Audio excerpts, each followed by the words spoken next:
recommendation, request tracking, and much more. And if you can't manage it on your own, our team speaks your language and assists you with all your procedures in Israel, starting from 199 shekels per month, unlimited and for the whole family. Don't hesitate any longer. Download the app or contact us.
Welcome to this special broadcast here on I-24 News as Israel's parliament is opening its winter session under the dark shadow of a fragile ceasefire with Hamas. We will be bringing you live these speeches from Israeli leaders, including Prime Minister Benjamin Netanyahu. Perhaps there at the plenum that you're seeing now live on your screens,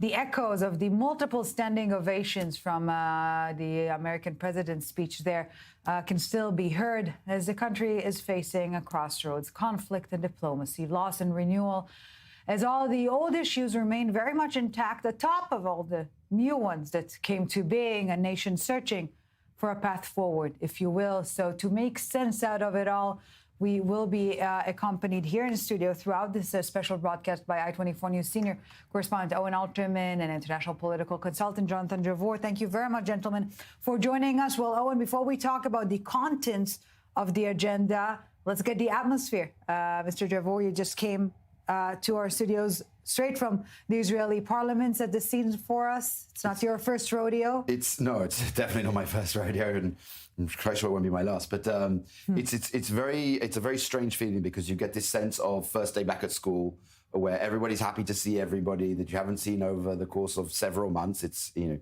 Knesset breaks for recess in the end of July, beginning of August, which is some 3 months ago.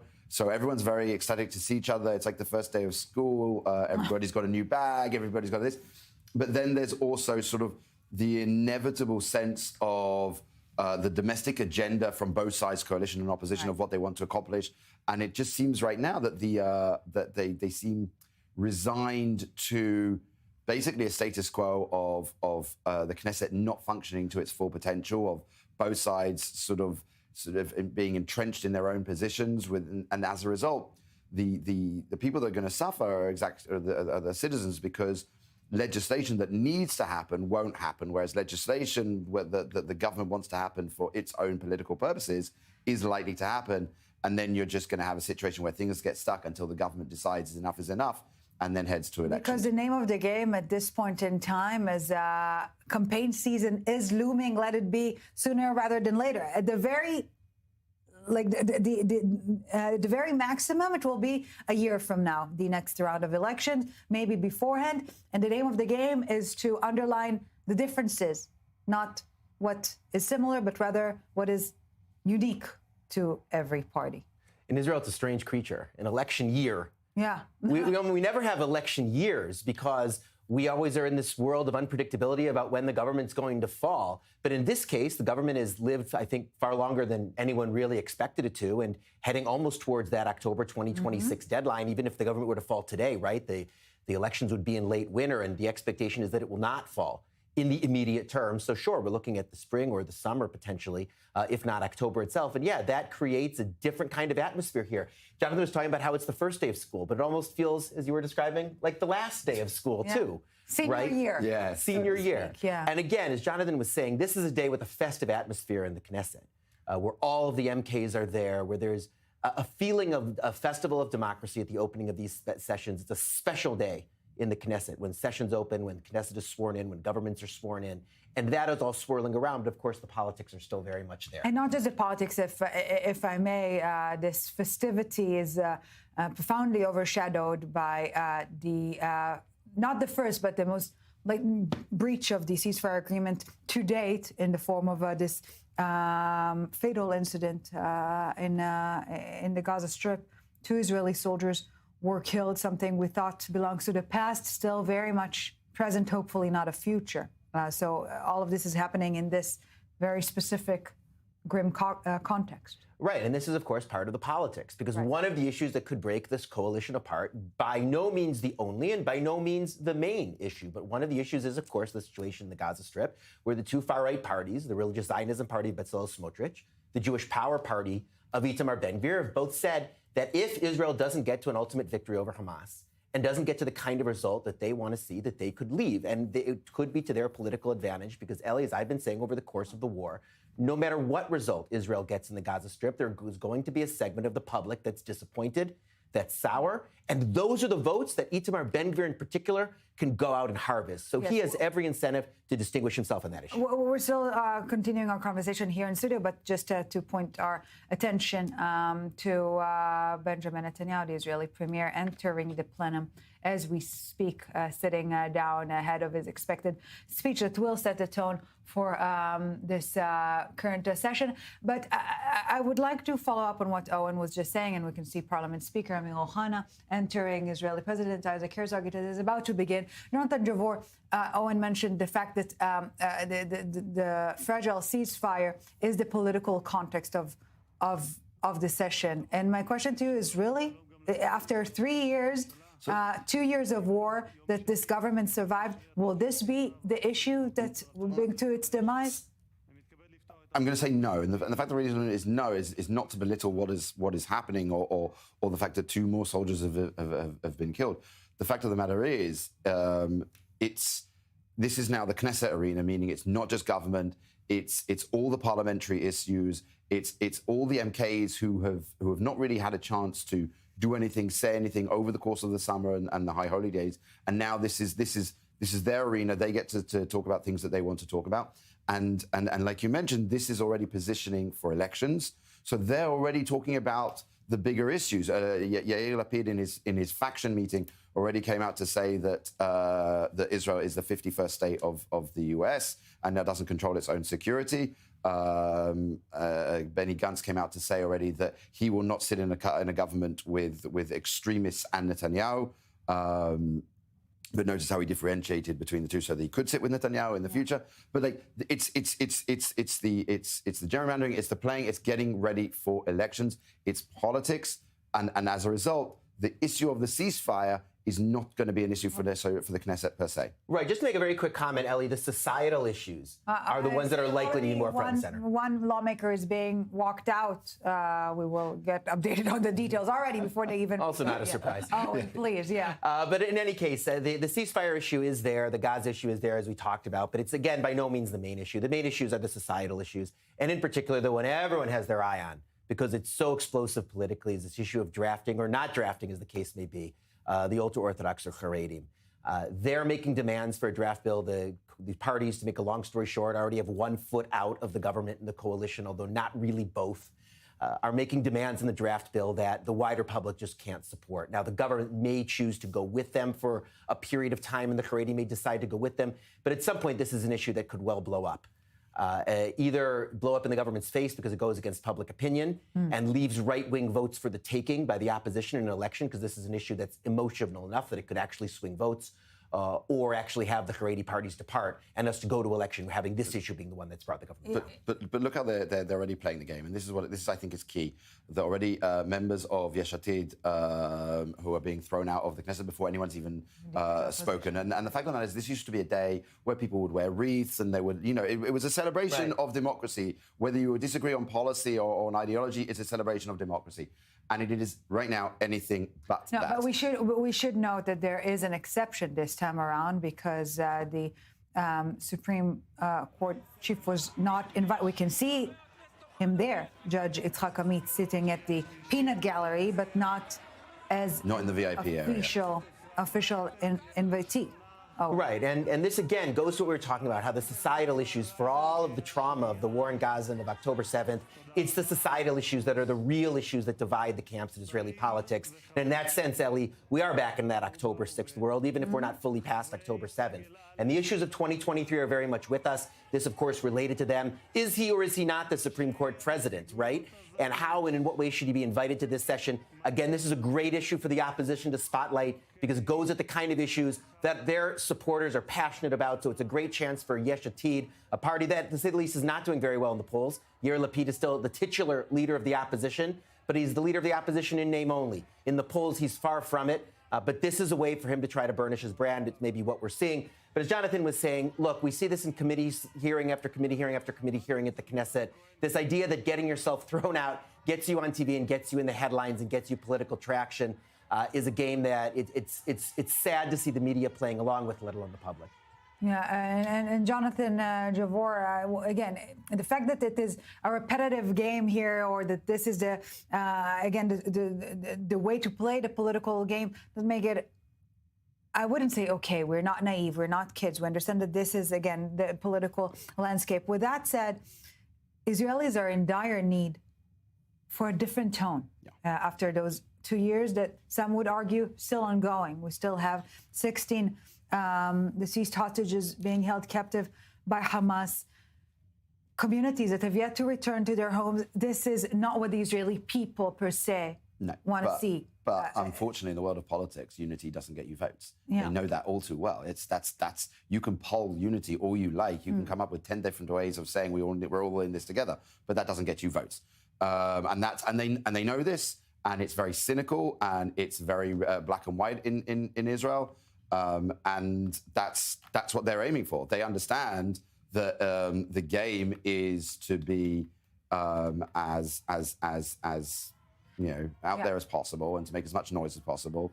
And even Yair Golan, the head of the Democratic Party, he said it this morning that the statesmanship, the civility has gone. It's not trending. It's not trending. But he said, but because the government has lost all civility, therefore I'm going to boycott the session. I won't even be in the session, and then I can bring back civility. Well, if you boycott, you're not going to bring back the civility. And this whole idea that using unity to essentially divide. So how do you make unity the new black, so to speak? You get rid of 100. Benny Gantz is trying to do You get that. rid of 120 MKs. You bring in 120 new ones, and you start afresh.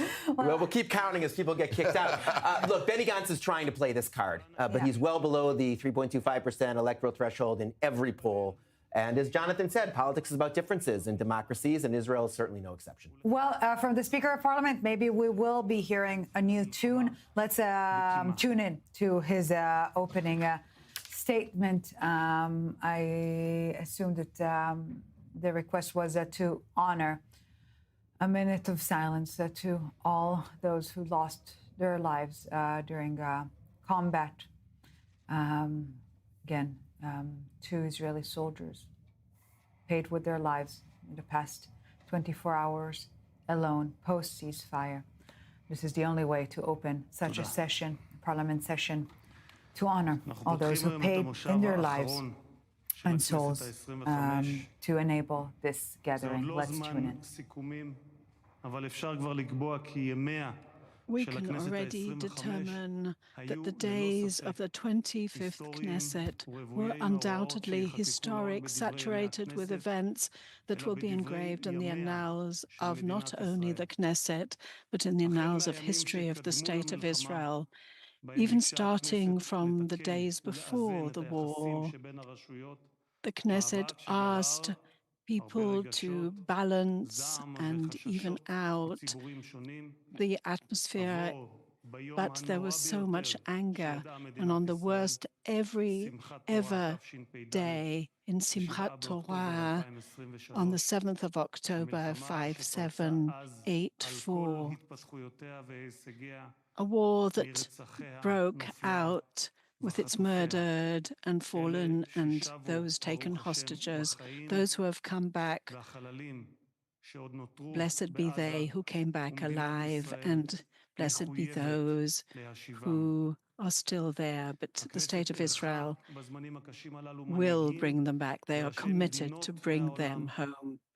And the heads of states around the world and Israel itself, the one who stood by Israel was President Trump, who spoke here at the Knesset last week. So we are now just before the opening session and the opening of the winter session. And of course, there is fear for the legislative arm of this country. When there is a detrimental effect on the parliament by the legislative arm. Member of Knesset Miki Levy, the interpellations are unacceptable. On the third call, we will actually ask you to leave. Yes, we will talk about the controversies and the unity that you mentioned just now. Member of Knesset Cohen, it doesn't always work like that, and you know that well. And why the trampling of the Knesset by the courts is a blow to democracy. And that is the public that came out to vote on the election day. Each and every one of those ballots is equal, and that is why we all come out to vote on that day. But the court systems, including the Attorney General, are working in opposition to what the law dictates, is gnawing away at that democracy. These processes, Member of Knesset, I'm calling you once. These processes didn't start yesterday, and I'm not the first person warning you. There were giants of court, if you talk about scholars and other elected individuals and judges who said it beforehand, with the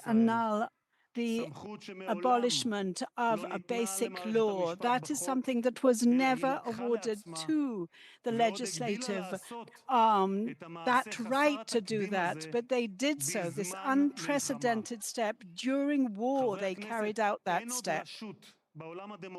Members of Knesset, there is no other such arm that acts without any breaks, never stopping itself, other than the Israeli legislative arm, the courts.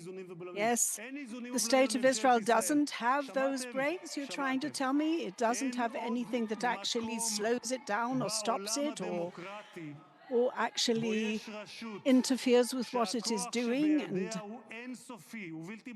after all, the court says that everything is judgeable, it can be judged, except the courts in Israel, the legislative arm. And this is not just me. It is incumbent upon me as the Speaker of the House to warn the public. Your ballot in the vote and your votes are being corroded because of the way the court system is working in Israel. The Knesset is the only institution that is loyally representing all the members of our country, all the citizens.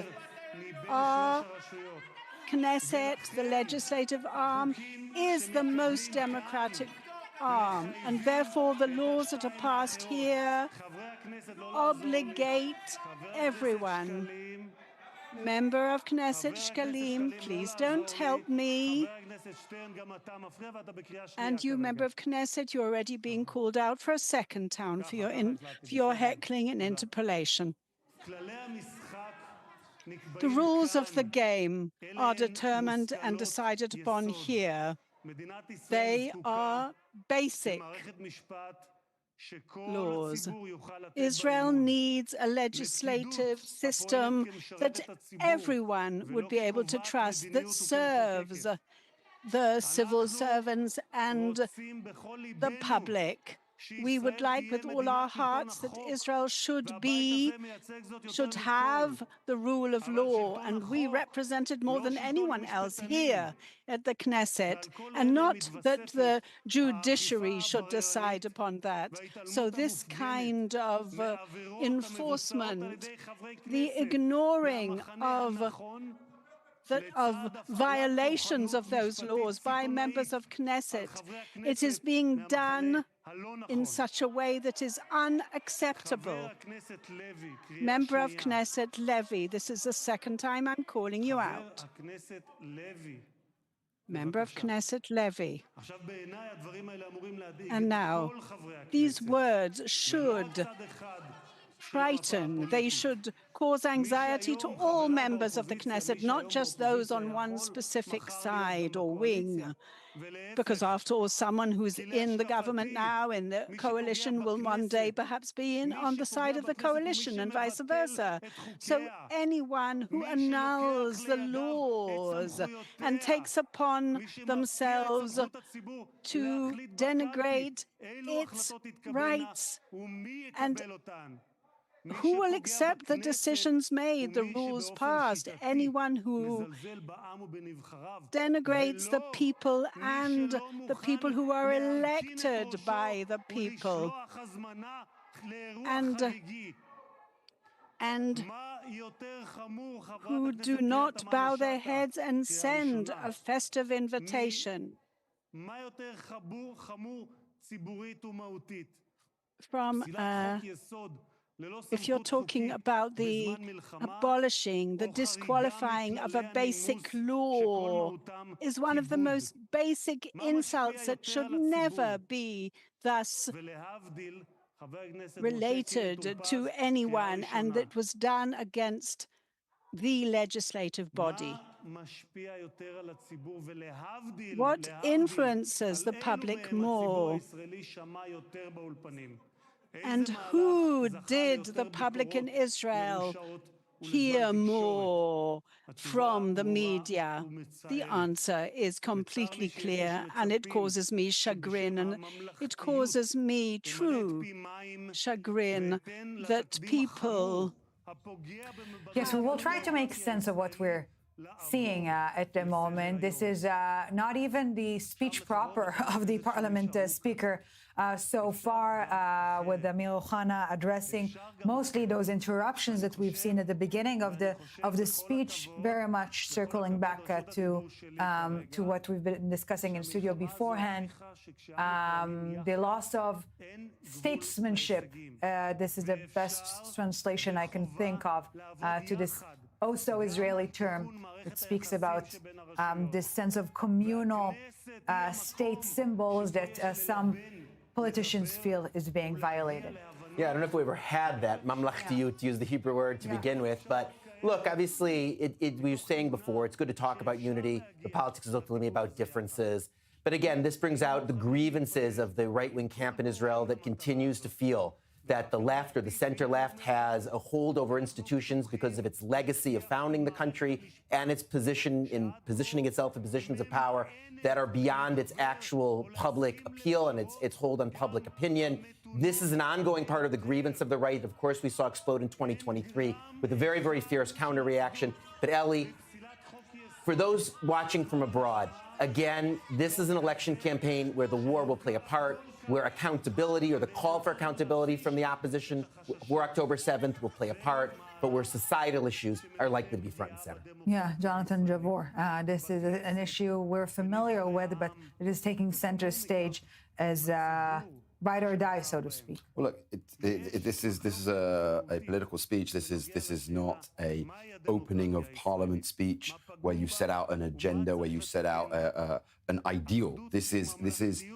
as you said, unity doesn't get you votes. What does get you votes? Creating an enemy. So he's creating an enemy by explaining how the unelected judicial forces are ruining democracy in Israel.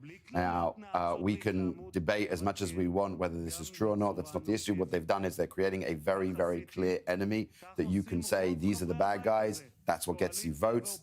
That's what they're doing. They're using this session. This is not a speech that the Prime Minister's office has probably not seen. There's probably some coordination going on there. So we know what they're already doing. And like you said, they haven't even got to the civil aspect, the ceremonial aspect of it yet, where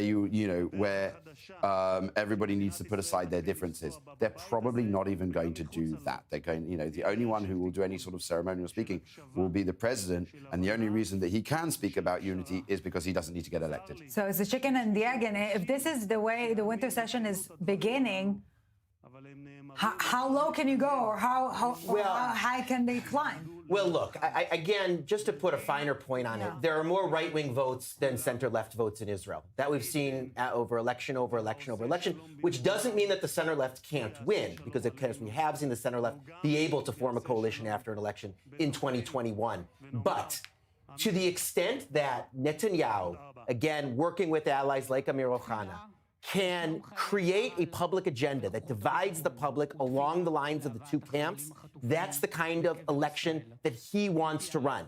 If you're in the opposition, you don't want an election like that. Yeah. And that's why you're looking to an issue like the drafting of the ultra-Orthodox or the Haredi yeshiva students, which is an election where you could potentially bring votes from the other side to your side, because there are so many on the right who would agree with you on that. Accountability for October 7th might be another issue like that. Oh, there are doubts about that. But again, the coalition going to more tried and true, more bread and butter one. But that sets up that paradoxically enough, I think that this is I cannot recall another time in Israel's recent history in which the center-left-wing opinions were so closely aligned with the so-called right-wing opinions on the diplomatic matters, as in the Israeli-Palestinian conflict. The differences are not there. That's why that's not going to be a major issue in the election. Yeah. The two-state solution is not expected to be a major issue in this Israeli election. The future of the Gaza Strip and the extent of Israel's achievements in Gaza Strip will be, but again, it's likely, although not certain, to be secondary to the other issues that we've been talking about. So that's the thing. The issue of Gaza, if the Prime Minister can maintain the successes of Gaza, sort of the actual peace deal, the fact that all the live hostages are back, and the majority of the fallen hostages are back, if he can maintain that, then that's a side issue. It's not a main issue. And because you can already see the main agenda is going to be back to the domestic agenda. It's the judicial system. It's the courts. It's the judges. That's the main thing. And even for the opposition, for them, it's not going to be about the failures of October 7th. It's going to be about the ultra-Orthodox not serving. The saddening part of it is that we're now listening to a prayer for the well-being of Israeli soldiers, and they are voting right, they're voting left, they're voting up, they're voting down, but they're fighting together. And here, no one's being kicked out of the Knesset. This is an issue that brings together the 120. We're out for a very short break. We'll be right back with all the live speeches and live coverage of Israel's parliament opening its winter session.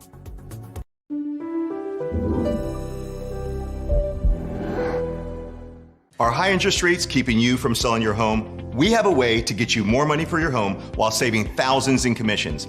At Ideal Agent, we'll connect you with a top local agent who will sell your home fast, for top dollar, and all this for as low as a 2% commission. We paid a 2% commission, which I don't think we would have had with any other agent, and we got top dollar for our house, and we are just so happy about it, and the results were fantastic. Ideal Agent connected me with the top 1% agent in my market, and I actually got it at a discount, and I saved about $12,500, which is unheard of when you're working with the top producer in any industry. We've helped tens of thousands of home sellers get 5-star results with top-performing experts you can trust. We guarantee it. Ideal Agent is available nationwide, there's no obligation, and best of all, our service is completely free. Call today or visit idealagent.com.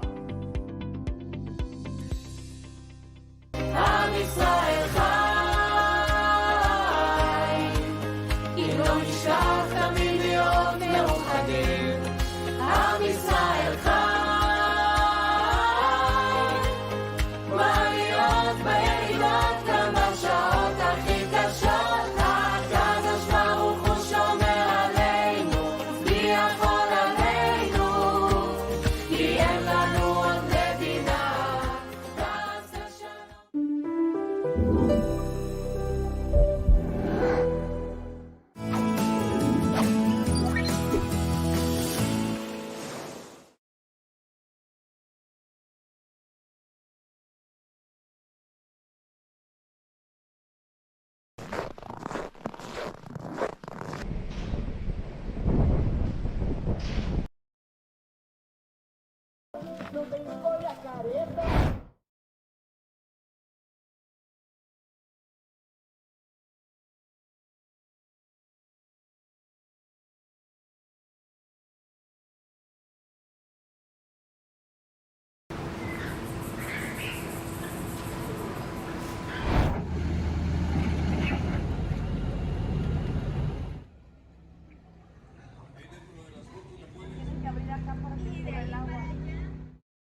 Introducing the brand new i24 News Video On Demand app. You'll have instant access to all our programs, reports, in-depth discussions and expert commentary, all at your fingertips, whenever you want it. So what are you waiting for? Download the i24 News Video On Demand app today.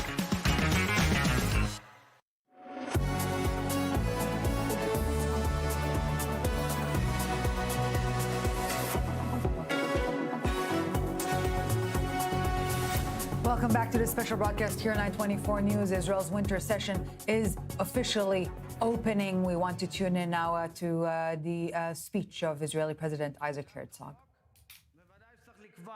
Into these issues, we have to decide what should be the rules, and one wants to abolish a basic law. But if you're talking about that and you're talking about traditions that have been existent for years and they are violated in one fell swoop, I'm asking everyone to convene and sit down together and brainstorm and reach agreements. And this is unbearable. It's unendurable, because I'm so frightened of the words that I've heard here. Now we're at a time of test. This is a year of elections, so one can act with a little bit of politeness, etiquette, or continue fighting and trying to tear each other's eyes out, while our soldiers are still in Gaza and the families are in state of fear, and those who have been severely wounded, their parents are petrified of them. So we must, and I am shouting out to the heavens, we must reach unity, we must reach an agreement. Thank you very much.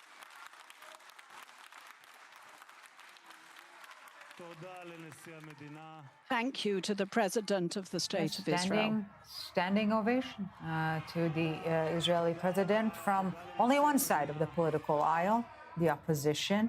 And again, the name of the game is talking about unity.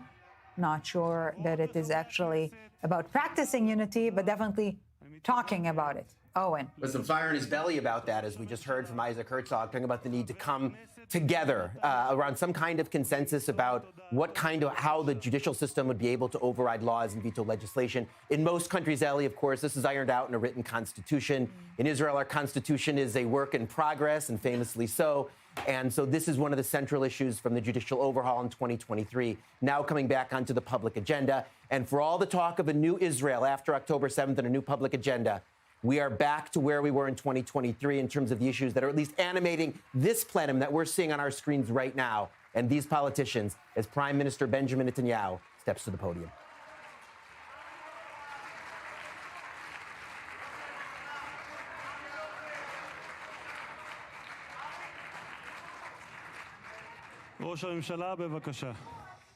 Mr. Prime Minister, the floor is yours. No disturbances, no interpellations.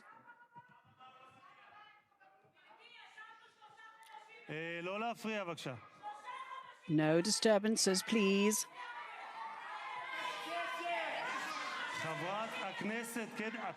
Member of Knesset, you're disturbing the Prime Minister.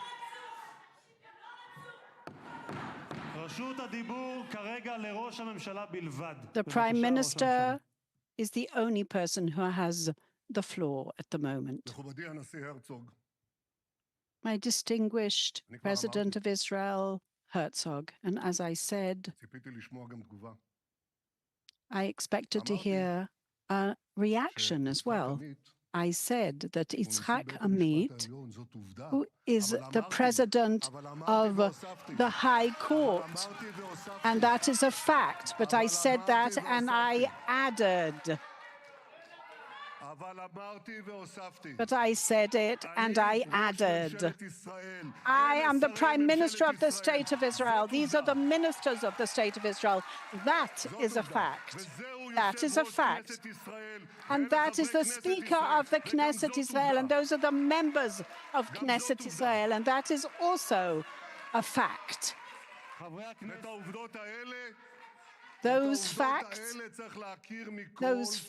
one have to recognize from all wings and sides, and that is what is important, Mr. President.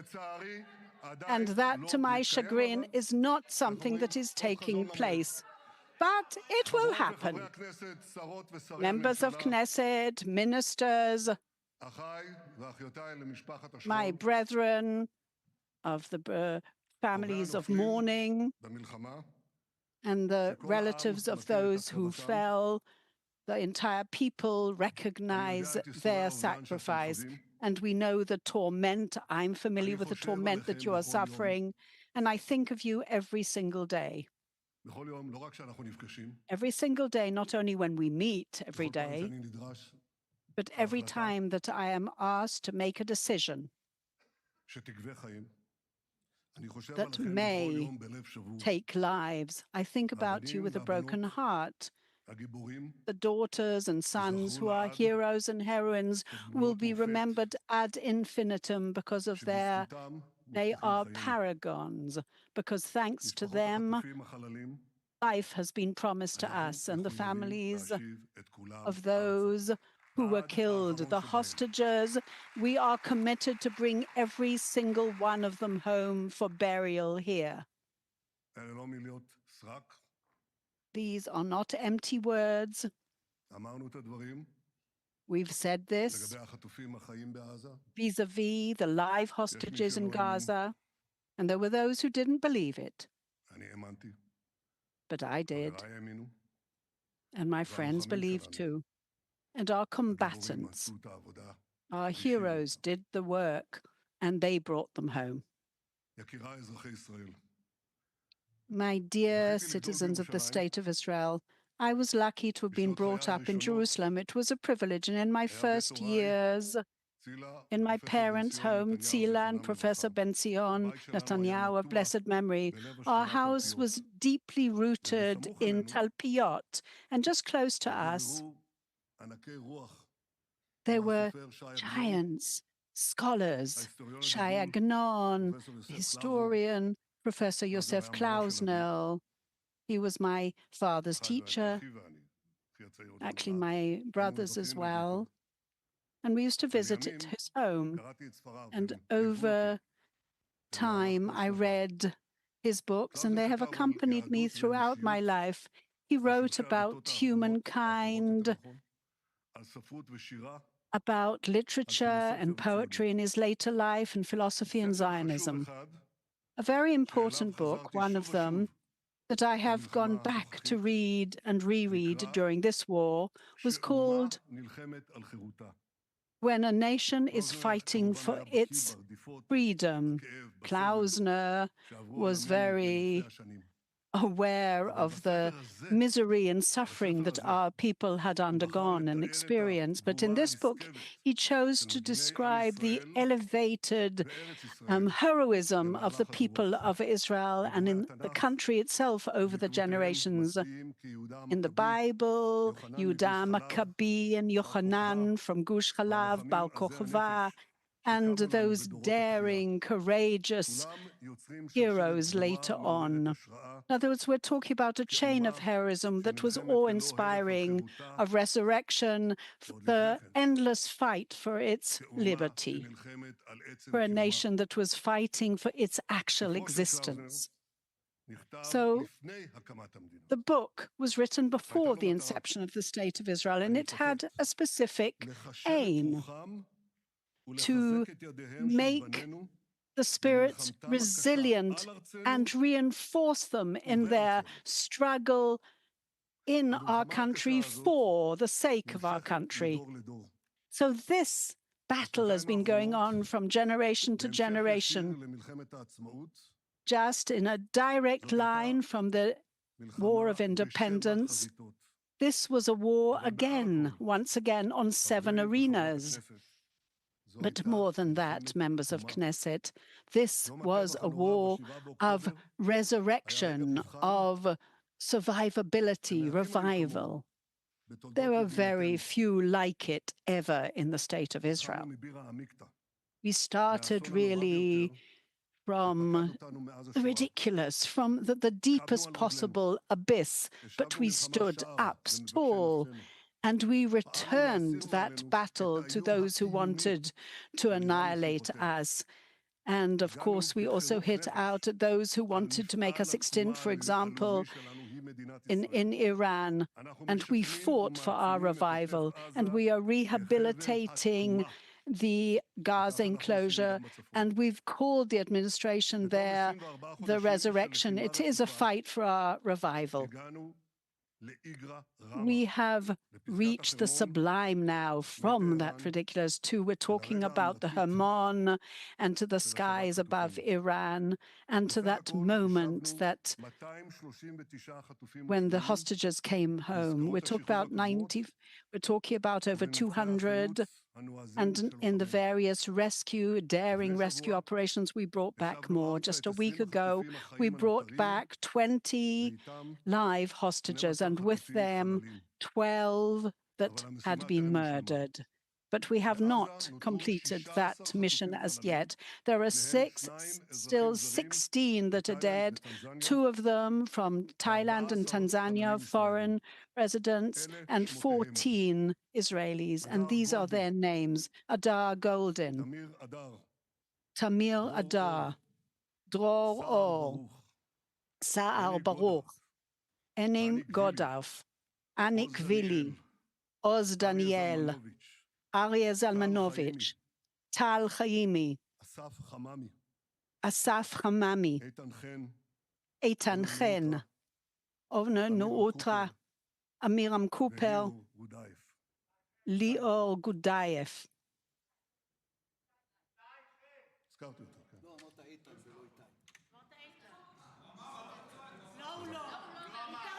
He said the name. We're listening. He said the name. It's good that you are correcting me. It's good. But no one, it's fine. But no one needs to remind us the importance of this sacred mission of bringing those home to be buried. And we are acting tirelessly, relentlessly. And I'm not exaggerating. We are burning the midnight oil, including the meeting that just took place before I arrived here. We're working around the clock in order to complete this sacred mission. Members of Knesset, I would like to make things very precise in a clear-cut manner. Time and time again, we hear the claim that this deal, the hostage deal, was on the table already a year ago. Well, that is so erroneous. At no point, not even 6 months ago, or a year ago, or 18 months ago, at any point, the Hamas was not willing to actually agree to that deal that we've achieved. We're talking about the military, their president, the IDF, and all their presence in most of Gaza. And that specific decision that was agreed upon by a widespread international arena, it's about the Muslim world, about the demilitarization, the disarming of Hamas. And we are determined to achieve that and that as well. In other words, all the objectives of the war and the eradication of the Hamas as a military and political body. We managed to achieve this specific deal because the Hamas felt very strongly that it had a knife to its neck. We wielded tremendous pressure on it. And thanks to that, we managed to release nearly 200 hostages before this round even. And we murdered the architects of that massacre. We're talking about hundreds of thousands that we really aimed to eradicate in the Hamas, and we managed to assassinate many of them. And we completely broke up that Iranian axis that Hamas was leaning on and its proxies. We managed to go into the town of Gaza It was the last stronghold of that terror organization. What Hamas understood, and my friends and I supported that entrance into Gaza, my entrance into Gaza. They understood that they were about to be eradicated, and therefore they gave in because they knew that they would not be able to sort of give in to us, and they would have continued controlling Gaza otherwise. So we were asked to retreat but still hold on to all the axes there. And everything would have just been reiterated. That is what we feared might happen. That is what Hamas wanted. But that is not what happened, and that is not what we achieved. Had we listened to many in this plenum and outside of it, those who called to me to stop the war, to surrender,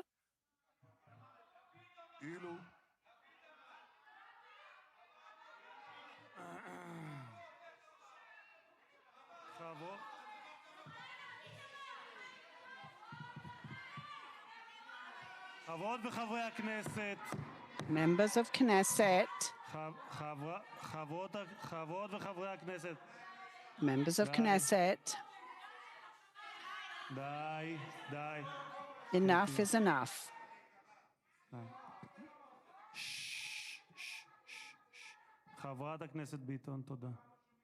Member of Knesset Beaton.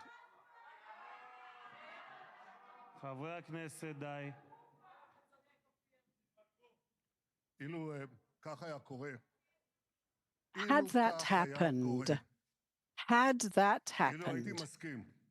had I agreed to take the IDF completely out, and that was their requirement, that was their request. They said, you can go back later, but come out now. You want me to read out the quotations? I'm going to save you that. We were asked to completely withdraw. Member of Knesset Shkalim.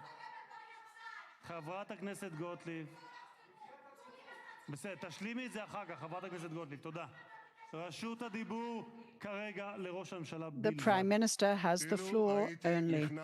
Had I surrendered to those dictates, the war would have ended with a victory of the Iranian Axis and the Hamas. Sinwar, Def, and Nasrallah would have remained alive. They would have gone out. Member of Knesset Levy. They would have remained at not sort of ridiculous as they were after they were dead, after they were assassinated. They would have remained with all the cards in their hands, and Hezbollah would have threatened all our towns with hundreds of thousands of missiles. Member of Knesset Levy, third call, please leave the hall. Please remove him from the plenum.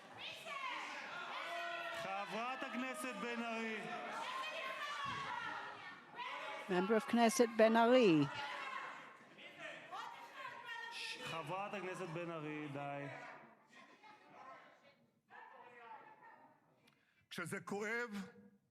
When it is painful. Well, when it's the truth, it is painful, and that is the truth. That was the full truth.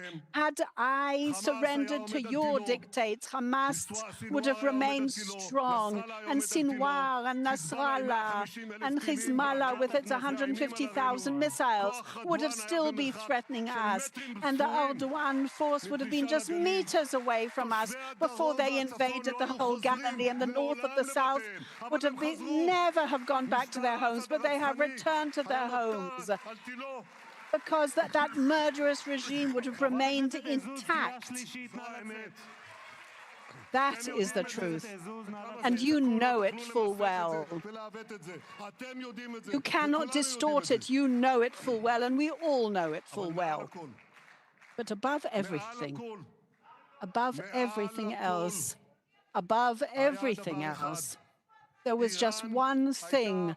Iran would have continued to manufacture at an accelerated rate hundreds of thousands of ballistic missiles. And within a matter of months, it would have developed an atom bomb in order to destroy all of us. You as well, member of Knesset. All of us, the rightists, the leftists, the religious, the observant, the secular, and we would have been in the heavens, shot there in a cloud of smoke. The entire country, what was at a risk of destruction, extermination. The citizens were in a state on the verge of a completely existential threat and on the actual verge of falling into the abyss. And I cannot ignore it.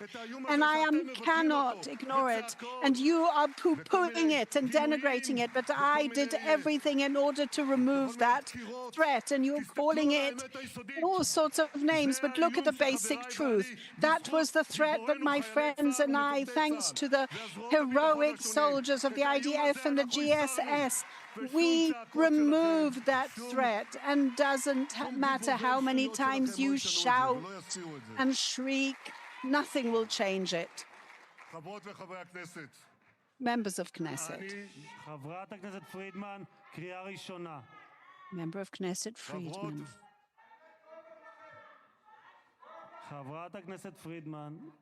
Member of Knesset Friedman.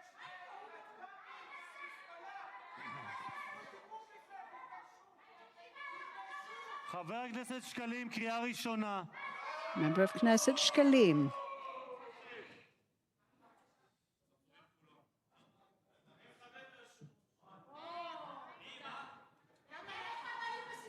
חברת הכנסת דבי ביטון, את בקריאה שנייה, אני לא רוצה להוציא אותך. חברות וחברי הכנסת. Members of Knesset. חברת הכנסת גוטליב. Member of Knesset Gottlieb.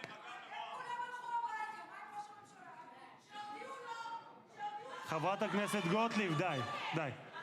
חברת הכנסת שטרית, די. חברת הכנסת ביטון. אני לא הייתי מוכן בשום אופן. I was not willing at any שהמלחמה תסתיים option, at any point, to give in to those surrender requests that Hamas was pushing. To my chagrin, even with the help of the people around the world, I mean, governments, the international media, and even people from within. I was not willing to accept those directives and those dictates. Our government did not accept any of the demands of the Hamas, and thanks to our determined stand, we ensured that there would be a horrific blow against Hezbollah, the Houthis, Hamas, the Assad regime that doesn't exist anymore, Iranian, and we returned our deterrence force, and we have brought back our revival, basically. We have ensured that revival. We brought back the hostages. And instead of retreating, we remained in the Gaza. And we are enfolding them from all sides. And that is what the world sees. I would like to tell you, members of Knesset, that is how we are seen in the entire Arab world. I'd like to read out to you something that was written a leading journalist from the Emirates just a few days ago. He said the Hamas organization and the Muslim Brotherhood have surrendered to President Trump and the people of Israel. There are very few in this region have shown such courage And here the message is from the Emirate column in his journal, in the actual paper. In other words, you did everything so that the anti-Semitism would win, and yet it did not win. Israel is part of the past, the future, and the present in the Middle East. Hamas has been defeated. Members of Knesset, thanks to the chain of these amazing achievements, thanks to the valor of our commanders and IDF combatants, and thanks to those decisions, very brave sometimes decisions, we have established ourselves as a great power here. But the war is not over. We saw yesterday how the Hamas violated the agreement openly, blatantly. Yes, and we're talking about Itai Yavetz, the soldier, and Niv Kula. We're talking about two brave soldiers, a captain and a staff sergeant.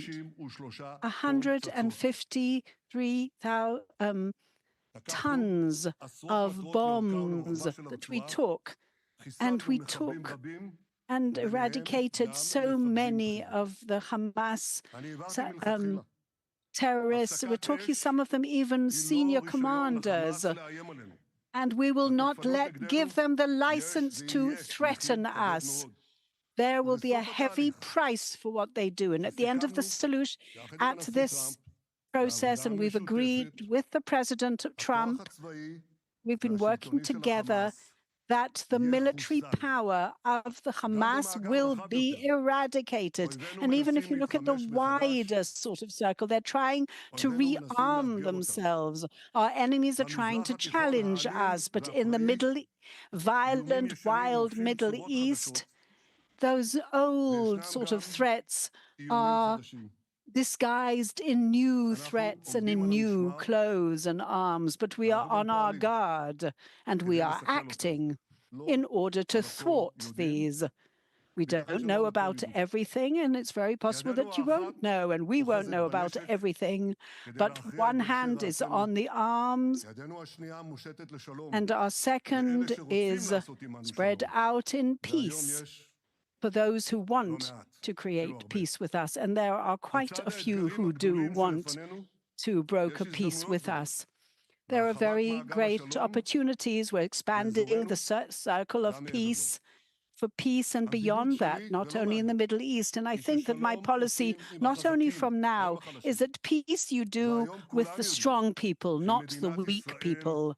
And everyone knows in the State of Israel that the State of Israel is a very strong state, more than it has ever been. Thanks to this clout, this power, I had the privilege, together with President Trump, to bring the Abraham Accords with 4 Arab states.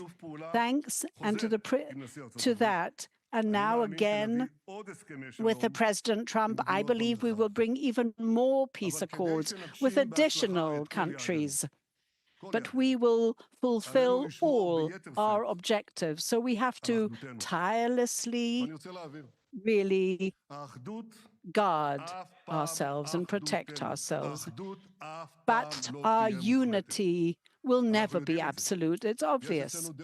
We know it. There are different opinions.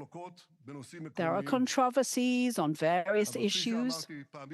But as I said many a time to our enemies, but by the way, they weren't listening to me, and I said them, don't err, because at the moment of truth, all of us will stand together as an unbreakable wall, and that is what we did, and that is how we must continue acting. So I'm calling upon all of you, the members of the coalition and opposition together, and through you to the public.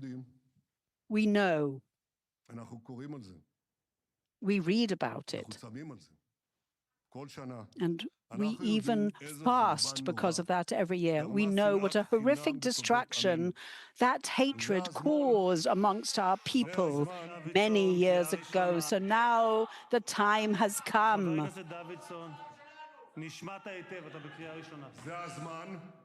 That is the time to decrease and lower those flames, because with democracy, we can reach achievements swiftly, and we can reach compromises, and we must discuss controversies, but to do so has to be to the point, and certainly not with violence, and certainly not with murder threats against politicians or threats against the murder of the Prime Minister or his family or the members of the families of the other ministers. And all of us know what are the boundaries of the acceptable discourse, and everyone knows that, especially those who cross those boundaries and those limits. Ophir Katz, where are you, from the coalition, the chairman of the coalition? I would like to thank you for all the efforts you exerted up to now. And secondly, I would like already now to warn you, you're going to have to work hard, because very soon we're going to try and pass the 2026 state budget.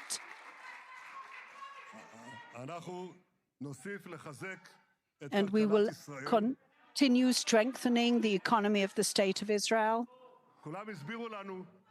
Everyone explained to us that the economy of Israel will collapse, and that the relations and the ties with the United States will collapse, and Israel is weak and it must surrender. Well, I'd like to tell you that the achievements of the economy of the State of Israel are awe-inspiring, and they have inspired the entire world.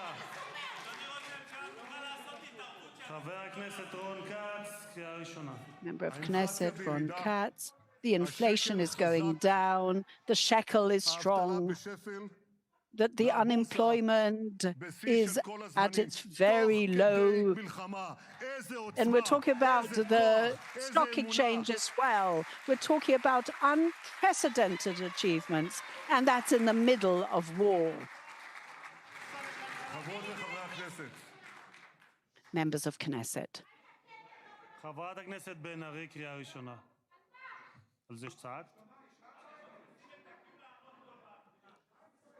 חברות וחברי הכנסת, במרוצת המלחמה, over the אנחנו התמודדנו עם months of the year, we were grappling with something very, very severe. והוא לא היה פשוט. And it was not a simple issue whatsoever.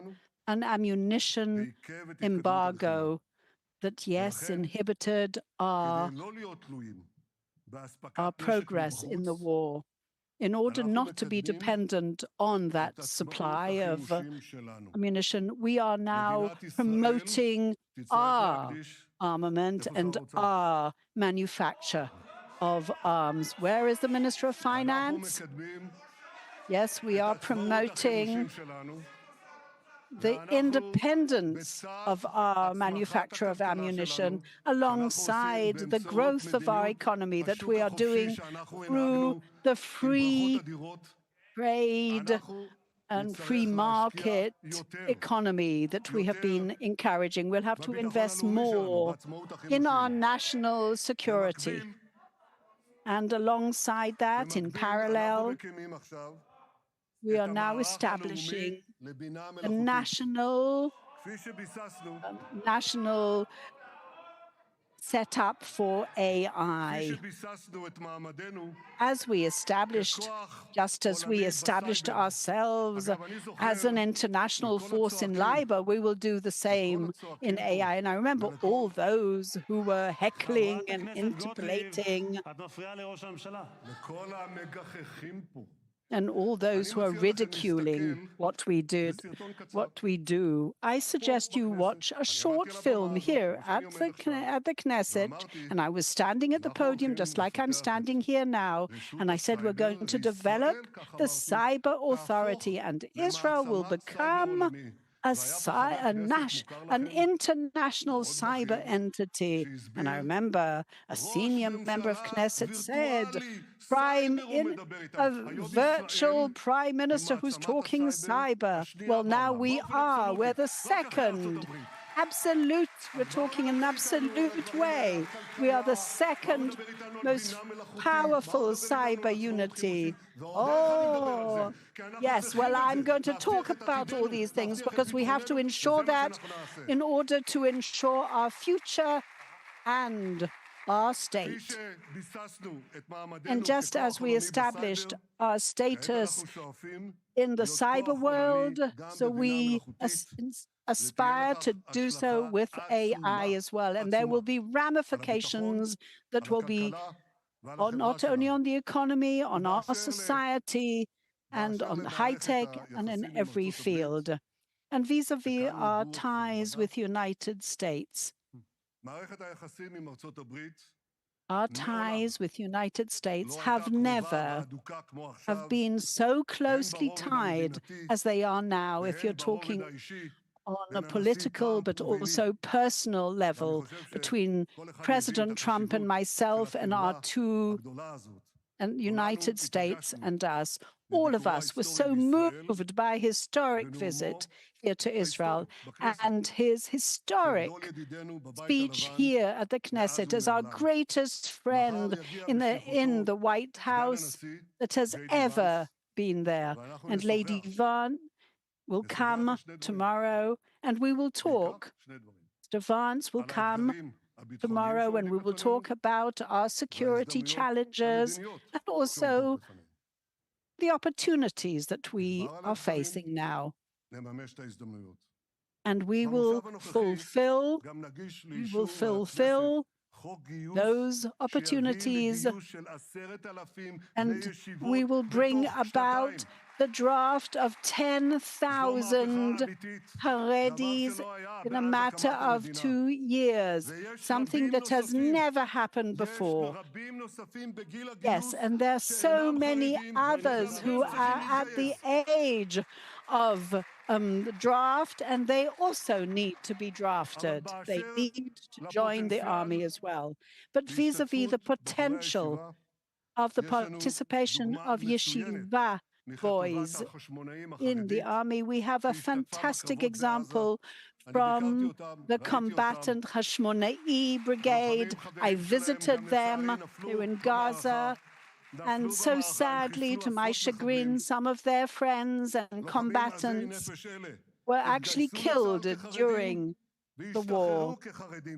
They were drafted as Haredis, and when they left and were discharged, they were still Haredis, and we will do so now, members of Knesset, citizens of Israel. These are definitely historic days.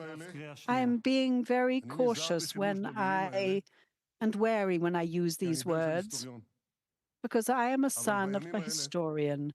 But during these times that have the ability to change the destiny of our people, they are paving a path ahead that we never dreamt of.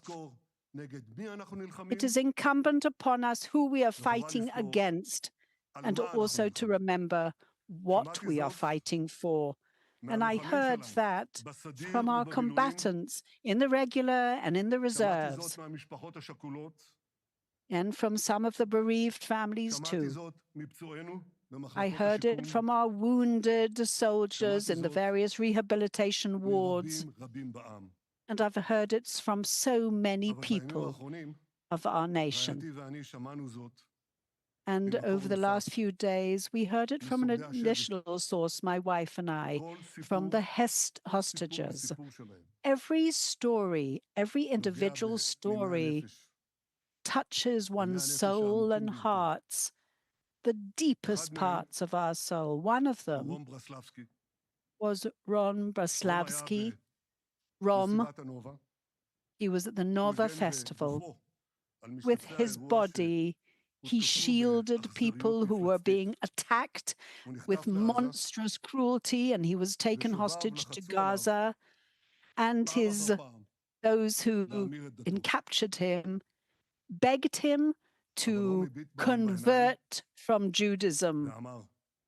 And he looked them in the eyes and he said, I am a Jew. I am strong. I will not be broken.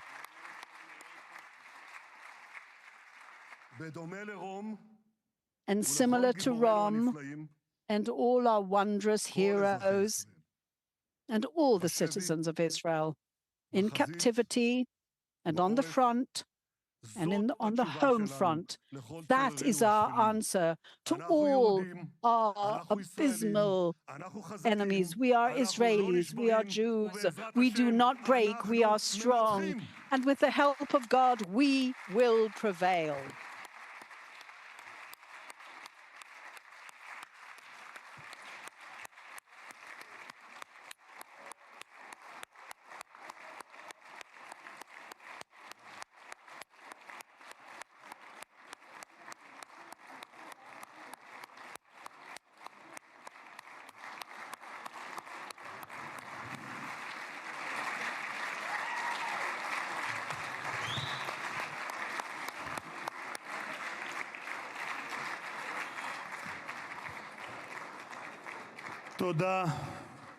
תודה לראש הממשלה. Thank you to the Prime Minister. Yes, that was Israeli Prime Minister Benjamin Netanyahu. Opposition leader Yair Lapid will be taking the podium momentarily to carry out his speech. But in between, Owen Altum and Jonathan Javor here with us, listening to every bit of it. What do you make of it? Netanyahu's speech, that is. A very distinct strategy, of course. And we heard about the war. We heard about the victory that Netanyahu is contending that Israel has. Of course, alongside this, the government changing the name of the war to the War of Redemption, according to the official translation from the government press office. But obviously a very, very, Ellie, a conscious strategy to make this the centerpiece of this speech. That said, polls show that this will not necessarily be Netanyahu's strongest card come election time, but it is, at least at this point, because we're not in an election campaign yet, a way for him to speak to national unity and try to command the high ground while at the same time appealing in a distinctive way to his base, so a way of threading that needle. Of course, a clear division of labor between this speech and the speech we heard earlier from Knesset Speaker Amir Ohana, which went right at those societal issues that more directly divide right and left and are much more likely to be at the center of the election. Also, the Israeli president deviating from his planned speech, or at least this is what he said, and addressed that issue specifically. Jonathan Javor, what do you make of it? Really, really quite interesting, because while I agree this isn't the election speech, this isn't the message box for the election, but he's come out fighting. He's come out with a clear policy for this specific speech, aiming to make the opposition look petty, which he actually has done with all their shouting and nonsense. He's given an answer to his coalition partners, at least for now. It's like, A, we'll deal with the budget, and B, the ultra-Orthodox, this is my plan to basically get you off the hook of a law that already exists where everybody should go into do military service. And he's basically riled everybody out without saying much, and actually he's come off the stage looking quite good for his voters, and that's what it's all about. For his voters, and now let's listen to not his voters, to what Israeli opposition leader Yair Lapid is saying. I was here and I was extremely moved by the President Trump, but he said, and perhaps people didn't notice, that Netanyahu wanted to continue the war and I told him to stop, so he had to stop. And you made us into a state, and you kept saying that, oh, I'm able to stand against the President of the United States. Well, and here the President has said, you should have said, Mr. President, I appreciate the fact that you want to give me a pardon, but we are not state that is under the auspices of the state of United States. We are not a patronage state. After 3 years of negative growth, that is your achievement now that you're talking. I know you don't go to the supermarket, but ask someone and ask them about the middle class in Israel when they stand in the queue at the supermarket, when you've got 15 superfluous government ministries here, and everything is being paid by people who are taxpayers and did reserves this year in the middle classes. Go and see the prices, if the prices interest you at all, and then perhaps you'll understand what this really costs. And yes, you want to have all sorts of laws and legislate. We won't let you do what you want to do. There was only one moment that I actually really listened. And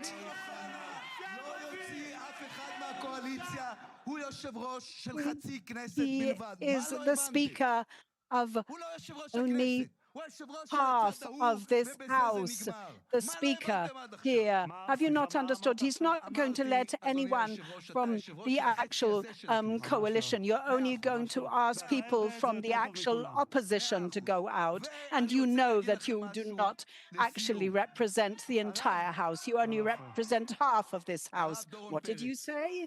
And now, Rabbi Doron Peretz, the father of Daniel Peretz, the tank commander of blessed memory.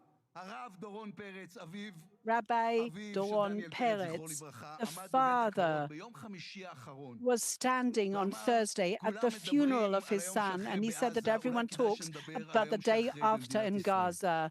Maybe we should talk about the day after in the state of Israel. And if it looks like this session, when it looks as if we're going to a very bad place, to my delight, it will not happen. And the only reason is because I was looking at Tal Kuchenstein, who got up out of his wheelchair and said, I am getting up in the sake of my son. And that is how Israel will get up. It is a healthy state.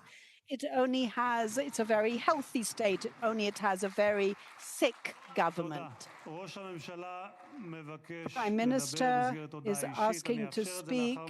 It's a personal notice, and then after that, the Prime Minister the chairman of the opposition will be able to answer on a personal note as well.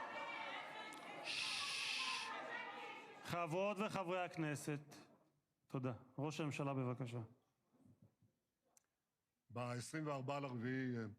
On the 24th of the 4th, 2024, member of Knesset Lapid said we have to stop the fighting immediately and leave Gaza.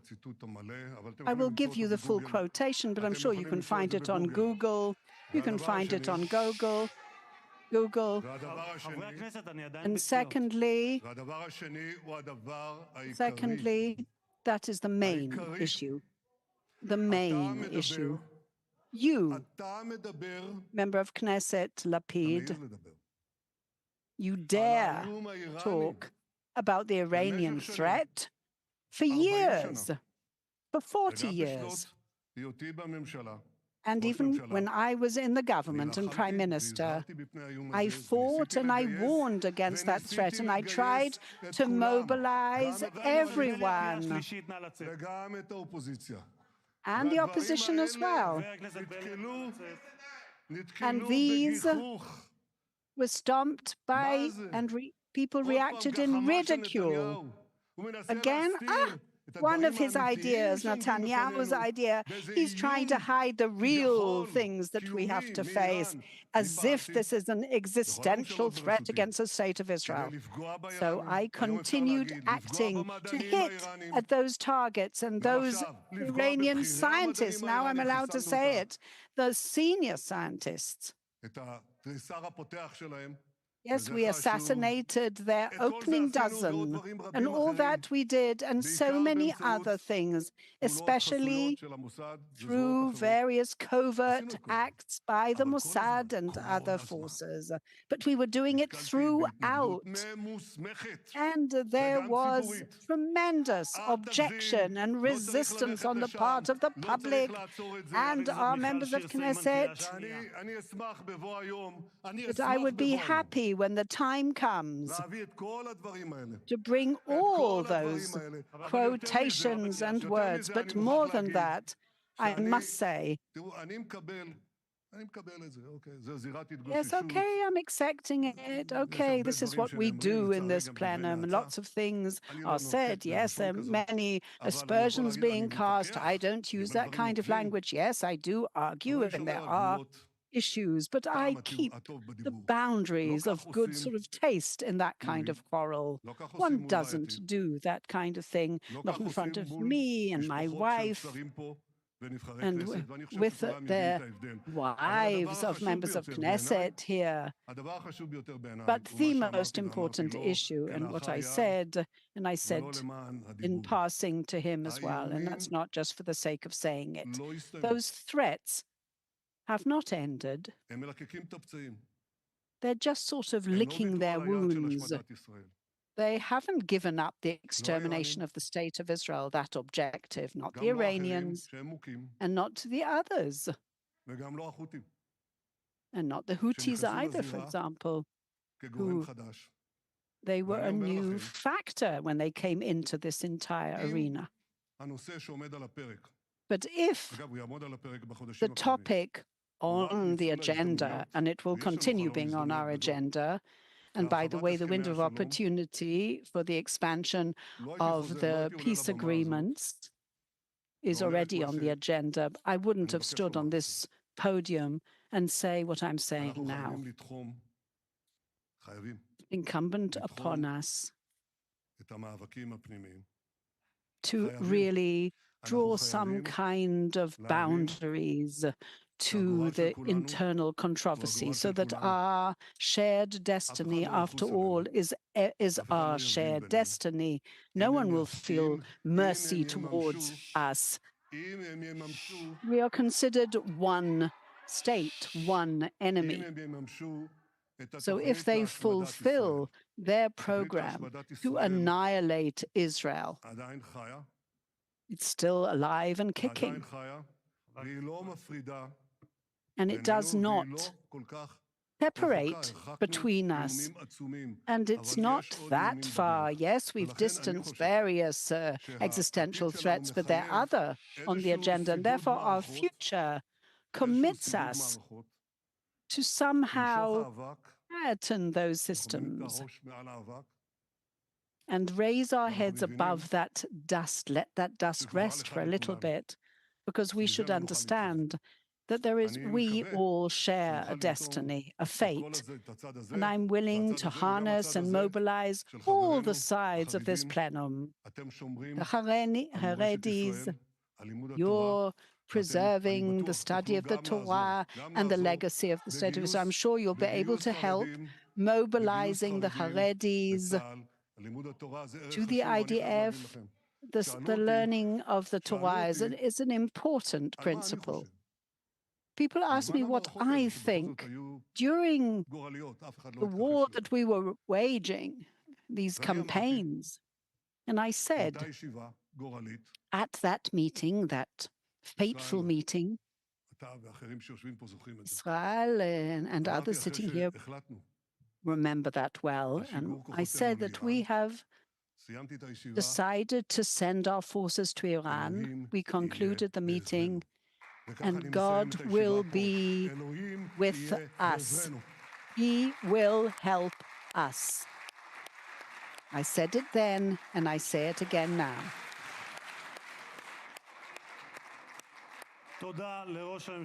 Thank you, the Prime Minister. And now the Chairman of the Opposition, Member of Knesset Yair Lapid, will answer. I listened to what you said, and there is one thing I agree with completely. Yes, indeed, God will be on our side, will help us.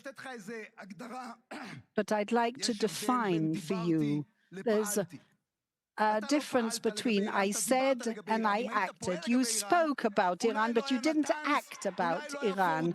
Had you done that, perhaps there wouldn't have been Fordow or Isfahan or an entire system that was ready to launch missiles. For 20 years, you were prime minister, and it has become a threshold nuclear state in Iran. And you cannot sell these stories to me because I was in the Prime Minister's office and I opened the drawers to look for your programs and we found nothing. We had to start from zero with all the means that you activated against Iran. We defined them for you. Shall we talk to you about before we actually did the overlapping of the government and how we helped you? Who are you cheating? Aren't you ashamed to say, at least say, I didn't prepare myself like I should have done? You said we should have stopped Gaza beforehand? Is that what you're saying? It's better if you don't speak about those planes after you sent our pilots to bomb in Iran. Mr. Prime Minister, had we done the hostage deal in May 24, then maybe there would have been more alive, and maybe hundreds of soldiers would have still been alive. And most specifically, excuse me, would you mind keeping them quiet? I am the chairman of half of this Knesset. And what is the achievement you're so proud of instead of actually bringing in Egypt, a country that is fighting against the Muslim Brotherhood, who weakened Qatar and Turkey, and they are the ones running Gaza now. It was your shift. God forbid if this continues. After ultimately, all the discussion here is just one. It is your attempt in order to evade having to convene a national state committee of inquiry. You're talking on the 20th of September 2023, there was a press meeting, and I said that there is a catastrophe that is going to take place here because Israel, the Prime Minister, is ignoring and neglecting the security of the State of Israel. And you said, rubbish, you're exaggerating, and just less than a month later was a 7th of October. They're still ongoing, but we are taking a very short break. We'll be right back, perhaps with the continuation of those speeches at plenum or with the unpacking, and there's much of it that we need to do here in the studio. A very quick break. We'll be right back.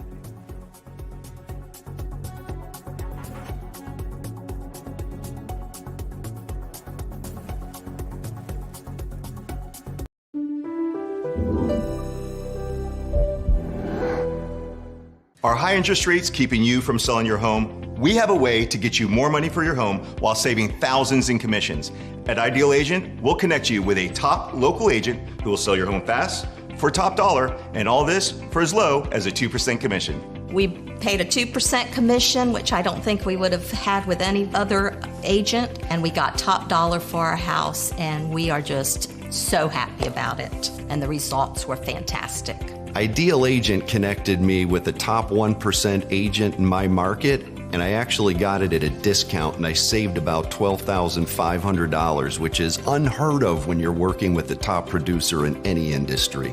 We've helped tens of thousands of home sellers get 5-star results with top-performing experts you can trust. We guarantee it. Ideal Agent is available nationwide, there's no obligation, and best of all, our service is completely free. Call today or visit idealagent.com. Israel continues to fight for its survival and its right to exist. The moment to act is now. Your investment sends a clear message. Israel is not alone. Go to israelbonds.com or scan the on-screen QR code to invest in Israel bonds now.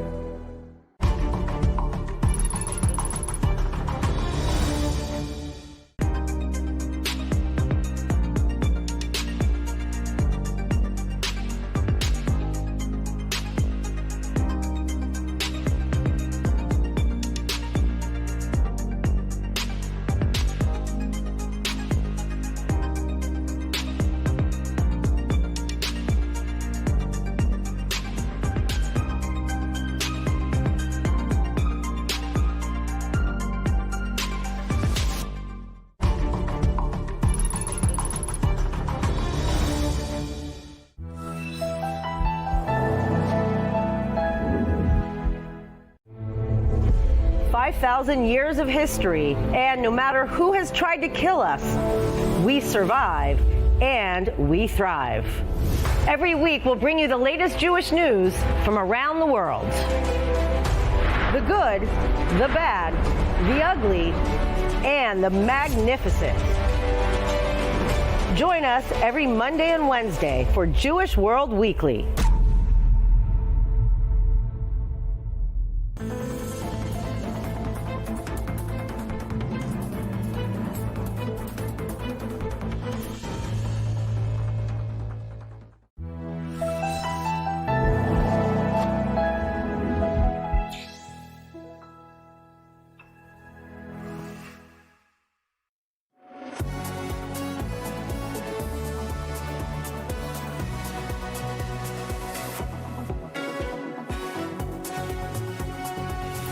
Welcome back. Thanks for staying with us. Well, they are done, and by they I mean Israeli leaders taking the podium at the parliament's plenum, opening the winter session there today. And if it is anything to hint us on what is to come, oh boy, it is going to be interesting. I-24 News senior correspondent Bolir Sladin sending live for us at the Israeli parliament. I really cannot say it is festive, but it is definitely flamboyant. There's a very tense session, this opening of this winter session of the Knesset. We've seen Prime Minister Netanyahu speaking for several minutes about the achievements, according to him, in this war in Gaza, in Iran, in Lebanon, and other fronts. And immediately afterwards, the head of the opposition, Yair Lapid, went on to accuse him of neglecting the security of Israel throughout the years where he was prime minister for almost 20 years before October 7th. So we see that the exchange of the accusations continues. And even just a minute ago, the head of the opposition just finished. So we see that what they talk about, the unity, or what at least some of the members of Knesset and the President of the State of Israel has been talking about, which is unity between opposition and coalition and the other, of course, sections and factions of the Israeli community. This is not what we have seen today in the Knesset opening session. So while we are hearing that the head of the Knesset, Amir Ohana, who is a member of the Likud, is calling the president of this Supreme Court merely a judge. That's how he called it. We see also that the head of the opposition, Yair Lapid, calling the state contemplator also someone who is working on behalf of what he means is on behalf of the Likud, on behalf of Benjamin Netanyahu, because Netanyahu was the one who appointed him to this position. So we see that both sides are not showing any unity. This is what we are seeing today in this session. And we see that the first actually draft law that is presented to the members of Knesset is actually a non-confidence vote. This is, of course, will not pass, but definitely that says a lot about how this whole session is going to be conducted. We're going to see lots of fighting with the opposition and the coalition, while we're focusing on the next election cycle that will be in 2026. It could be in March, but it also could be in September or October next year. That's definitely a very crucial year for both the opposition that wants to take over from the coalition, and definitely for Netanyahu, that after this war, after what he regards as achievements, he wants to continue in his position and also be able to form the next government.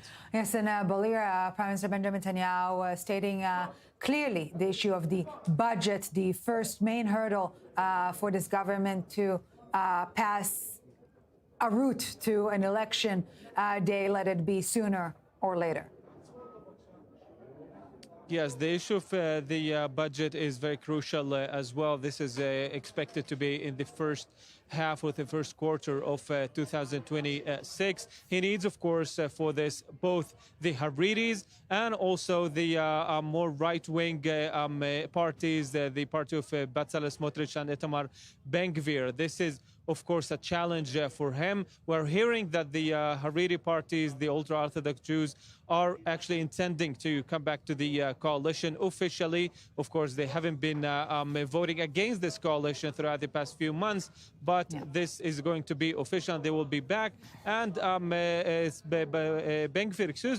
just threatened Netanyahu to actually take down this government, or at least not vote in favor or with this coalition in case Netanyahu or the coalition doesn't bring the death penalty for the Palestinian prisoners. That's what he wants to happen within 3 weeks. This is very short time, of course, but again, very challenging for Netanyahu to keep this coalition together. Indeed, the name of the game, calling names. This is for the time being, at least. I-24 News senior correspondent Balish Ladin, live for us at the Israeli parliament. Thank you very much for this, gentlemen. Before we move on to other topics, yes, there's life outside the Israeli parliament, believe it or not. Your conclusion from the opening of the session.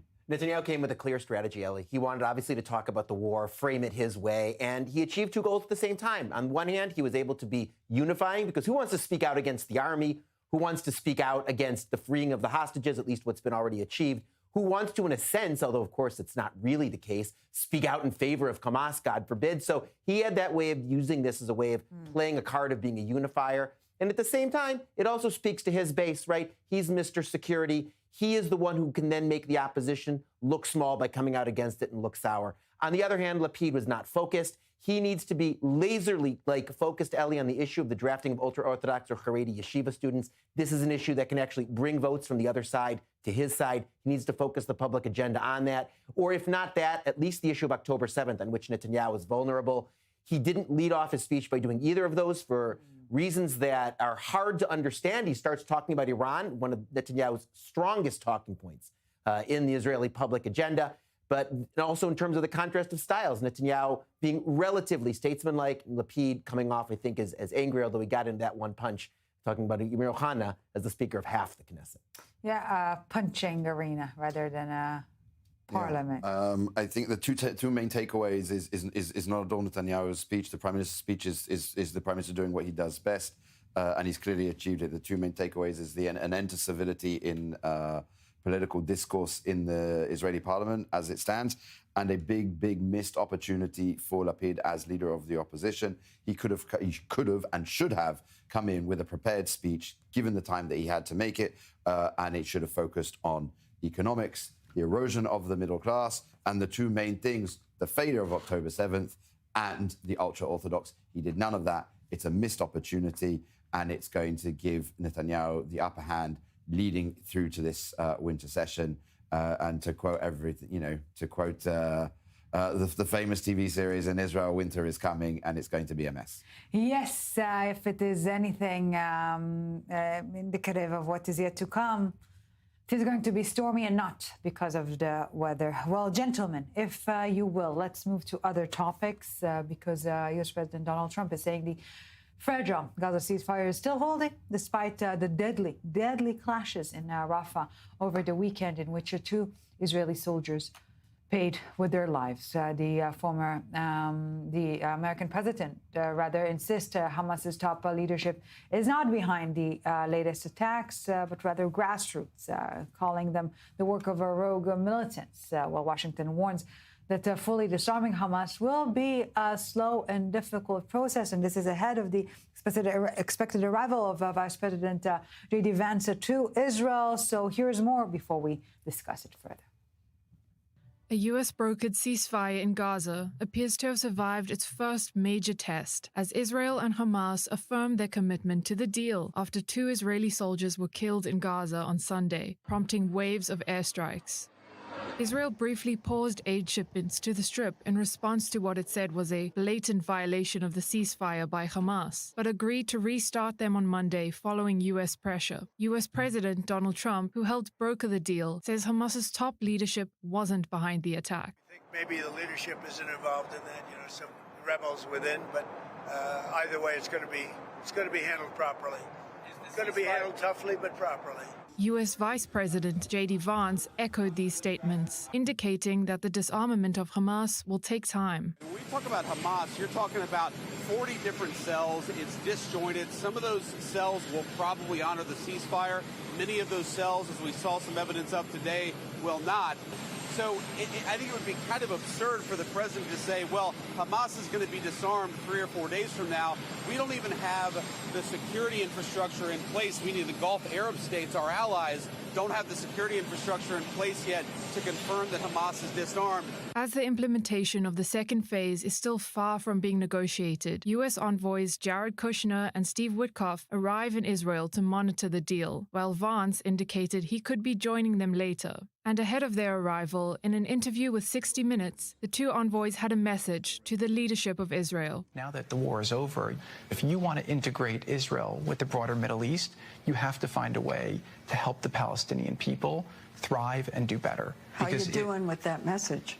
We're just getting started. Mediators say calm has returned for now, but with tensions high and trust low, one misstep could send the ceasefire into collapse.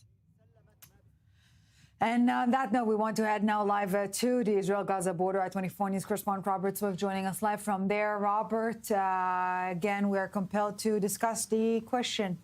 Couldn't or wouldn't Hamas is suggesting another body of a hostage will be transferred to Israel tonight after suggesting that they're unable to locate all of them. What can you tell us, Robert? That's right. So the Red Cross has said that it is expecting to pick up this body at 8 o'clock local time tonight. The body will then be recovered to the IDF and make its way to the Abu Kabir Forensic Institute just south of Tel Aviv.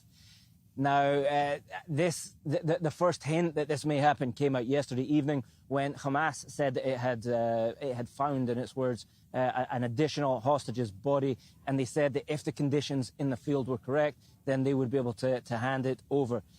I think the conditions, if the conditions in the field are correct, it's essentially Hamas trying to pressure Israel into limiting the airstrikes that it was conducting yesterday in response to the attack which killed the two IDF soldiers yesterday morning in the south of Gaza.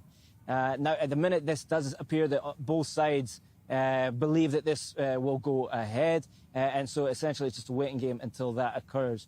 Meanwhile, inside Gaza itself, it was quieter than yesterday. The IDF said that it had conducted, that its troops had fired a couple of locations. The first of these was in Shujaiya, where the IDF said that Gazans had crossed the yellow line and that troops opened fire as a result.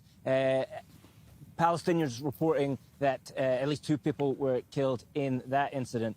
The IDF also saying that subsequently to that event, a similar event took place in the south, this time in Khan Yunis, with the IDF using an airstrike to hit those that had crossed the yellow line. Now, the IDF described the individuals that had fired on as terrorists who had approached troops, but there does appear to be some understanding that civilians on the ground may not have clear idea of where the yellow line is, where the fatal border essentially is. So the IDF today has begun physically marking this on the ground with various means, including yellow cement blocks. This likely an attempt both to give a warning to Hamas not to cross this point, but also to the civilians that are operating in that area. Nonetheless, the Gazan Health Ministry has said that in the last 24 hours, 45 Palestinians have been killed. But, of course, today, a much quieter day than yesterday.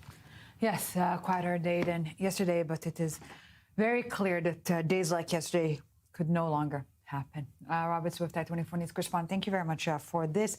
And from the Israel-Gaza border, we want to cross now live to Washington. I-24 News senior U.S. correspondent Mike Wagenheim joining us live from there. So, Mike, not just J.D. Vance is en route to Israel shortly, but also the special team, if you will, after the landmark interview in 60 Minutes. Really a whole lot of effort to keep everyone and everything intact, and it is not so easy when reality knocks on your door. You know, I think everybody realized that this was not going to be easy. Remember, the initial aim of Witkoff, Kushner, et al. Over the past few weeks was to make this a deal that was supposed to encompass everything. It was not supposed to be the phased-in deals that had failed in the past, but reality takes over. They were able to implement phase one, and largely successfully, though obviously still waiting on the delivery of some of the deceased hostages from Gaza. But all 20 living hostages are out. The IDF remains in Gaza to a large extent.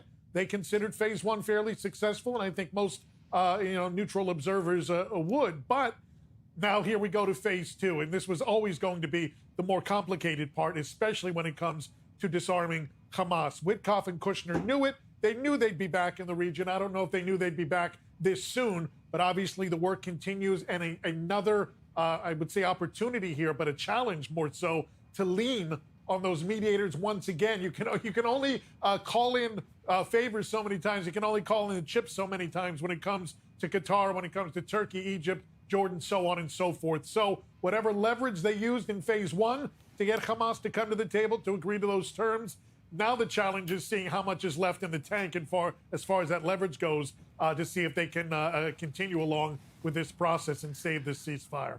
You know, when so much is at stake, Mike, it is quite peculiar to ask what else is on the agenda. And yet, I will dare to ask you, what is it that J.D. Vance is seeking to achieve this time around in his visit to Israel? You know, that's a darn good question, right? Because when it came to Witkoff and when it comes to Witkoff and when it comes to Kushner, they represent President Trump. That's why they were so effective in closing out the deal, because everybody knew they weren't just here as an emissary. They weren't just here as ambassadors. They were here essentially. They didn't need Trump's approval for anything. They spoke directly for him. They could stamp their stamp of approval on things without having to shuttle back and forth. So really, there's not a whole lot of difference here. I think for Vance, it's more so just to kind of give an added emphasis to make sure that things are maybe not falling through the cracks, so to speak, that you're keeping your eye on a larger horizon than maybe Kushner and Witkoff could, with their focus right now on just these kind of narrow, brittle aspects of the ceasefire. Vance may be coming in as a more of a big picture guy at this point. Is he needed?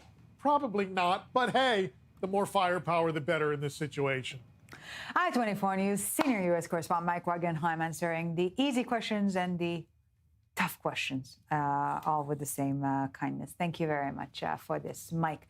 Gentlemen here in studio, we are seeing again, we're not surprised that Hamas is trying to push to push the lines here, and yet is there a clear red line that for Israel will be, no, this is a breach, this is a step too much? Well, look, a poll from our sister Hebrew channel last night showed that 2/3 of the public, when they were asked, should Israel start the war again or start fighting again, resume fighting, if the remains of all the hostages aren't turned over, and 2/3 of the public said yes, which to me was a very, very striking finding. Right.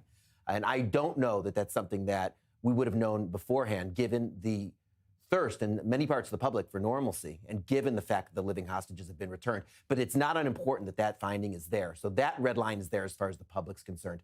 Look, when J.D. Vance comes and says there are 40 different Hamas cells, so in a sense throwing up his hands and saying, what can we do if some of them are going rogue?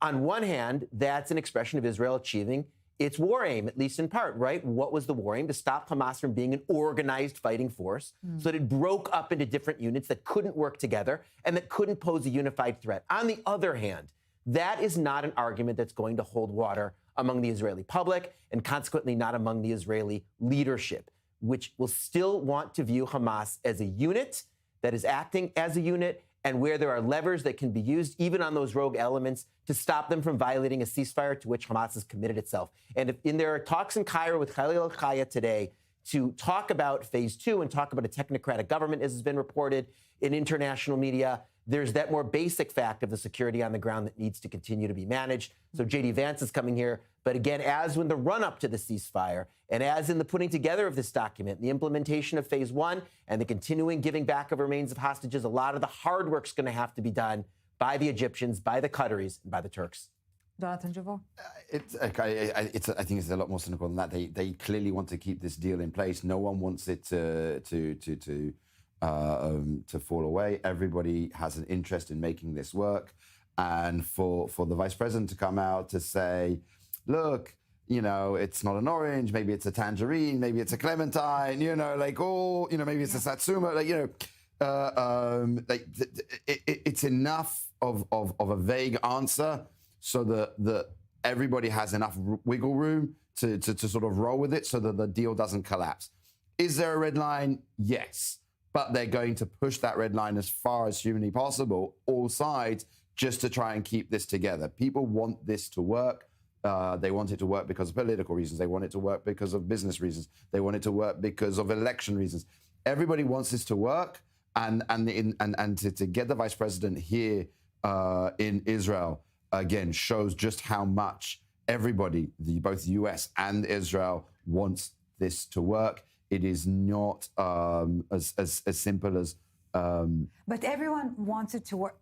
When the deal was announced, and I wouldn't even say achieved, the notion was that the fact that now Qatar and Turkey, first and foremost the US, are not chaperoning the deal, but have a clear interest in the success of the deal, that it will increase Hamas's commitment to it. And as a consequence, those players will see any violation of it as a violation of their credit, because their credit is on the line. And we're not seeing that this is their take on what this deal means. Well, look, again, the focus was on phase one. The focus was on returning living hostages. Then the immediate focus on returning the remains of murdered hostages. And that process is continuing, obviously not as fast as the Israeli public would like.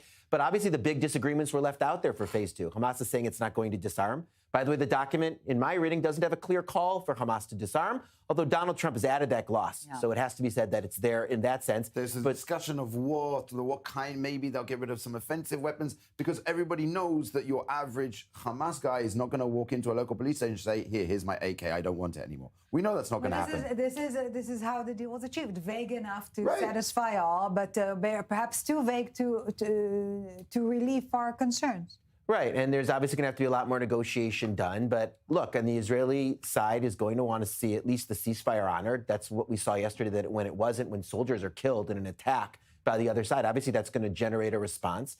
And those events have to be stopped. And that's going to be up to the mediators and ultimately up to Hamas, even if the elements are rogue. In one sentence. The key thing here is lives, meaning gunfire, sporadic fire will be tolerated. It's when soldiers get killed, that's when it's really going to test everyone. Well, from TBC to TLC, Owen Alterman, Jonathan Javor, thank you very much for joining us on this special broadcast. TLC and a whole lot of it after 2 years in the tunnels of Gaza. Less than a week in Israeli hospitals. 7 brave former hostages were discharged and returned to their homes with massive crowds and cheers from their families and Israeli public all together. Our 24 News host and correspondent Emily Francis with the story.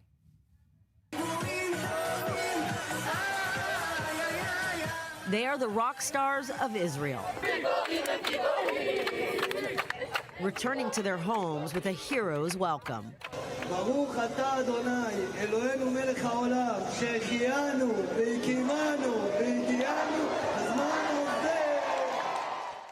Yesterday, 7 hostages were given the free and clear to leave the hospital and start anew, including Elkanah Buchbut, who held his son closely.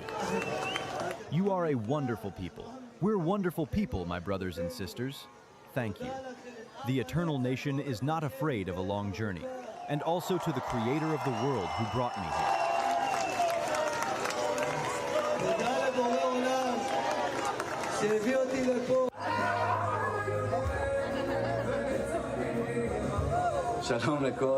Hello to all of the amazing people of Israel. I'm David Cuneo. And I'm Ariel. We both went from darkness to light a few days ago. Brothers Ariel and David Cuneo spent 744 days in the tunnels of Gaza after being taken hostage on October 7th from Kibbutz Nir Oz. I can't believe I'm saying it, but my dream has come true. I tell my daughters Emma and Yuli bedtime stories every evening. I get to hold my wife, Sharon, my love. Thank you, Father, Mother. For me too, right? To our amazing brothers, and of course, Arbel, my love. Twins Gali and Zeev Berman, separated in captivity, reunited for the first time and returned home to Kibbutz Bet Guvrin. Right now we need to relax a little bit because this is very exciting. But thank you for everything. My son is back home. My son are back home. Thank you. Released hostages, Eviatar David and his best friend Guy Gilboa Dalal, who reunited at the hospital after being separated in captivity, are on the road to recovery. Today, for the first time in 2 years, our family is whole once again. Eviatar is home. My little brother, the heart of our family, is safe, alive, and with us. Seeing him walk through the door, smiling, still himself after everything, reminded us that light can survive even the darkest tunnels.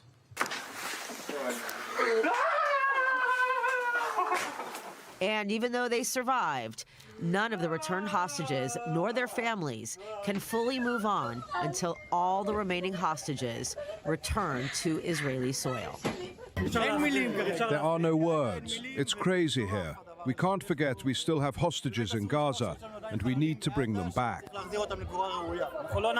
We won't stop till we have them all. We won't stop. And a final word to you. The fight is not over yet. We still have brothers, some are hostages from Nir Oz, our community, that we must bring back for burial in Israel. We must not stop. Until the last hostage comes back to us. And on that note, we are finishing our report in your day. Thank you very much for being with us. Lori Sellier will be here later on in the evening with Middle East Now. Benita Levine will bring us the rundown, hopefully packed.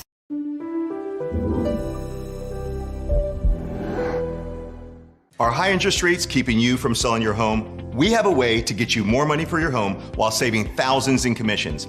At Ideal Agent, we'll connect you with a top local agent who will sell your home fast, for top dollar, and all this for as low as a 2% commission. We paid a 2% commission, which I don't think we would have had with any other agent, and we got top dollar for our house, and we are just so happy about it, and the results were fantastic.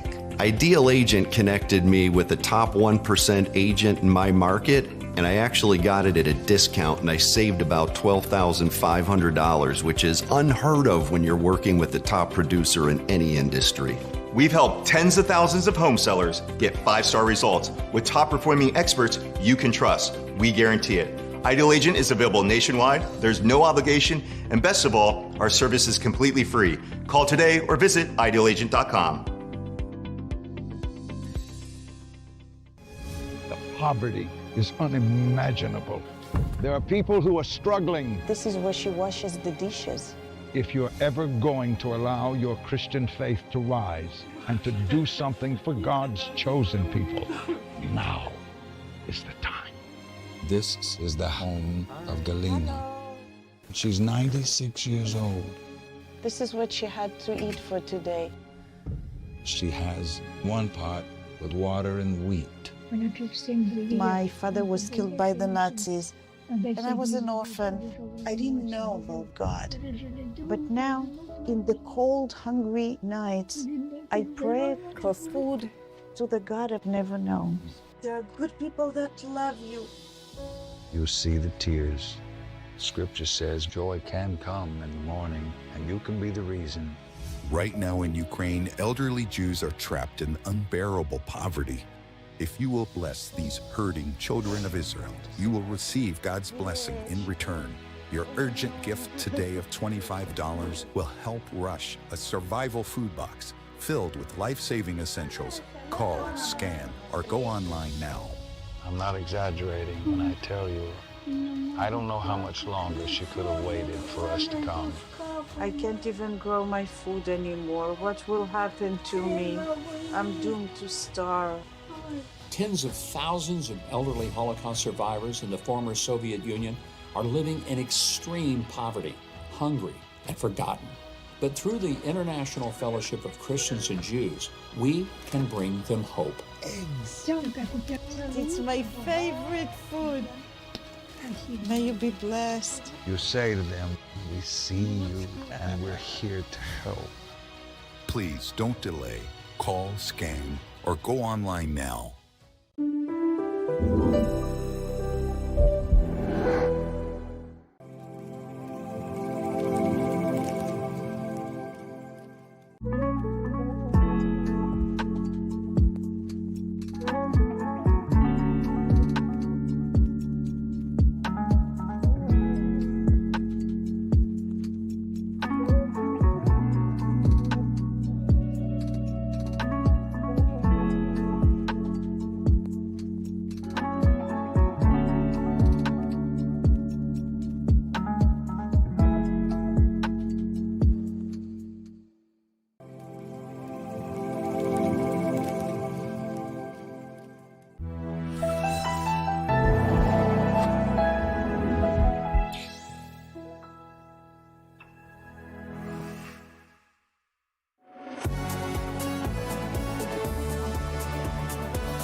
Welcome back to this special broadcast here on 924 News. Israel's winter session is officially opening. We want to tune in now to the speech of Israeli President Isaac Herzog.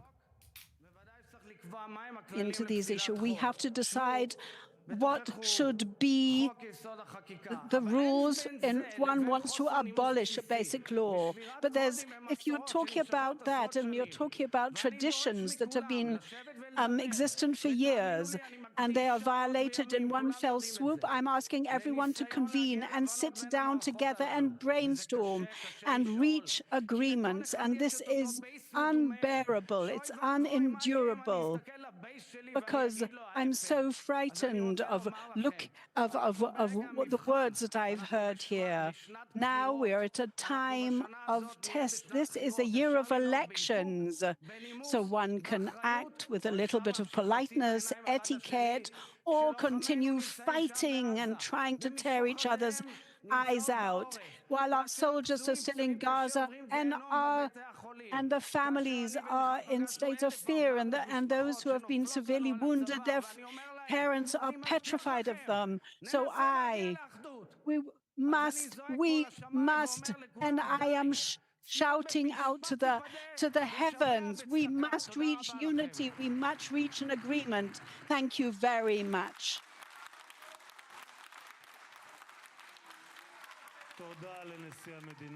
Thank you to the President of the State of Israel. Standing ovation to the Israeli president from only one side of the political aisle, the opposition.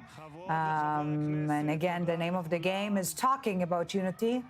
Not sure that it is actually about practicing unity, but definitely talking about it. Owen. With some fire in his belly about that, as we just heard from Isaac Herzog, talking about the need to come together around some kind of consensus about how the judicial system would be able to override laws and veto legislation. In most countries, Ellie, of course, this is ironed out in a written constitution. In Israel, our constitution is a work in progress, and famously so. And so this is one of the central issues from the judicial overhaul in 2023, now coming back onto the public agenda. And for all the talk of a new Israel after October 7th and a new public agenda, we are back to where we were in 2023 in terms of the issues that are at least animating this plenum that we're seeing on our screens right now, and these politicians, as Prime Minister Benjamin Netanyahu steps to the podium.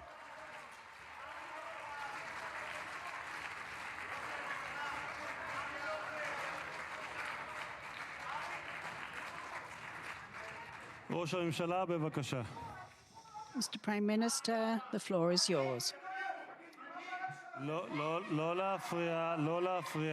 No disturbances. No interpolations.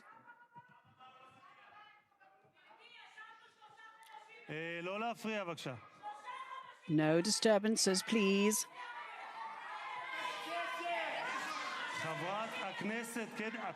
Member of Knesset, you're disturbing the Prime Minister.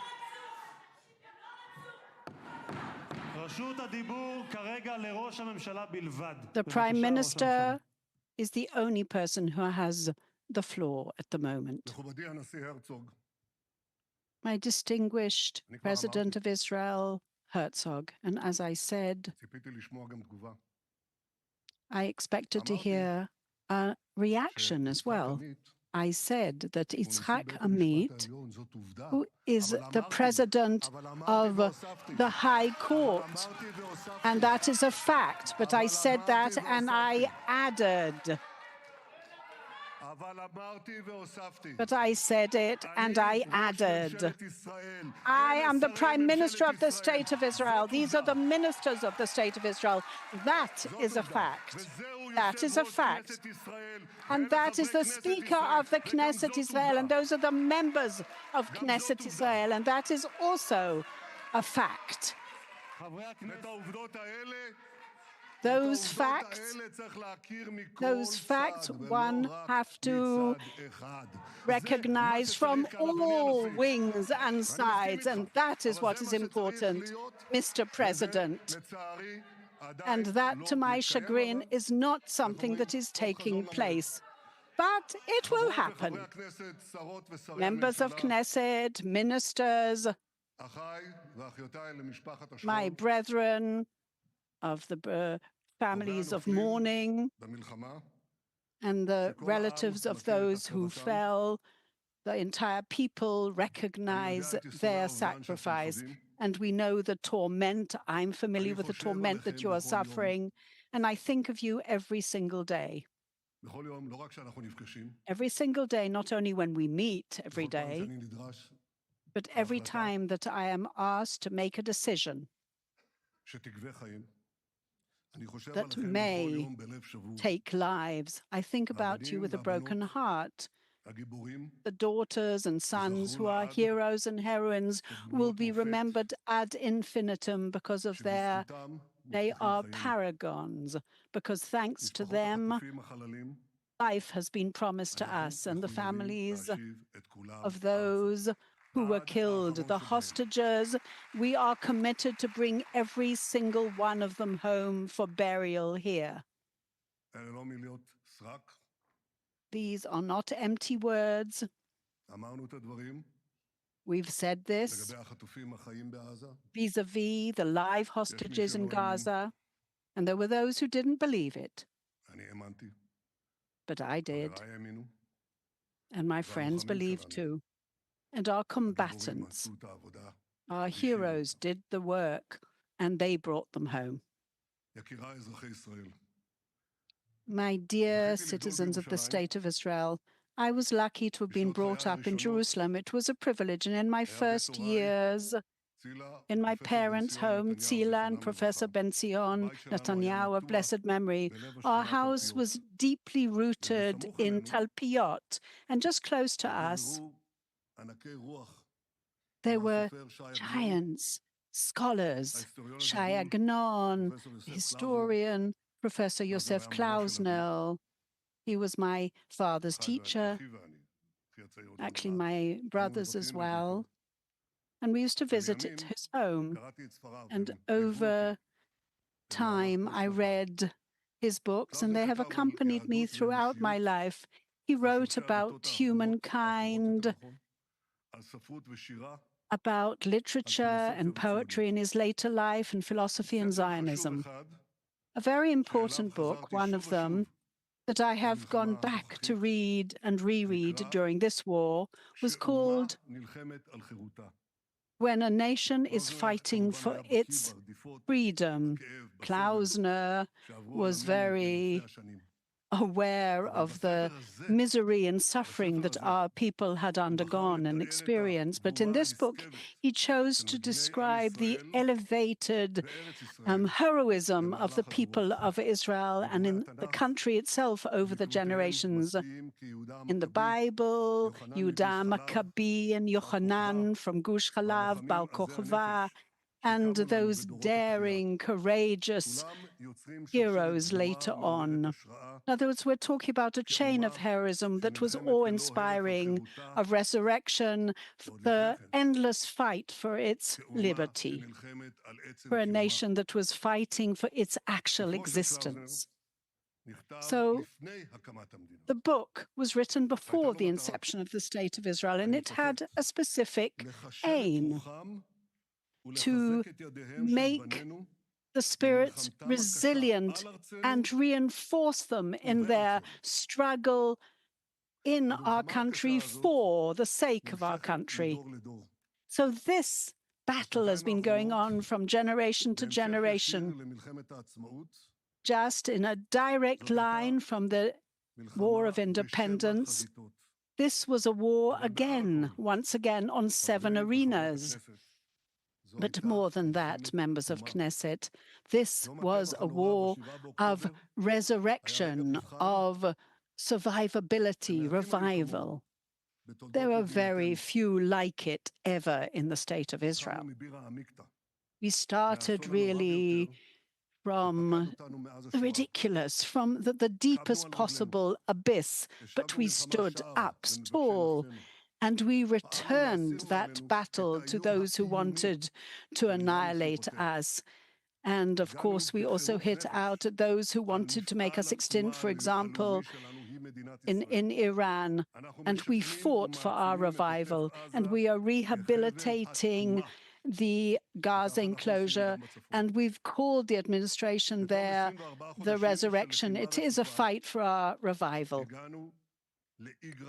We have reached the sublime now, from that ridiculous to we're talking about the Hermon and to the skies above Iran, and to that moment that when the hostages came home. We're talking about over 200, and in the various daring rescue operations, we brought back more. Just a week ago, we brought back 20 live hostages, and with them 12 that had been murdered.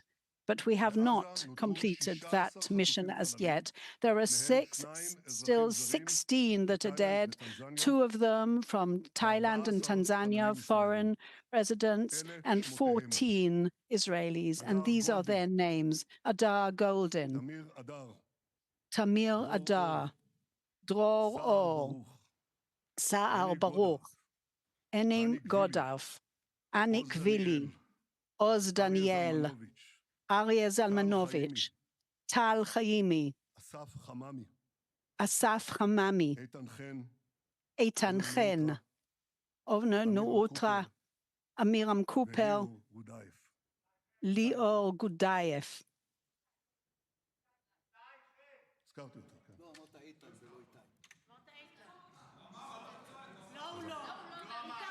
He said the name.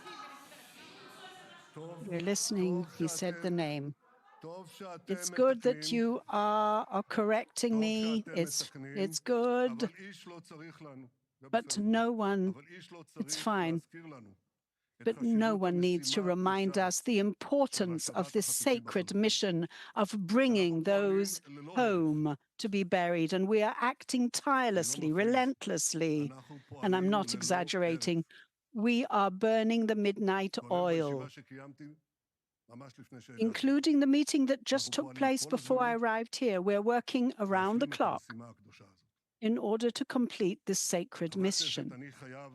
Members of Knesset, I would like to make things very precise in a clear-cut manner. Time and time again, we hear the claim that this deal, the hostage deal, was on the table already a year ago. Well, that is so erroneous. At no point, not even 6 months ago, or a year ago, or 18 months ago, at any point, the Hamas was not willing to actually agree to that deal that we've achieved. We're talking about the military, their president, the IDF, and all their presence in most of Gaza. And that specific decision that was agreed upon by a widespread international arena, all about the Muslim world, about the demilitarization, the disarming of Hamas. And we are determined to achieve that and that as well. In other words, all the objectives of the war and the eradication of the Hamas as a military and political body. We managed to achieve this specific deal because the Hamas felt very strongly that it had a knife to its neck. We wielded tremendous pressure on it. And thanks to that, we managed to release nearly 200 hostages before this round even. And we murdered the architects of that massacre. We're talking about hundreds of thousands that we really aimed to eradicate in the Hamas, and we managed to assassinate many of them. And we completely broke up that Iranian axis that Hamas was leaning on and its proxies. We managed to go into the town of Gaza. It was the last stronghold of that terror organization. What Hamas understood, and my friends and I, supported that entrance into Gaza, my entrance into Gaza. They understood that they were about to be eradicated, and therefore they gave in because they knew that they would not be able to sort of give in to us, and they would have continued controlling Gaza otherwise. So we were asked to retreat but still hold on to all the axes there. And everything would have just been reiterated. That is what we feared might happen. That is what Hamas wanted. But that is not what happened, and that is not what we achieved. Had we listened to many in this plenum and outside of it, those who called to me to stop the war, to surrender,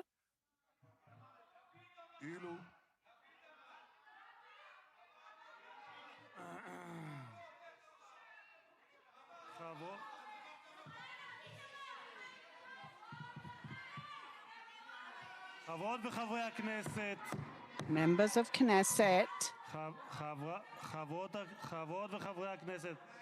members of Knesset, enough is enough.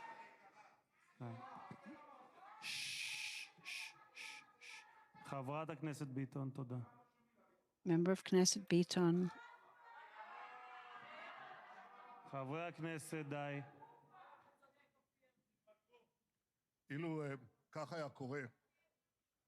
Had that happened, had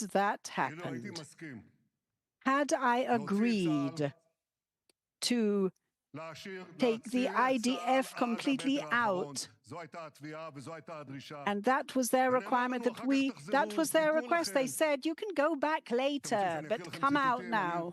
You want me to read out the quotations? I'm going to save you that. We were asked to completely withdraw. Member of Knesset Shkalim.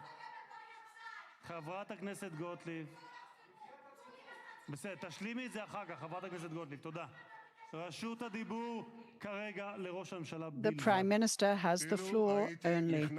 Had I surrendered to those dictates, the war would have ended with a victory of the Iranian axis and the Hamas. Sinwar, Def, and Nasrallah would have remained alive. They would have gone out. Member of Knesset Levy. They would have remained at not sort of ridiculous as they were after they were dead, after they were assassinated. They would have remained with all the cards in their hands, and Hezbollah would have threatened all our towns with hundreds of thousands of missiles. Member of Knesset Levy, third call, please leave the hall. Please remove him from the plenum.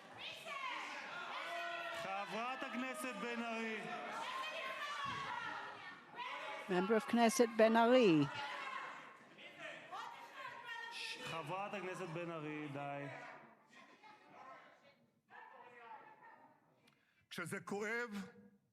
When it is painful. Well, when it's the truth, it is painful, and that is the truth. That was the full truth.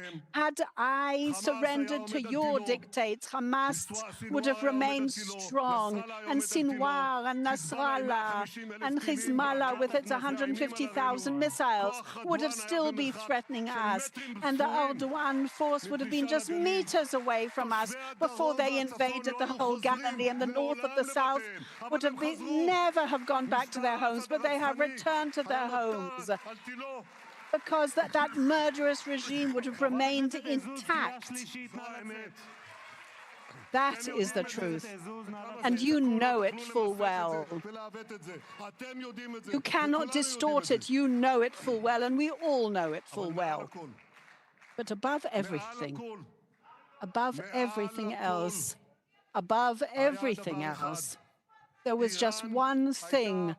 Iran would have continued to manufacture at an accelerated rate hundreds of thousands of ballistic missiles, and within a matter of months, it would have developed an atom bomb in order to destroy all of us, you as well, member of Knesset, all of us, the rightists, the leftists, the religious, the observant, the secular, and we would have been in the heavens, shot there in a cloud of smoke. The entire country, what it was at a risk of destruction, extermination. The citizens were in a state on the verge of a completely existential threat and on the actual verge of falling into the abyss. And I cannot ignore it. Cannot ignore it. And you are poo-pooing it and denigrating it. But I did everything in order to remove that threat. And you're calling it all sorts of names, but look at the basic truth. That was the threat that my friends and I, thanks to the heroic soldiers of the IDF and the GSS, we removed that threat, and doesn't matter how many times you shout and shriek, nothing will change it. Members of Knesset. Member of Knesset Friedman.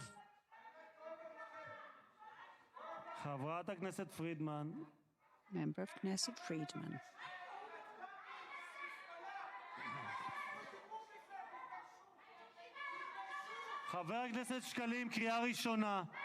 Member of Knesset Shkalim.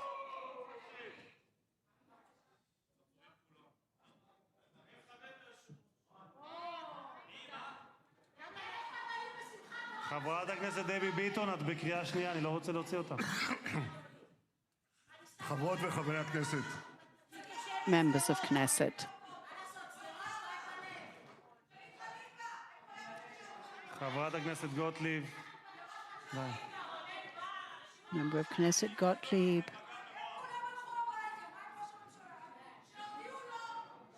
חברת הכנסת גוטליב, די.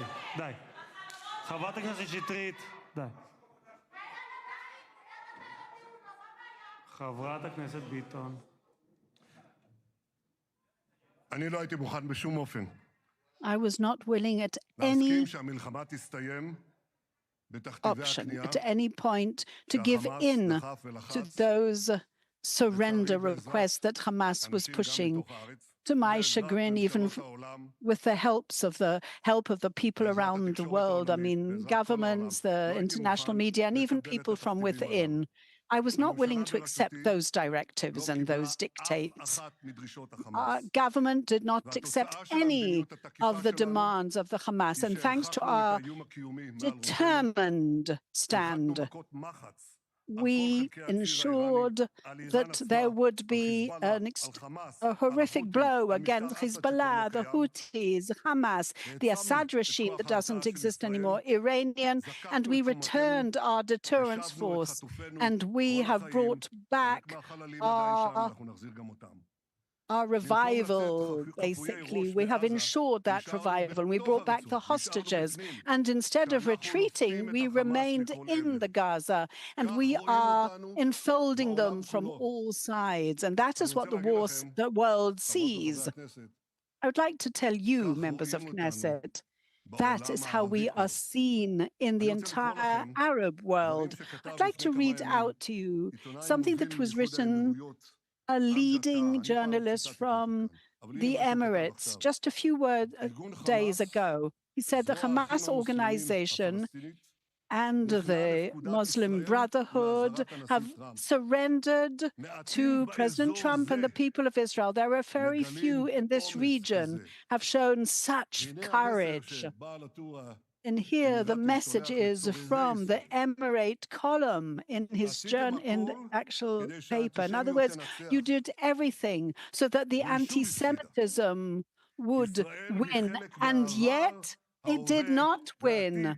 Israel is part of the past, the future, and the present in the Middle East.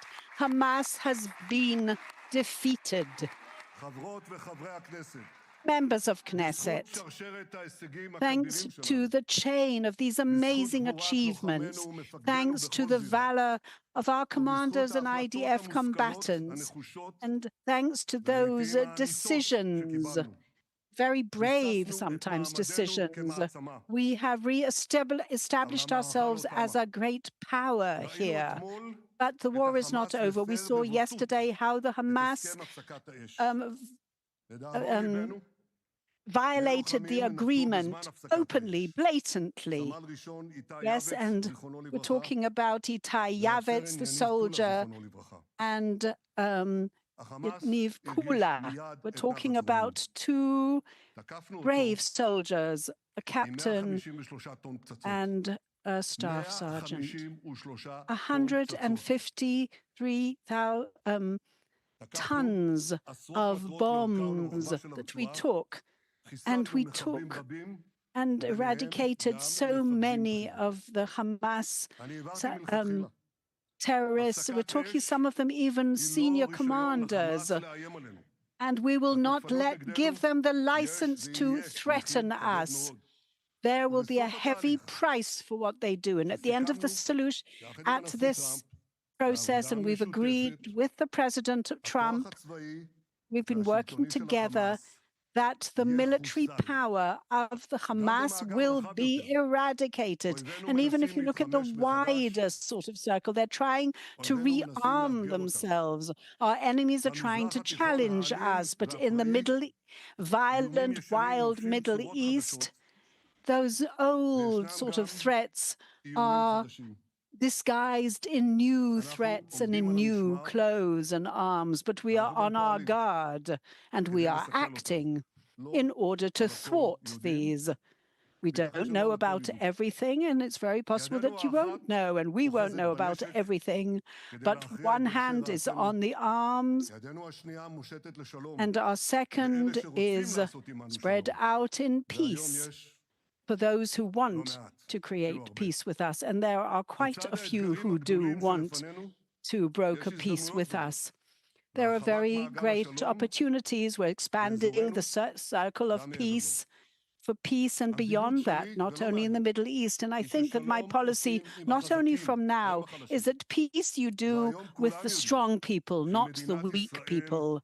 And everyone knows in the State of Israel that the State of Israel is a very strong state, more than it has ever been. Thanks to this clout, this power, I had the privilege, together with President Trump, to bring the Abraham Accords with 4 Arab states.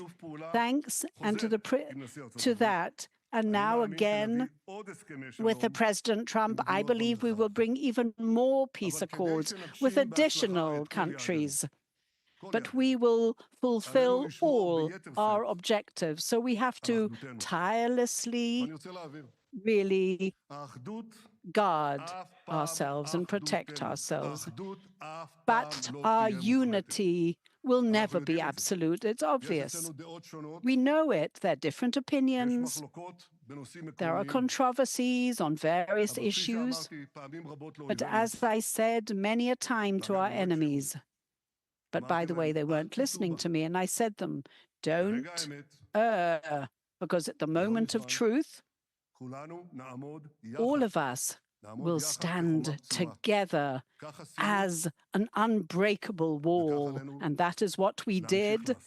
And that is how we must continue acting. So I'm calling upon all of you, the members of the coalition and opposition together, and through you to the public.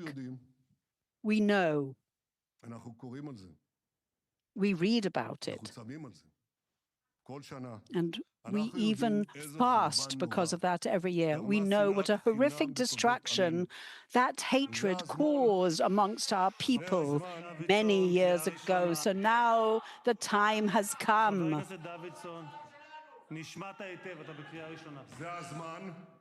That is the time to decrease and lower those flames, because with democracy we can reach achievements swiftly, and we can reach compromises, and we must discuss controversies, but to do so has to be to the point, and certainly not with violence, and certainly not with murder threats against politicians or threats against the murder of the Prime Minister or his family or the members of the families of the other ministers. And all of us know what are the boundaries of the acceptable discourse, and everyone knows that, especially those who cross those boundaries and those limits. Ophir Katz, where are you, from the coalition, the chairman of the coalition? I would like to thank you for all the efforts you exerted up to now. And secondly, I would like already now to warn you, you're going to have to work hard, because very soon we're going to try and pass the 2026 state budget.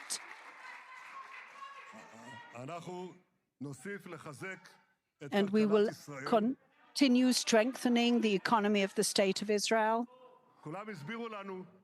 Everyone explained to us that the economy of Israel will collapse, and that the relations and the ties with the United States will collapse, and Israel is weak and it must surrender. Well, I'd like to tell you that the achievements of the economy of the State of Israel are awe-inspiring, and they have inspired the entire world.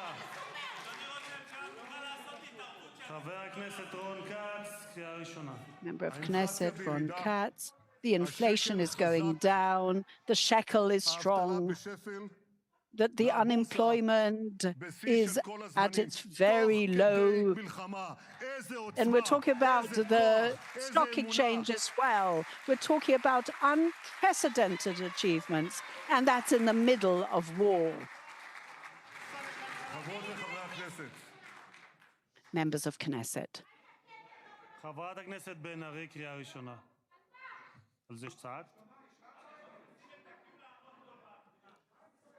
חברות וחברי הכנסת, במרוצת המלחמה, over the אנחנו התמודדנו עם months of the year, we were grappling with something very, very severe.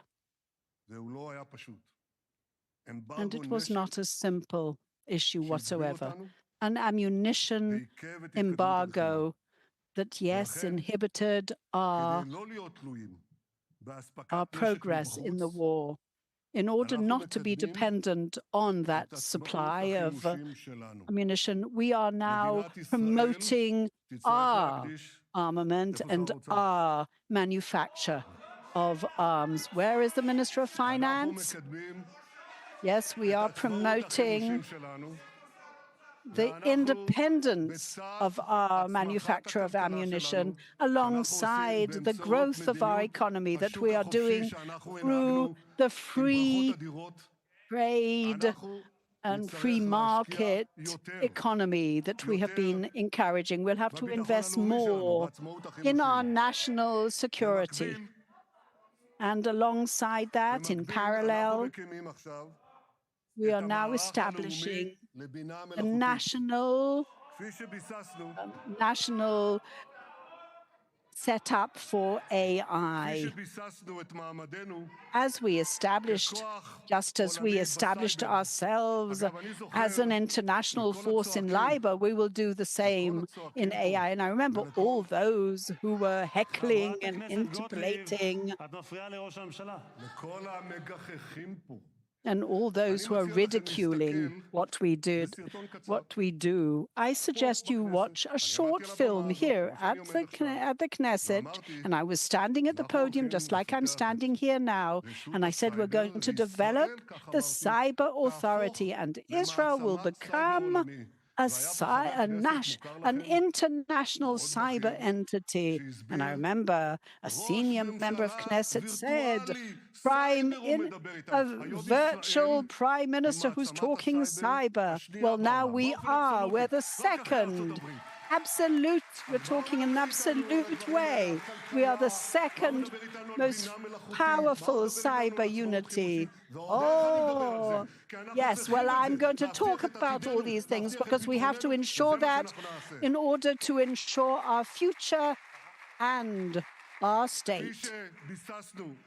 And just as we established our status in the cyber world, so we aspire to do so with AI as well. And there will be ramifications that will be not only on the economy, on our society, and on high tech, and in every field. And vis-a-vis our ties with the United States. Our ties with the United States have never been so closely tied as they are now, if you're talking on a political but also personal level between President Trump and myself and our two and United States and us. All of us were so moved by his historic visit here to Israel and his historic speech here at the Knesset as our greatest friend in the White House that has ever been there.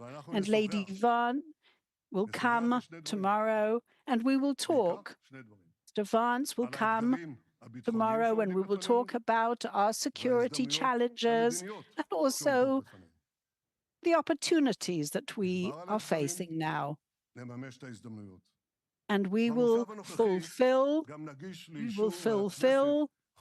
those opportunities, and we will bring about the draft of 10,000 Haredis in a matter of 2 years, something that has never happened before.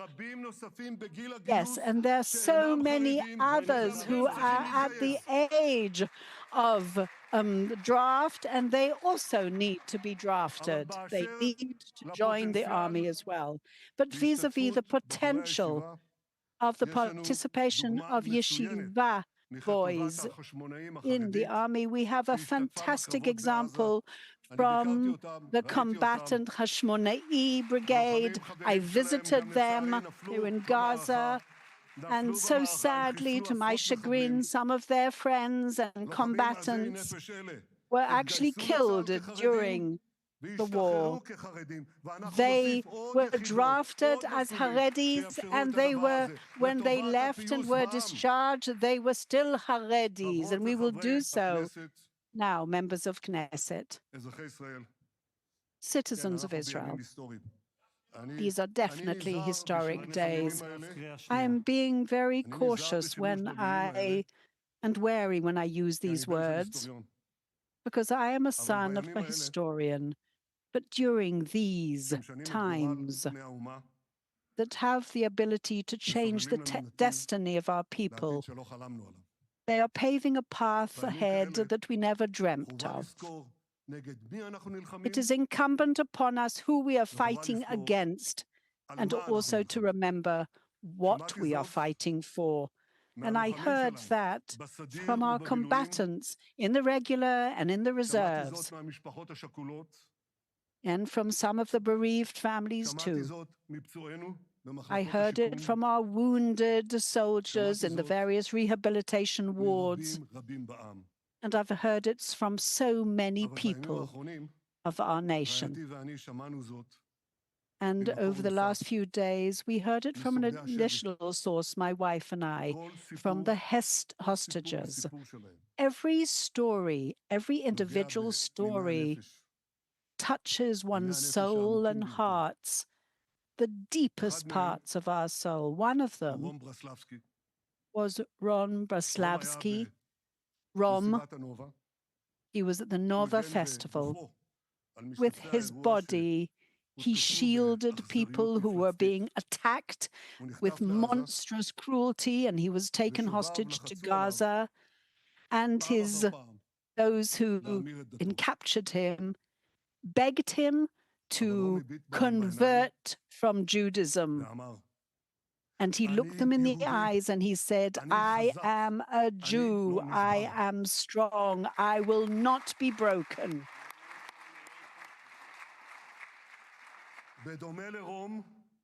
And similar to Rom and all our wondrous heroes and all the citizens of Israel in captivity and on the front and on the home front, that is our answer to all our abysmal enemies. We are Israelis, we are Jews, we do not break, we are strong, and with the help of God, we will prevail.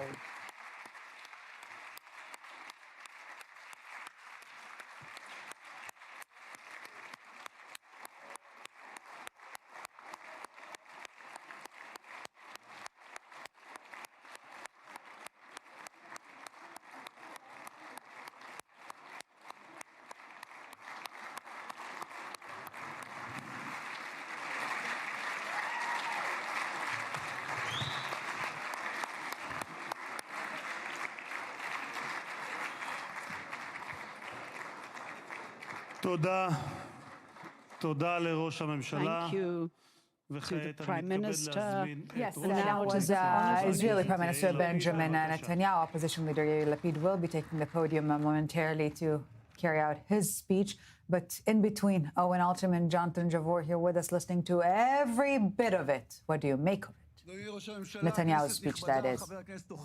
A very distinct strategy, of course. And we heard about the war. We heard about the victory that Netanyahu is contending that Israel has. Of course, alongside this, the government changing the name of the war to the War of Redemption, according to the official translation from the government press office. But obviously a very, very, Ellie, a conscious strategy to make this the centerpiece of this speech. That said, polls show that this will not necessarily be Netanyahu's strongest card come election time. But it is, at least at this point, because we're not in an election campaign yet, a way for him to speak to national unity and try to command the high ground while at the same time appealing in a distinctive way to his base, so a way of threading that needle. Of course, a clear division of labor between this speech and the speech we heard earlier from Knesset Speaker Amir Ohana, which went right at those societal issues that more directly divide right and left and are much more likely to be at the center of the election. Also, the Israeli president deviating from his planned speech, or at least this is what he said, and addressed that issue specifically. Jonathan Javor, what do you make of it? Really quite interesting, because while I agree this isn't the election speech, this isn't the message box for the election, but he's come out fighting. He's come out with a clear policy for this specific speech, aiming to make the opposition look petty, which he actually has done with all their shouting and nonsense. He's given an answer to his coalition partners, at least for now. It's like, A, we'll deal with the budget, and B, the ultra-Orthodox, this is my plan to basically get you off the hook of a law that already exists where everybody should go into do military service. And he's basically riled everybody out without saying much, and actually he's come off the stage looking quite good for his voters, and that's what it's all about. For his voters, and now let's listen to not his voters, to what Israeli opposition leader Yair Lapid is saying. I was here and I was extremely moved by the President Trump, but he said, and perhaps people didn't notice, that Netanyahu wanted to continue the war and I told him to stop, so he had to stop.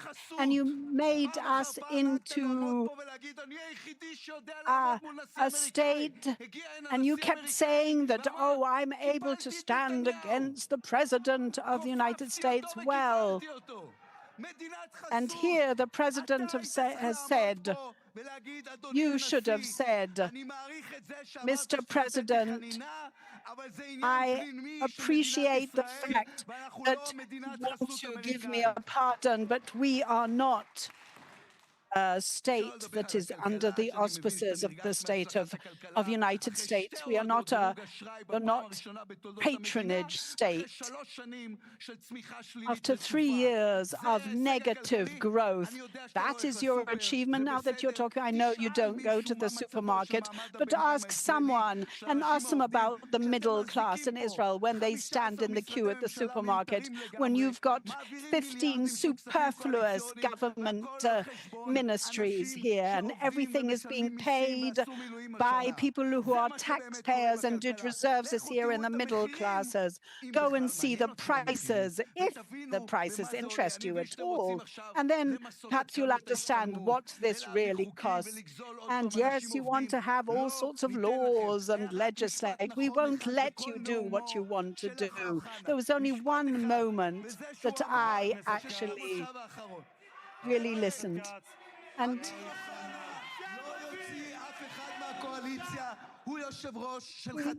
he is the Speaker of only half of this House, the Speaker here. Have you not understood? He's not going to let anyone from the actual coalition. You're only going to ask people from the actual opposition to go out. And you know that you do not actually represent the entire House. You only represent half of this House. What did you say? And now, Rabbi Doron Peretz, the father of Daniel Peretz, the tank commander of blessed memory. Rabbi Doron Peretz, the father, was standing on Thursday at the funeral of his son, and he said that everyone talks about the day after in Gaza. Maybe we should talk about the day after in the state of Israel. And if it looks like this session, when it looks as if we're going to a very bad place, to my delight, it will not happen. And the only reason is because I was looking at Tal Kupperstein, who got up out of his wheelchair and said, I am getting up in the sake of my son. And that is how Israel will get up. It is a healthy state. It's a very healthy state, only it has a very sick government. The Prime Minister is asking to speak. It's a personal notice, and then after that, the Prime Minister the chairman of the opposition will be able to answer on a personal note as well.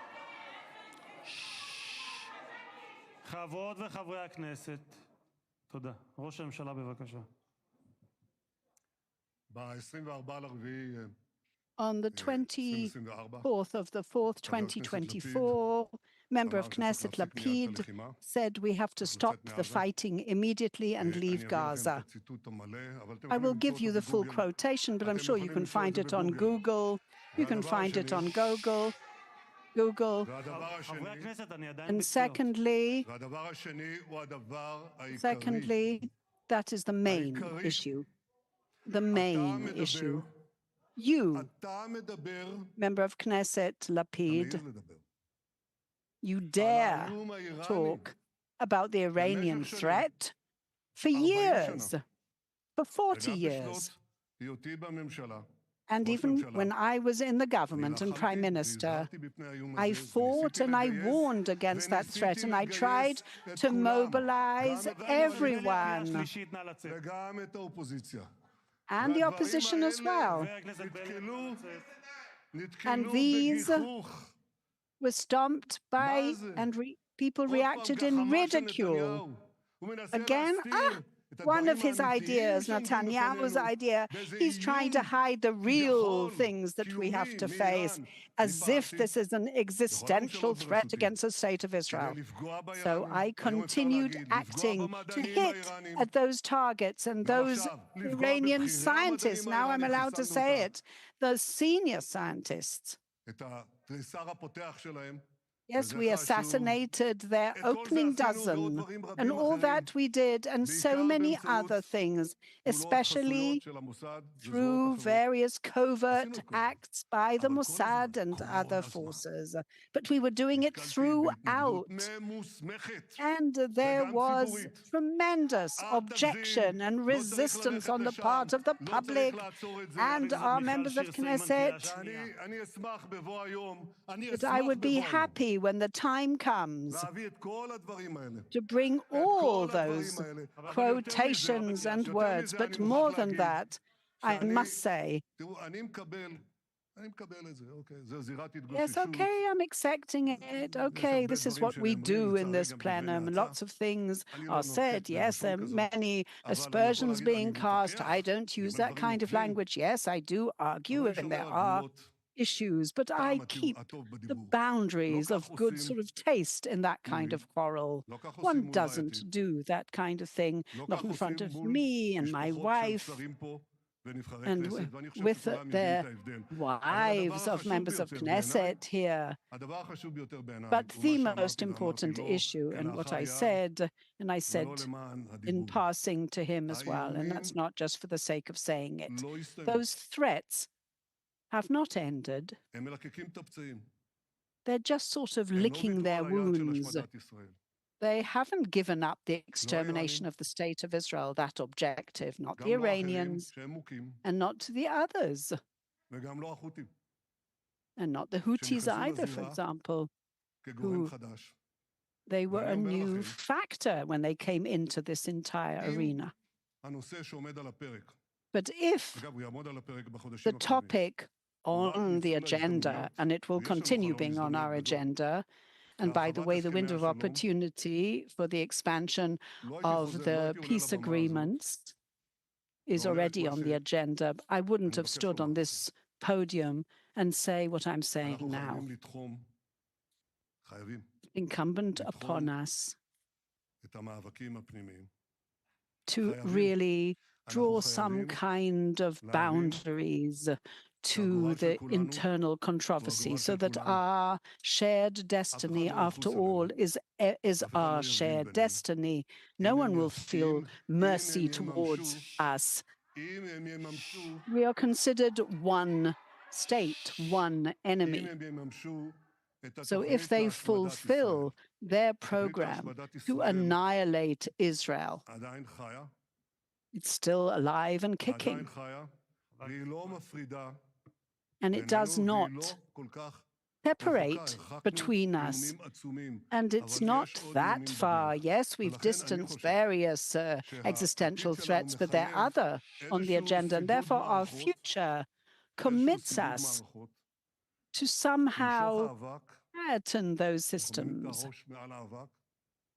and raise our heads above that dust, let that dust rest for a little bit, because we should understand that we all share a destiny, a fate. And I'm willing to harness and mobilize all the sides of this plenum. The Haredis, you're preserving the study of the Torah and the legacy of the state of Israel. I'm sure you'll be able to help mobilizing the Haredis to the IDF. The learning of the Torah is an important principle. People ask me what I think during the war that we were waging, these campaigns. And I said at that meeting, that fateful meeting, Israel and others sitting here remember that well. And I said that we have decided to send our forces to Iran. We concluded the meeting, and God will be with us. He will help us. I said it then, and I say it again now.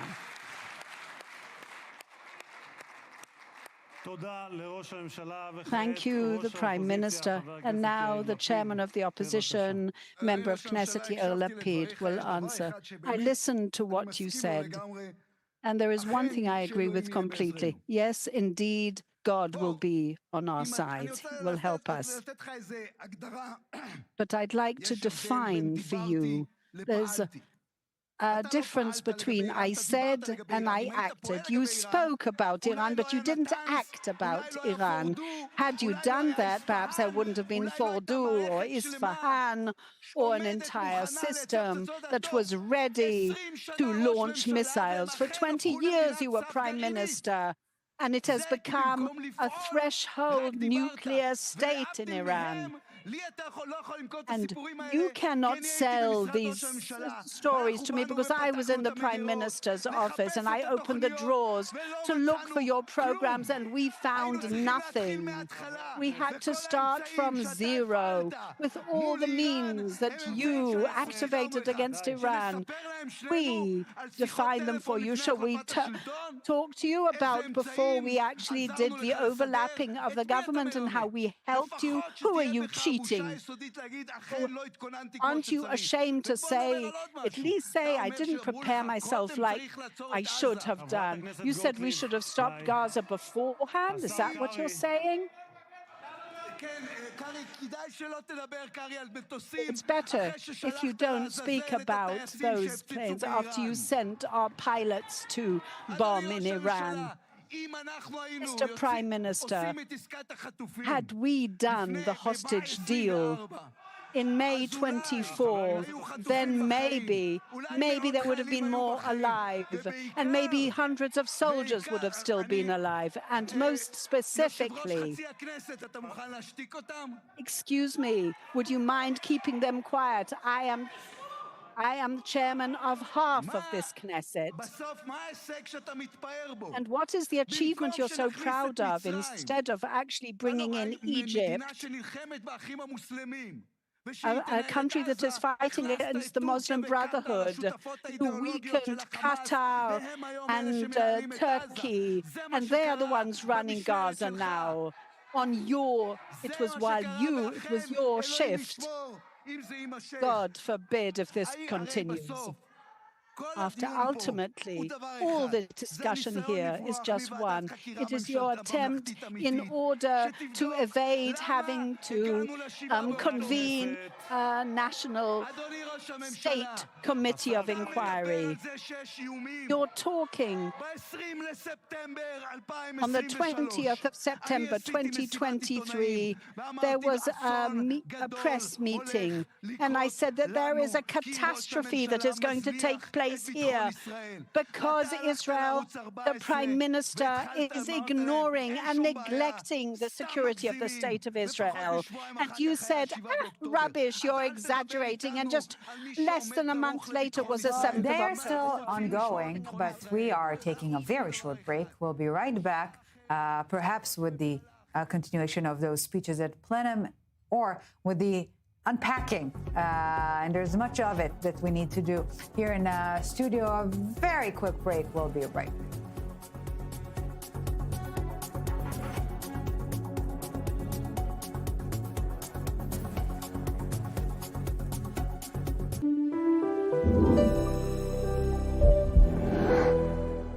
Are high interest rates keeping you from selling your home? We have a way to get you more money for your home while saving thousands in commissions.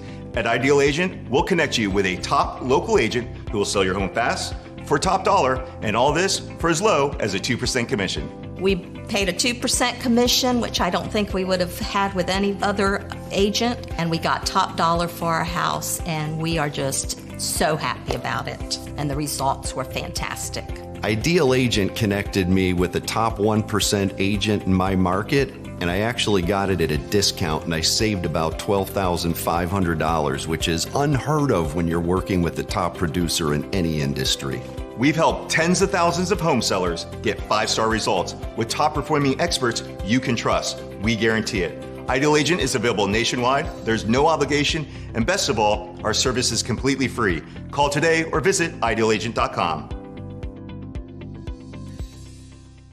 Israel continues to fight for its survival and its right to exist. The moment to act is now. Your investment sends a clear message. Israel is not alone. Go to israelbonds.com or scan the on-screen QR code to invest in Israel bonds now.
Want to stay on top of the news no matter where you are? Introducing i24 News' brand new news website. On our website, you'll find all the latest articles, interviews, and live broadcasts. Everything you need to know right at your fingertips, whenever you want it. So what are you waiting for? Download the i24 News app today.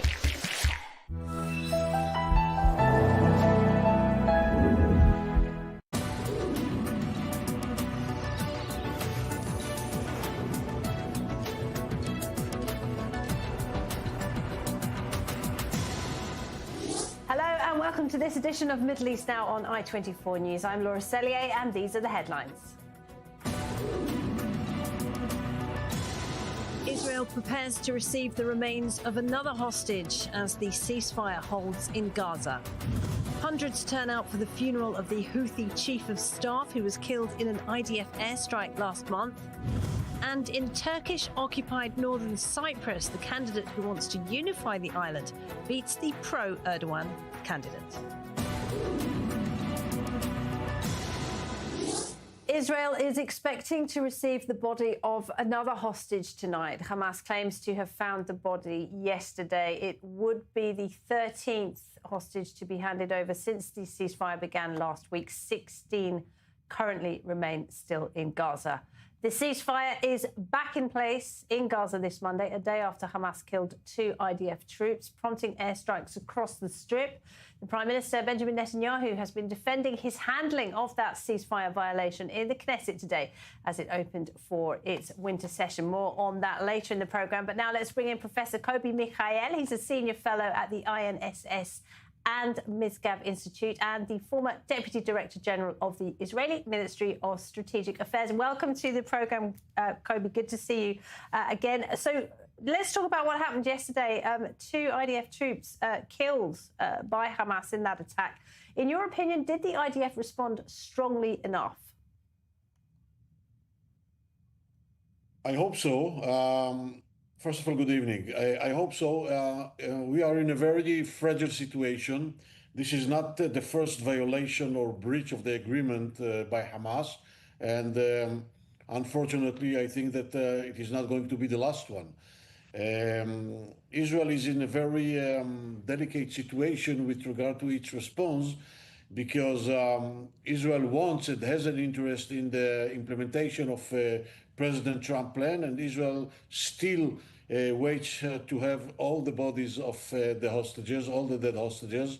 So on the one hand, we have to be, I would say, a bit patient and to be a bit restrained when it comes to the retaliation. On the other hand, we cannot allow ourselves to go back to the equations and to the norms that we knew until October 7th. And therefore, the retaliation must be very aggressive, very heavy, and must indicate that Israel will not accept these rules of the game that Hamas tries to impose of us immediately at the beginning of this ceasefire. Well, what do you think is happening here? Do you think this is Hamas playing for time, kind of stringing out the release of the deceased hostages, all the while murdering its rivals on the streets of Gaza and reorganizing itself? I think that what we see is the manifestation or the reflection of Hamas DNA. Personally, I'm not surprised from the behavior of Hamas. By the way, if we read carefully the response of Hamas to President Trump's plan, we can understand immediately that it was no. It was not yes. And Hamas accepted or agreed only to the first stage, which is related to the release of the hostages and redeployment of the IDF along the yellow line. They do not intend to dismantle themselves.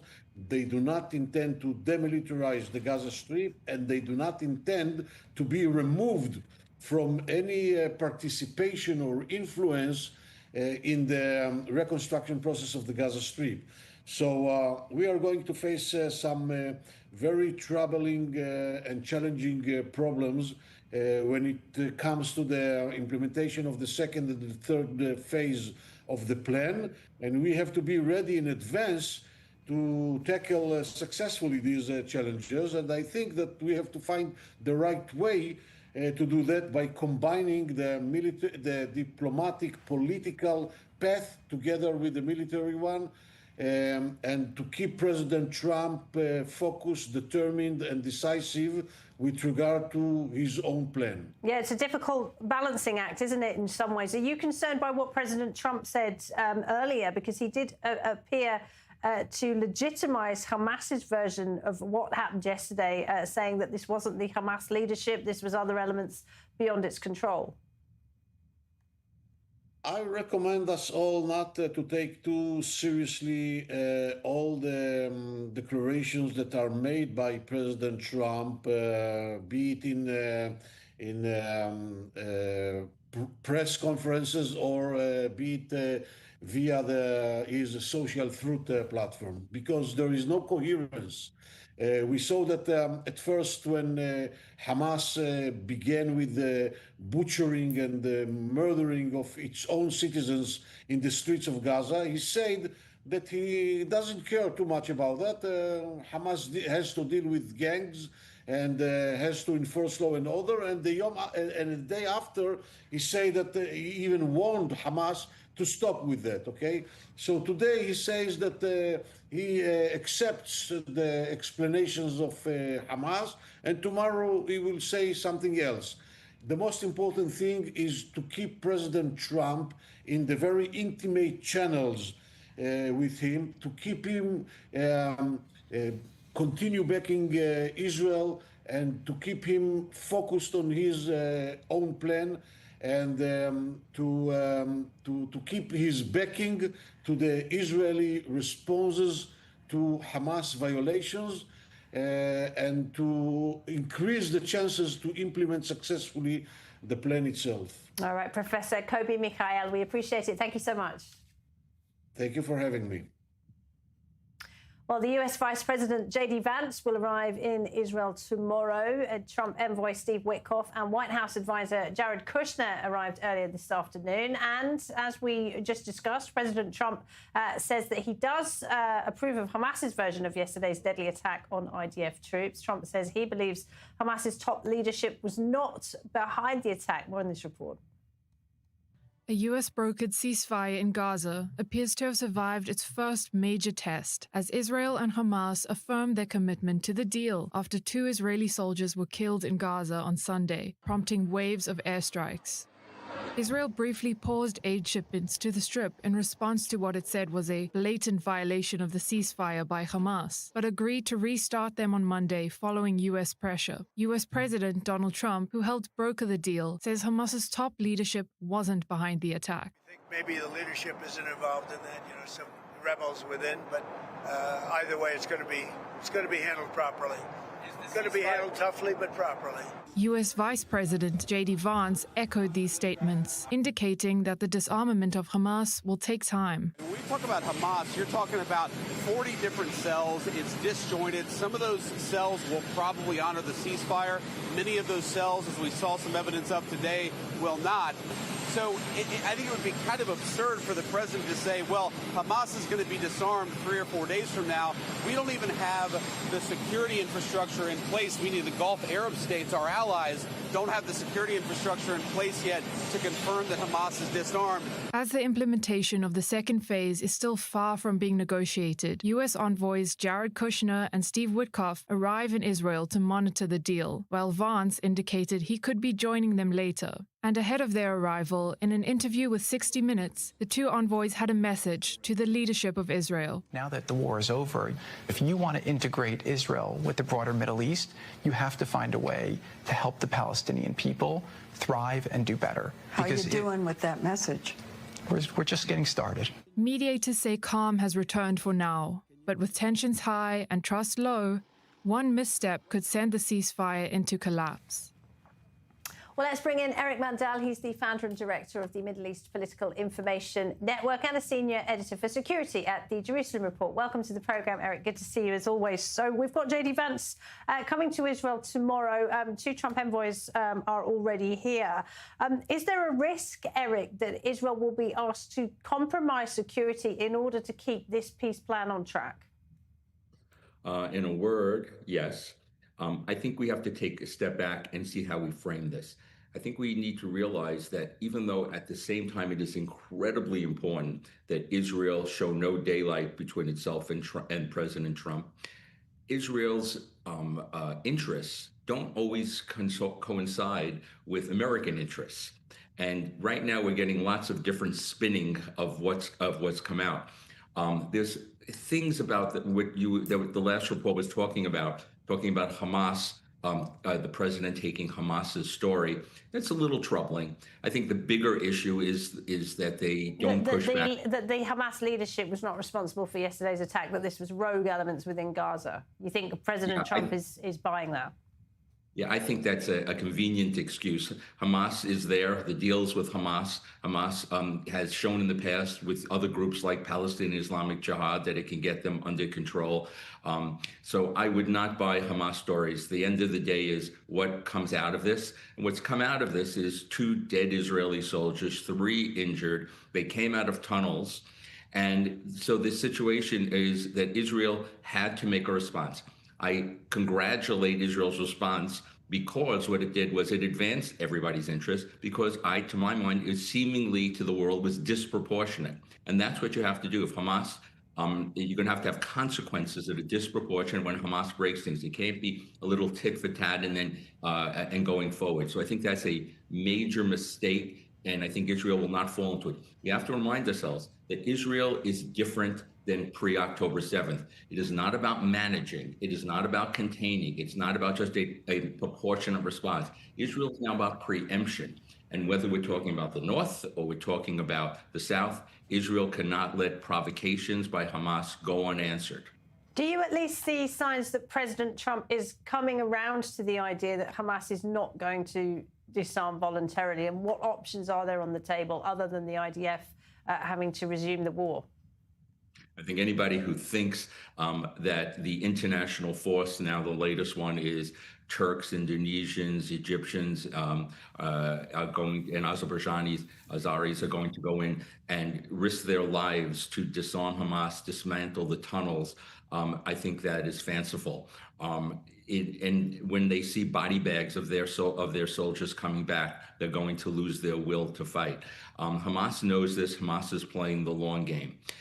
So when we talk about a phase 2 right now, we're still in phase 1. Phase 1 is about Hamas trying to drag this out as long as it can, by slow walking the release of the hostage remains.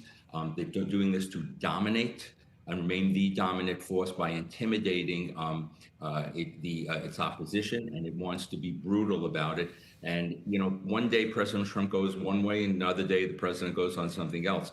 But really what should be happening here, because everything that I read here in America is it's all up to Israel to make the ceasefire work and all these things. The real answer is President Trump and Witkoff and Kushner really need to be leaning on Turkey and Qatar, who are Muslim Brotherhood themselves and are the sponsors of Hamas and who are the ones who got them into this deal. They need to deliver now to get Hamas quiet. And then that gets to the point that Hamas, if they can be gotten to be quiet and not be provocative, but that means they really do control their areas, and we shouldn't fall for their excuses. Do you think President Trump is reluctant to lean too much on Qatar, and is there anything Israel can do about that? Yeah, well, there's no doubt for lots of reasons, lots of speculation. I think we should touch upon the 60 Minutes episode yesterday, which basically Witkoff and Kushner said there was a sense of betrayal that Israel struck Doha.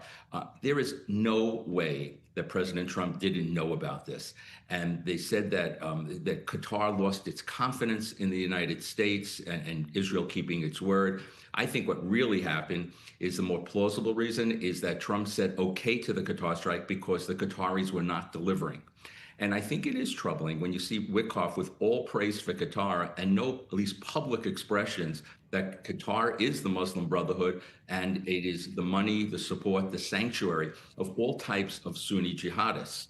And so it gets to the phase 2, phase 3, whatever it is, about who is going to de-radicalize Gaza. Are we going to trust the Qataris? And what we really need is the Saudis and the Emiratis involved and less the Turks and the Qataris. But I don't see that happening with the administration at this time. Yeah, some tricky dilemmas coming down the line, aren't they, Eric? Thank you very much indeed, Eric Mandel there. My pleasure. Well, our senior correspondent, Owen Arterman, is with me now in the studio. And Owen, we've gone, haven't we, from the euphoria of last week, just 7 days ago, seeing the hostages coming home, to this deadly violation of the ceasefire by Hamas yesterday, and now some uncertainty about what happens next. Right, and Donald Trump just in the last hour, Laura, speaking at a cabinet meeting, coming out with some pretty strong words here. He says that if Hamas doesn't behave itself, I'm paraphrasing, but not by much, then we will eradicate them. And says that the issue with Hamas will be solved really quickly. And if he gives the green light and the go-ahead, Israel can go back into Gaza in 2 minutes.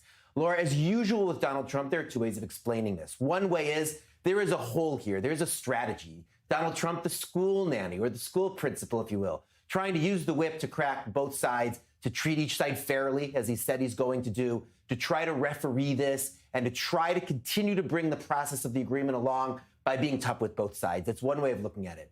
The other way, and we know this from this president, he has two competing instincts. And I say this in our broadcasts all the time in English and in Hebrew. One instinct, the America First instinct, to retrench, to look out for America, to not be belligerent, to try to be precise in what he does in the world. And the other, of course, is America Strong, not to have America look weak, not to have America look weak on the world stage. And we see both of those instincts at play here. The Donald Trump who wants to win Nobel Prizes, maybe next year, and the Donald Trump who wants to be America First, trying to broker a Pax Americana in the Middle East, and then the Donald Trump who doesn't want to come out weak and doesn't want his country to come out weak, the America Strong. That's the Donald Trump we may be hearing in the cabinet room today. So is it a strategy that's holistic, or is it a strategy with two instincts that are competing with each other in this eternal battle inside Donald Trump's brain? Yeah, and we'll see how Vice President Vance brings that message, that conflicting message perhaps to Israel tomorrow. Owen, for now, thank you. Well, with Hamas refusing to disarm, where does this leave phase 2 of President Trump's peace plan? According to reports, Saudi Arabia, the United Arab Emirates and Bahrain have all warned that the plan is at risk of collapse. Moderate Arab states are concerned there is not enough pressure on Hamas to disarm, and those fears were magnified by scenes of Hamas terrorists executing their rivals on the streets of Gaza in recent days. For more on that, we're joined by Ahmed Kuzai. He's a political consultant for Kuzai Associates, and he joins us now from Manama in Bahrain. Welcome, Ahmed. Good to have you on the programme. So, since the IDF withdrew, we've had Hamas openly murdering its rivals on the streets, openly murdering civilians. We saw a deadly attack on IDF troops yesterday. Is this something the moderate Arab states have been warning about all along, that Hamas was not and never will be interested in disarming. And what does that mean for the process going forward? Well, let me put it that way. It would be absurd to think that Hamas would be radicalized overnight.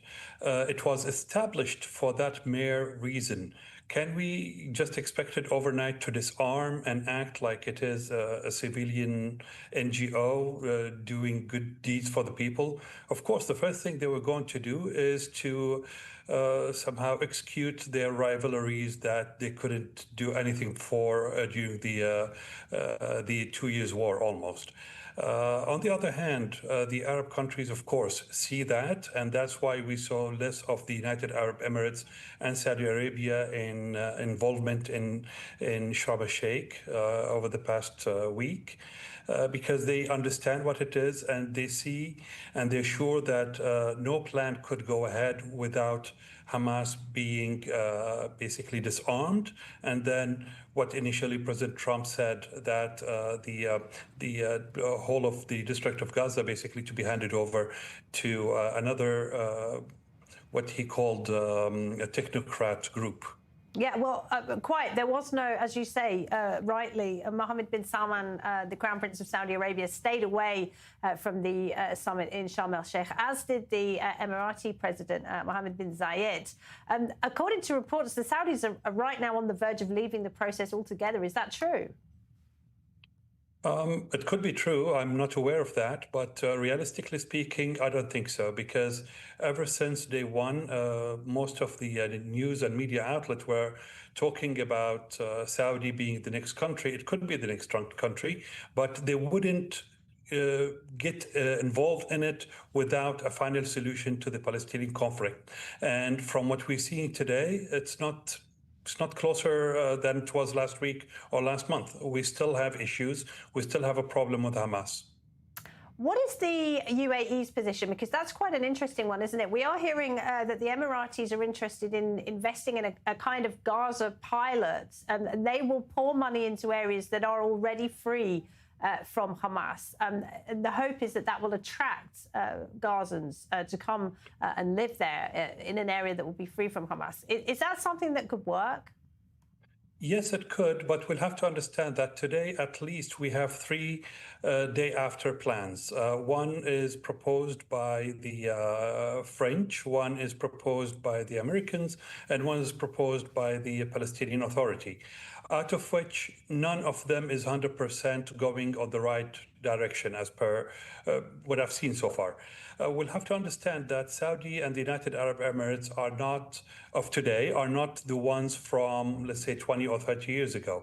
If they are going to develop anything within Gaza, they will have to run it because they don't want corruption and they don't want to see another establishment being taken over by the Muslim Brotherhood or even by Hamas themselves. So if they are going to do anything when it comes to that, they want to have full control. They want to pay the salaries, and if it's schools, they want to make sure the curricula is basically a peaceful one that builds countries and not builds militias. Of course, those 2 countries have experience of de-radicalizing their school curriculums, don't they, which has proved to be very successful, and we can see that paying off in the Emirates and in Saudi Arabia. I want to ask you then about the troublesome country in the neighborhood, perhaps, and that is Qatar. Is there a concern that Qatar is holding on tight and really seeking to entrench its role in the future of Gaza, and that means essentially that Hamas will be kept alive?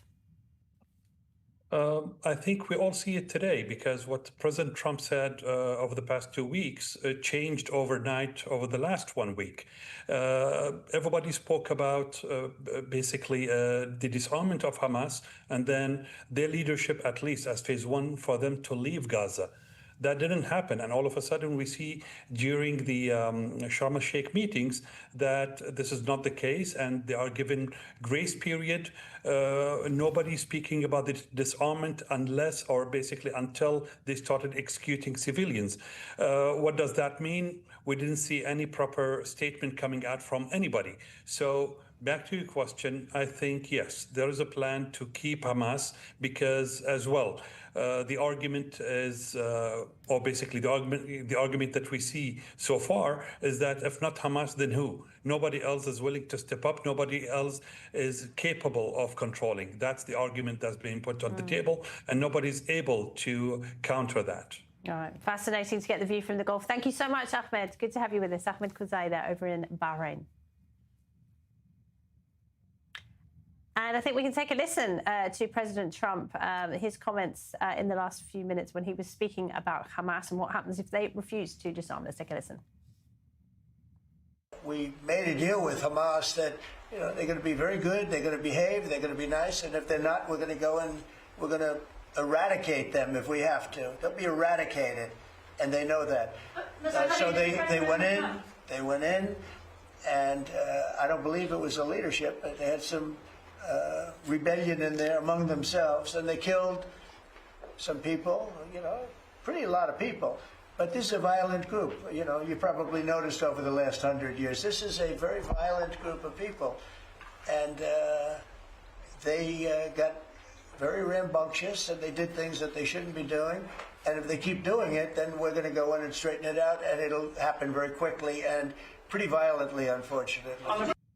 And Owen is back with us in the studio. And Owen, at the top of the show, I was speaking to security analyst Kobe Mikhail, who was saying, take what Trump says about Hamas with a pinch of salt, because the messaging does seem to be changing quite rapidly. As in so many issues with this president, Laura, we're used to hanging on every word of a U.S. president, but this is a president who will often obviously change his mind, and a president who speaks a lot to the media. I think it has to be said, to Donald Trump's credit, it's a great public service, how many questions he answers, how often he answers them. But there's a snapshot of where Donald Trump is right now. That's obviously not unimportant. And it does tell us that this issue of America strong, if you will, going back to what we were talking about earlier, this instinct that's in constant competition inside Donald Trump's brain, this way of looking at the Middle East is still there, even with the rollout of the 20-point plan, even with the desire for a Nobel Peace Prize, even with the desire to expand the Abraham Accords, and even with the desire to bring peace. That there are these competing instincts, and they're still in competition.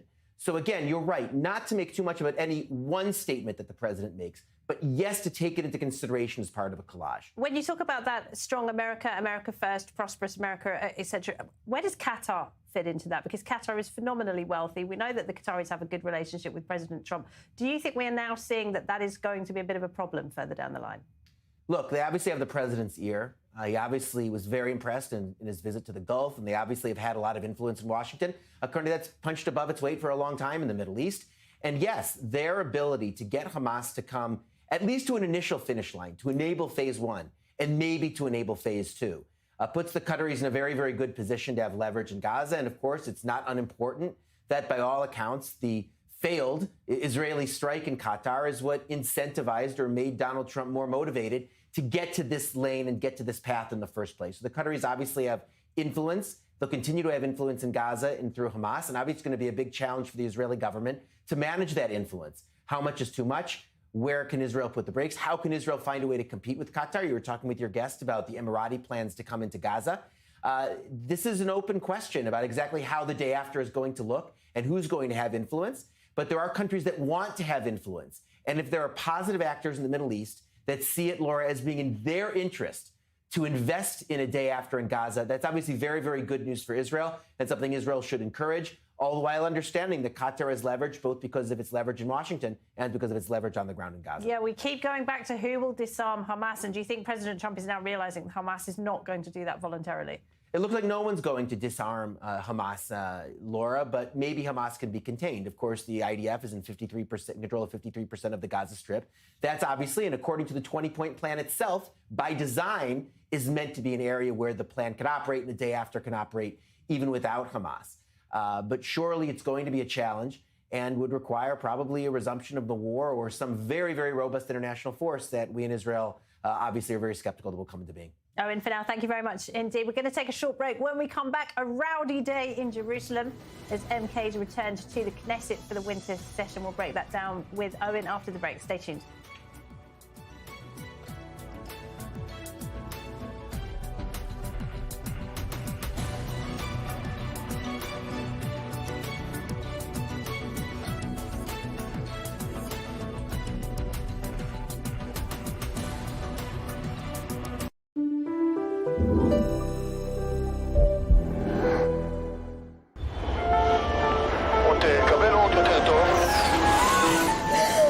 יותר, כן, עוד יותר, עוד יותר, כן. מזל טוב.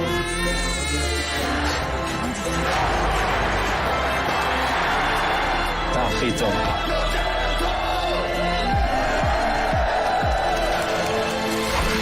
עוד יותר טוב. אלבר, רק את הטוב!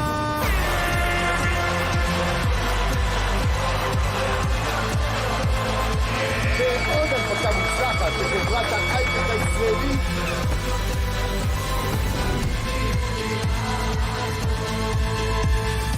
לא יצאו את העצבים שם. גבירותיי ורבותיי, נחתנו זה עתה בנמל התעופה בן גוריון. ברוכים הבאים לישראל. Israel is strong and growing. Now, more than ever, is the time to make Aliyah.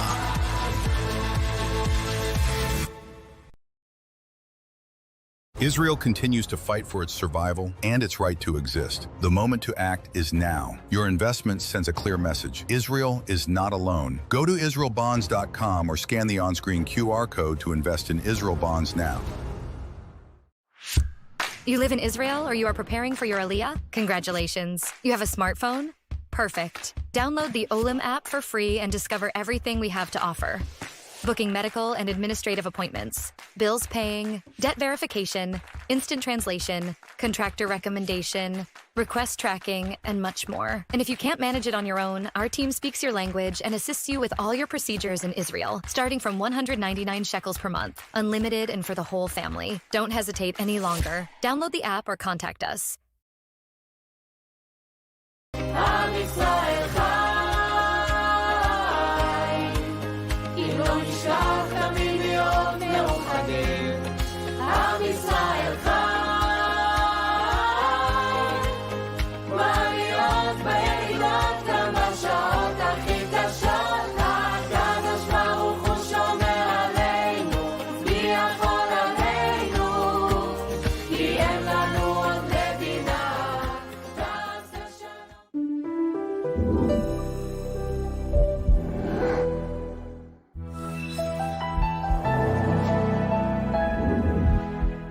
Introducing the brand new i24 News Video On Demand app.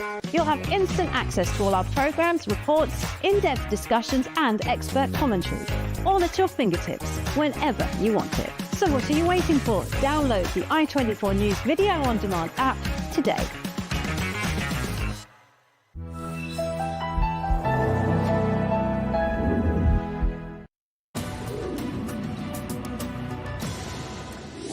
Welcome back. What a difference a week makes. Last Monday, President Trump was treated to an Israeli parliament united in adoration of the man who had just secured the freedom of 20 living hostages from Gaza. But today, as President Herzog opened the winter session of the Knesset, the politicians were back at each other's throats. To talk more about that, let's go to our correspondent, Balir Sladin. He joins us now from the Knesset in Jerusalem. So, Balir, Prime Minister Netanyahu really forced to defend his handling of the war, and more specifically, his handling of yesterday's deadly ceasefire violation by Hamas. Talk us through what happened.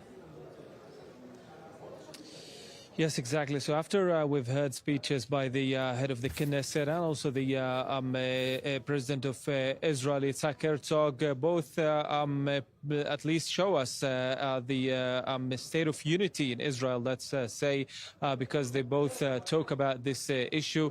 Right after that, Netanyahu gave a speech, and as you've mentioned, he wanted to defend his handling of the war, the Seven Front War, and he called his actions an achievement, and he accused the opposition of actually wanting him to surrender to Hamas's demands. He said that throughout the past 2 years, the opposition has asked him to stop the war and withdraw all of the Israeli forces and also accept Hamas's demands for ending the war. He said if that would have happened, Nasrallah, Sinwar, and other leaders in this so-called axis of resistance, they would still be alive and Israel would lose this war. But after that, the opposition leader, Yair Lapid, went on and actually accused Netanyahu of neglecting Israel's security throughout the past 15 years, because he said that Iran nuclear facilities and also Hezbollah's empowerment and Hamas's also empowerment in Gaza, they all happened in the past decade. brigade where he was actually the prime minister. So not to talk about the interest of the state of Israel, the security of the state of Israel, because according to Lapid, Netanyahu neglected that for over a decade. So we saw an exchange of accusations between those two, and they kept on responding to each other actually after each of them finished their speech. But this again shows us that unity hasn't been here in this opening ceremony of the winter session, and apparently it's going to be the case for the rest of this session, because we're getting closer and closer to the election cycle. It could happen actually as early as March next year, but it could also happen by September next year. In both cases, we're expecting Netanyahu to emphasize his achievement in this war, and also his expectations or his hopes to expand the Abraham Accords. These are the things that he hopes to achieve before the next election cycle. While we're seeing Netanyahu doing that, we're seeing that the opposition, is trying very hard to choose at least its head and run someone who can actually challenge Netanyahu. It could be Naftali Bennett, it could be someone else, but currently at least we see, according to our polls, the A24 News Hebrew channel, Netanyahu is leading in the polls, and he could actually form the next government with 63 members or 63 seats, just almost like this current government. But again, this is still very far away, and many scenarios could happen until then that could change the result of these elections. Yes, a lot can happen before then, couldn't it, Balir? Thank you very much, Balir Sladin at the Knesset in Jerusalem. And now Owen Alterman is with me in the studio. And Owen, you and I sat together, didn't we, in the studio just a week ago, and we saw, the lawmakers were really happy and united. President Trump was there. The hostages were coming home. Today, though, it's back to business, and they're really back at each other's throats, aren't they? It's politics. It's politics. It's a parliamentary democracy. You remember it from the UK, and we have it here in Israel, too. Look, Laura, this is a sign again that life here continues to return to normal. Right, in the immediate aftermath of October 7th, you wouldn't have seen a scene like this because there was too much of a sense of emergency. There was too much of a premium on unity. But now, with the state of emergency having passed, you see politicians free to have a scene like this. As for what happened, Netanyahu had a very distinct strategy. He wanted to talk about the war and try to turn the war and frame the war as a story of achievement, right?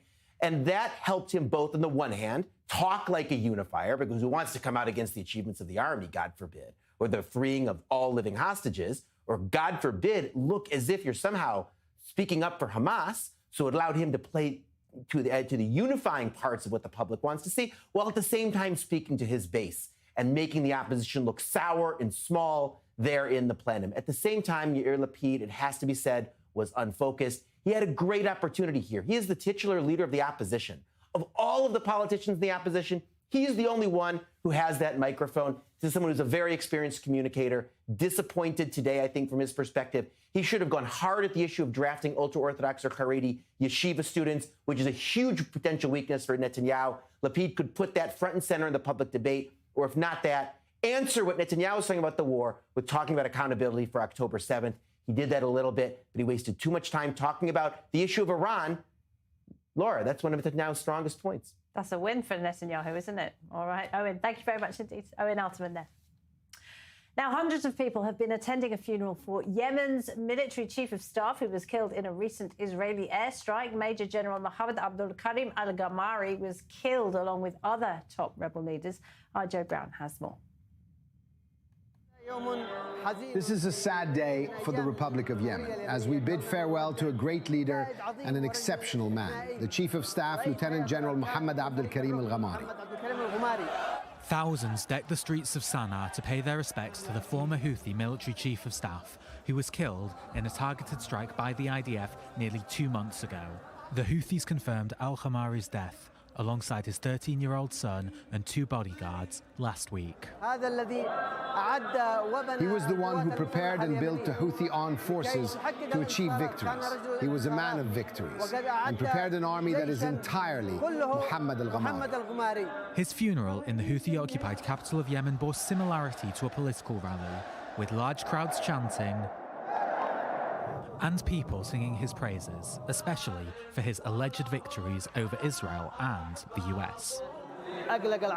He was the one who unsettled and disturbed the Zionist enemy, struck it at its core, and played a major role in the Yemeni victory that indeed dealt a blow to the depth of the Zionist enemy. He was also the one who defeated the United States' hegemony and arrogance at sea. Al-Khamari reported directly to Houthi leader Abdel Malik al-Houthi, who has said that he is monitoring the ceasefire between Israel and Gaza. Whilst not a signatory of the truce, the Houthis are yet to fire towards Israel since the implementation of the deal last week. Well, staying with the Houthis, and the UN has confirmed that around 20 of its staff members have been kidnapped by the group in Yemen's capital, Sana'a. For more on that, we're joined by our senior Middle East correspondent, Ariel Osseran. So, Ariel, as the group buries its top military chief in Sana'a, reports of yet another crackdown on UN aid workers. What's happening? Yeah, Laura, I would strike a direct line between these two events because the Houthis, they are paranoid. And now that doesn't mean that if they feel like someone is chasing them, that no one is chasing them. But I doubt it is UN officials from the World Food Program or UNICEF who are spying against them and helping Israel and the United States targeting them. But this is what is prompting the Houthis' crackdown. This is the at least third or fourth such raid on UN facilities. They arrested 20 UN workers, 5 Yemenis, and 15 foreign nationals.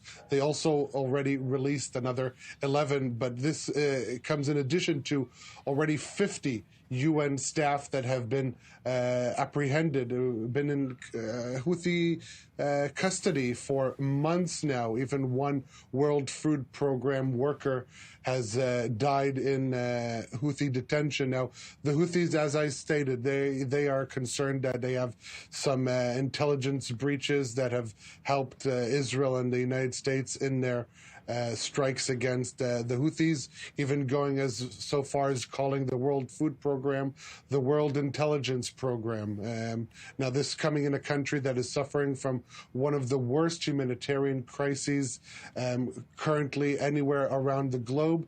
But as we've seen the Houthis since they took power violently in 2014, the plight and suffering of the local population does not matter to them too much, solely their jihadist agenda, and that explains what we're seeing with this ongoing crackdown against the UN. And Ariel, of course, when it comes to defeating the Houthis long term, because they're a menace, aren't they, not just to Israel, but to global shipping. They've been attacking ships for 2 years now.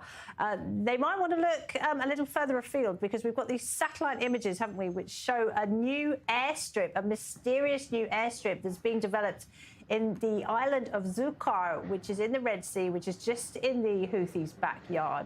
Any light you can shed on who might be behind this? So it is not quite clear who is behind this new airstrip that appeared on this island of Zukar, some 90 kilometers or 55 miles off the coast of Yemen. This is an island that was fought by the Houthis took control over, but the Saudi Emirati coalition defeated them in their multi-year war.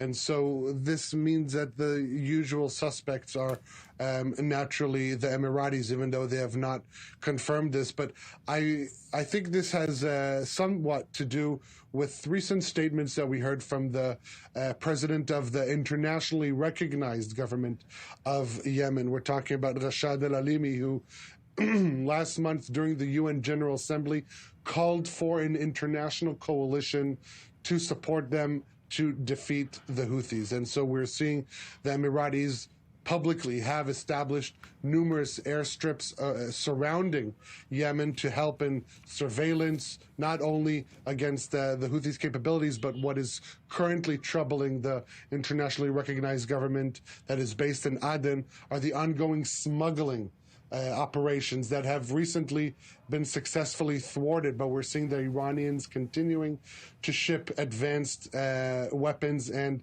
systems to the Houthis. So this strip on the island of Zukar is another step that could help or indicate that perhaps we are seeing some formation of an attempt to counter the Houthis, but so far no one is claiming responsibility for this airstrip. That work on it began back in April, and now it appears to be fully operational.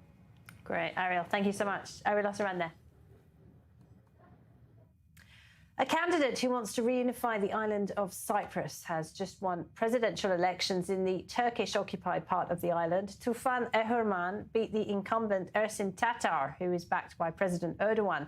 While Tatar favours a two-state solution for Cyprus, Ehrman says he will restart negotiations with Greek Cypriots. The Turkish Republic of Northern Cyprus is recognised only by Ankara, and the ongoing occupation of the island has been an obstacle to Turkey's long-standing efforts to join the European Union. Well, for more on that, we're joined by Hayetan Cohen-Yanarocak. He's a Turkey expert at the Moshe Dayan Center. Good to see you, Hayetan. Thanks for joining us. Good to see you. Do you think these results... Thank you so much for having me. Always a pleasure. Do you think these results will come as a shock to President Erdogan?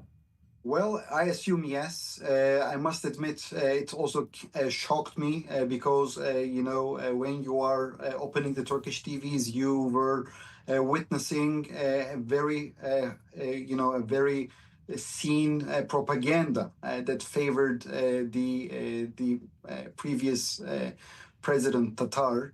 But the results said the exact opposite. As you also said, the opposition figure, the candidate, Erhürman, managed to deliver here a landsliding victory, and he is now giving a very important message that he would like to resume the negotiations that were stopped in 2017. Instead of the two-state solution, now, once again, the Turkish Cypriots are concentrating in one-state solution under the roof of a federation. And obviously, Mr. Erdogan does not, like what he sees, because it is also signaling it is also threatening his authority at home. At the end, the Republican Turkish Party is a sister party of the Republican People's Party of Turkey, which is considered as a, opposition party in the Turkish politics. And therefore, the defeat of Tatar is ringing the alarm bells in Ankara, especially for the domestic Turkish politics.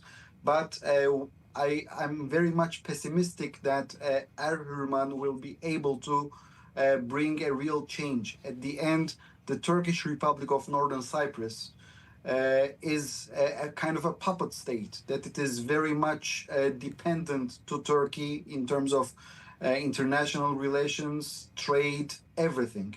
So I'm not very much optimistic that Erhürman can bring a real change. And it's a very strategic geographical location geopolitically as well, isn't it? But do you think this marks a sea change in Turkish public opinion, more broadly speaking, against Erdogan?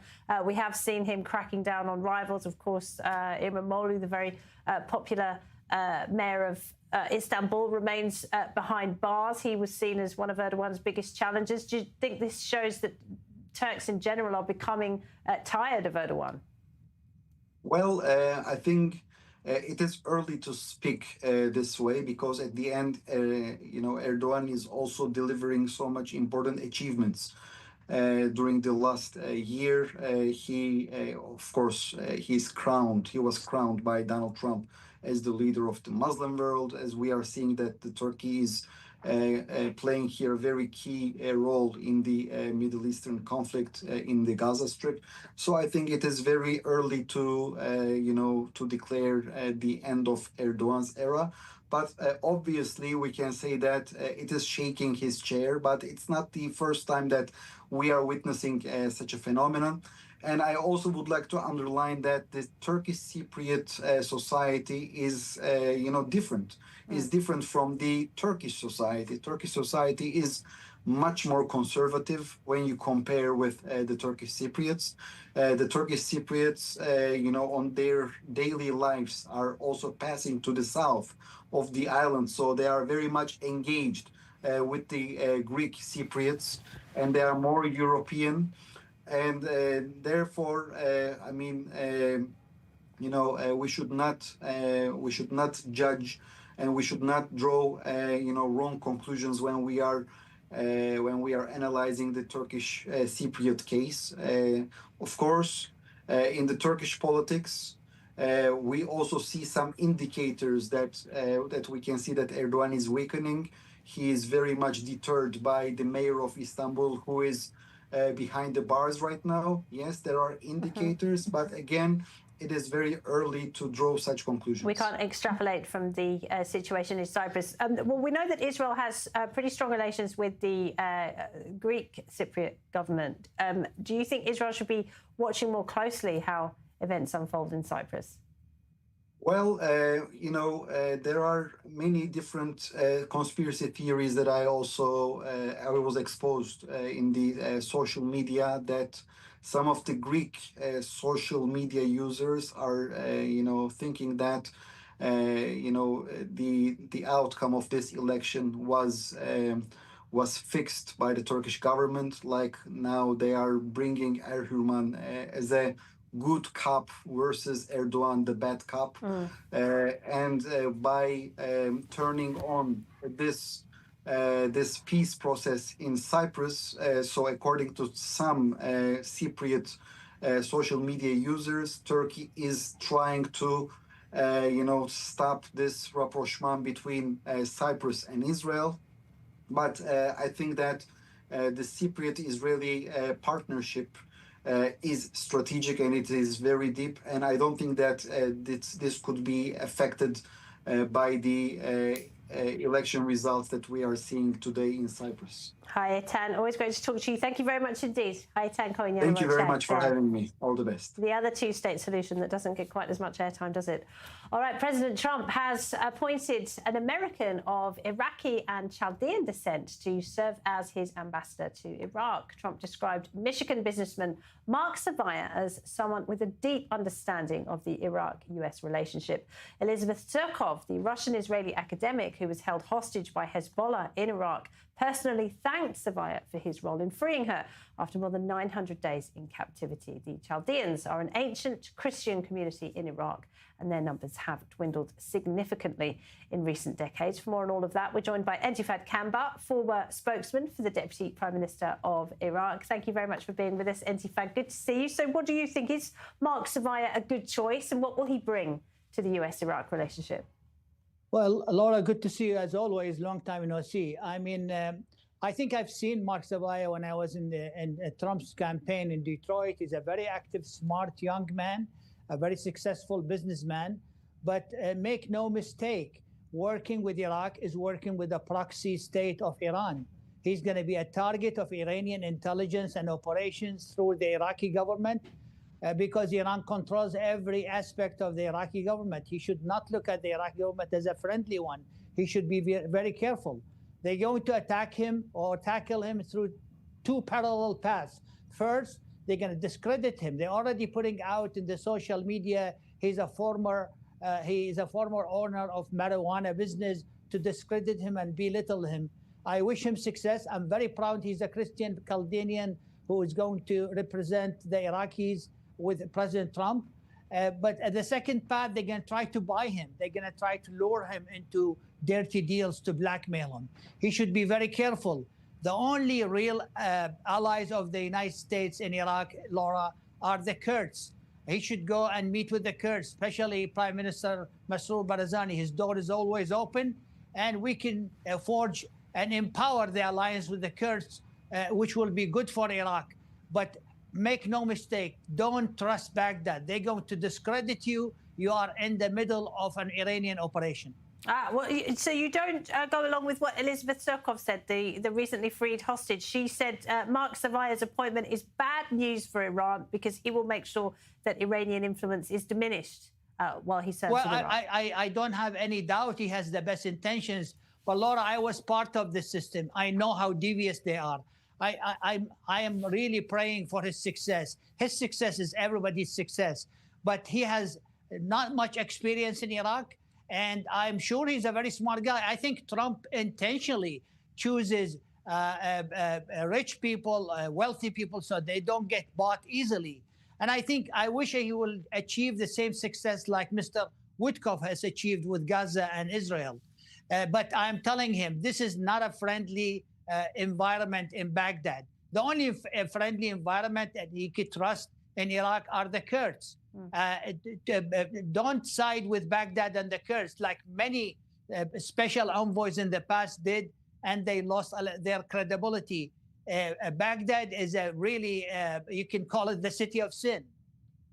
Well, quite. Well, do you think, do you know where he stands when it comes to Iraqi Kurdistan? Will he favour greater autonomy? Perhaps he can persuade Baghdad to loosen the ties a bit. Well, that's a very good question, Laura. I think he's very much pro-Kurds because you know why? It's very simple.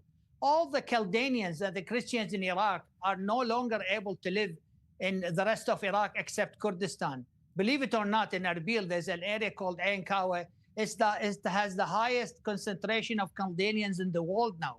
And they are protected and they have freely practicing their religion, the rituals under the protection of the Kurdish government.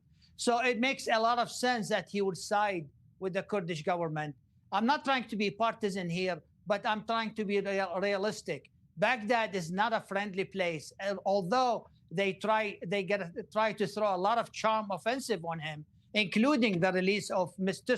Surkov. That's another charm offensive. Some of the charm offensive may be useful, and some of it may be designed to discredit him or try to buy him. I think President Trump made the right choice. I think Mark will be excellent in his job, but Iraq is a very difficult place and it's an uphill battle, believe me. And it's interesting, isn't it, that he does hail from the Chaldean community. We've learned that there is a substantial Iraqi Chaldean community in Michigan. So that's interesting as well. But we have to leave it there, Intifad. Thank you so much. Intifad Kambar, great to talk to you. And just finally, we are expecting here in Israel to receive the body of another hostage from Gaza. 16 remain in the Strip. Our Robert Swift is down at the Abu Kabir Forensic Institute. Rob.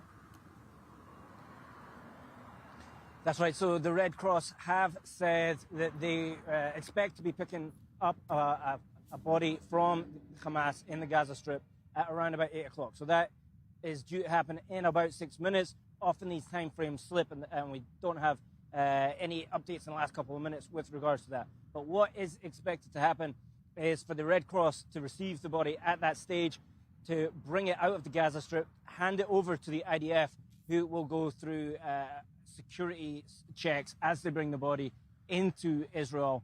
And from there, it will be brought to here, the Abu Kabir Forensic Institute.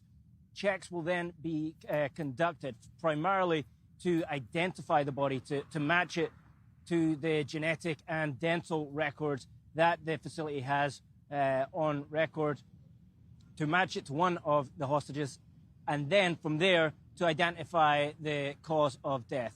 Now, this is something that the Forensic Institute has been going through repeatedly, and it'll likely be later this evening by the time the body makes its way to this location. All right, Rob, thank you very much indeed. So Israel preparing to receive the remains of another hostage. 16 do remain in Gaza out of 28 who were there at the beginning of the ceasefire. My colleague Benita Levine will pick up for you on that story next. Do stay tuned. This is I-24 News. But from me and the team, thanks for watching and good night.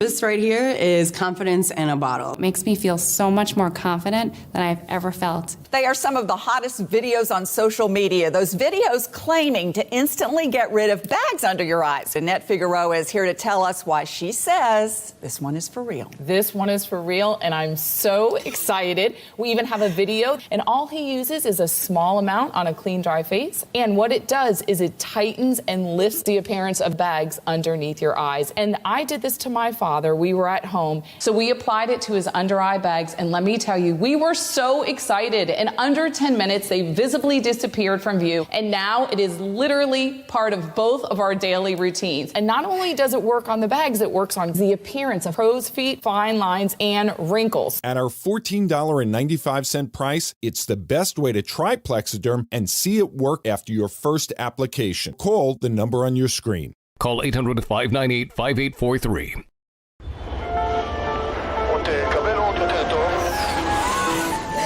עוד יותר, כן, עוד יותר, עוד יותר, כן. מזל טוב.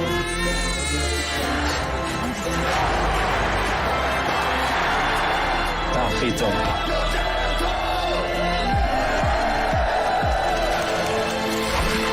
עוד יותר טוב. אלבר, רק את הטוב.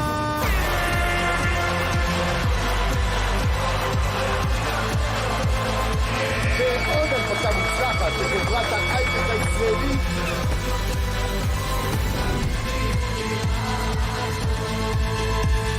אולי יצאו יותר טוב משם. גבירותיי ורבותיי, נחתנו זה עתה בנמל התעופה בן גוריון. ברוכים הבאים לישראל. Israel is strong and growing. Now, more than ever, is the time to make Aliyah.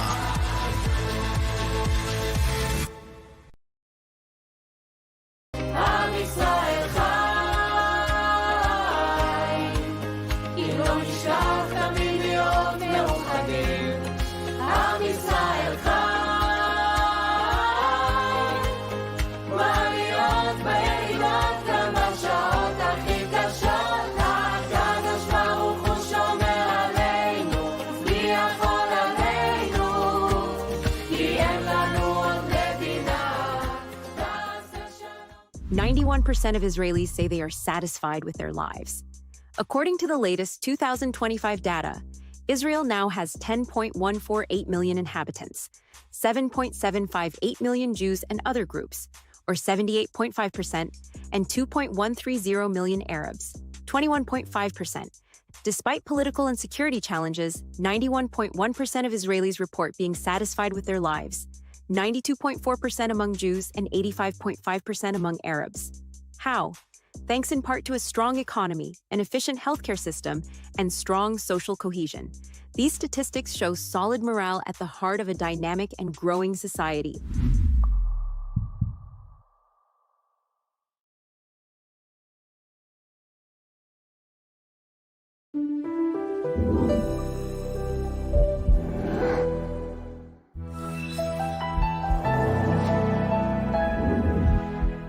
Want to stay on top of the news no matter where you are? Introducing i24 News' brand new news website. On our website, you'll find all the latest articles, interviews, and live broadcasts. Everything you need to know right at your fingertips, whenever you want it. So what are you waiting for? Download the i24 News app today.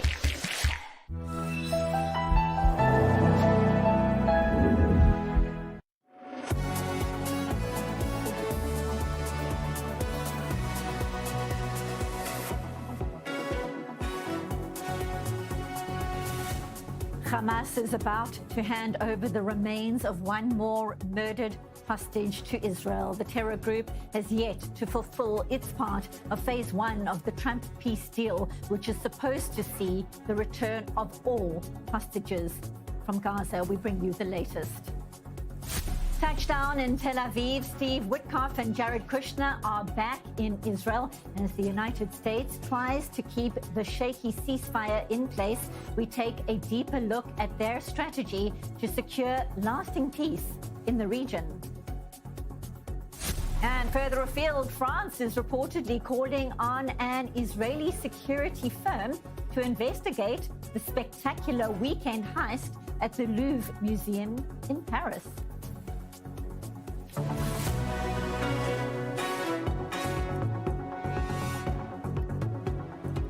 This is the rundown on i24 News. I'm Benita Levine. Hamas has yet to fulfill its part of phase one of the Trump peace deal, which is supposed to see the return of all 48 hostages from Gaza. 20 living hostages were reunited with their families exactly a week ago, but the terror group claims it needs time to locate all the bodies of the murdered hostages. The remains of 16 hostages have yet to be returned home. Hamas saying on Sunday it had located another body of a hostage and would return it to Israel if the field conditions were suitable.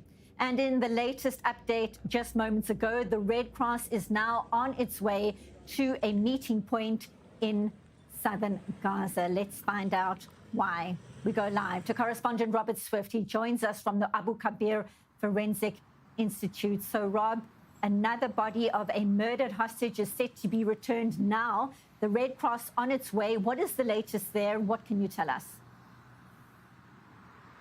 Yeah, indeed. So just in the last 10 minutes, the IDF has said that the Red Cross is on their way to the meeting location in Gaza, where it will receive from Hamas the body in question. Now, from that location, the body will be handed off to the IDF by the Red Cross. And once it's gone through checks, it will enter into Israel and be brought to this location, the Abu Kabir Forensic Institute, where forensic examinations will be conducted in order to both identify the individual in question, but also to shed some light onto the cause of death. And certainly the families all waiting, the nation all waiting for clarity and for confirmation. Correspondent Robert Swift, for now, thank you very much, live from the Abu Kabir Forensic Institute. Thank you, Rob. And now, for more, it's a pleasure to welcome to studio Michal Kotler-Wunsch, incoming CEO of the International Legal Forum and the former Israeli Special Envoy for Combating Anti-Semitism, and retired Colonel Dr. Jacques Neria, former Deputy Head of Assessment in the Israeli Military Intelligence and the former Foreign Policy Advisor to Prime Minister Yitzhak Rabin. Thank you both so much for being here. What a moment, Michal. Not only has Hamas not fulfilled its part of the first phase of the deal, but it's also now created this chilling and emotionally untenable situation where it's returning one or two bodies every single day, having claimed that it couldn't locate all of the bodies of murdered hostages. Your sense of what is happening right now? Well, Benita, as you well know, I've represented the Golden family for the better part of the last 11 and a half years, in which the very same Hamas has held the remains of Hadar Golden, abducted and killed shortly after an internationally brokered ceasefire in 2014, as I said, 11 and a half years ago. The thing that we have to understand now, and what we have protested for the last 11 and a half years standing on the Gazan border, in the Black Arab Memorial that was actually so badly desecrated on October the 7th, that we warned from, is that so long as you enable a genocidal terror organization and its patrons to continue dictating the conduct and the equations with which a democratic country conducts itself, then it will continue to be emboldened.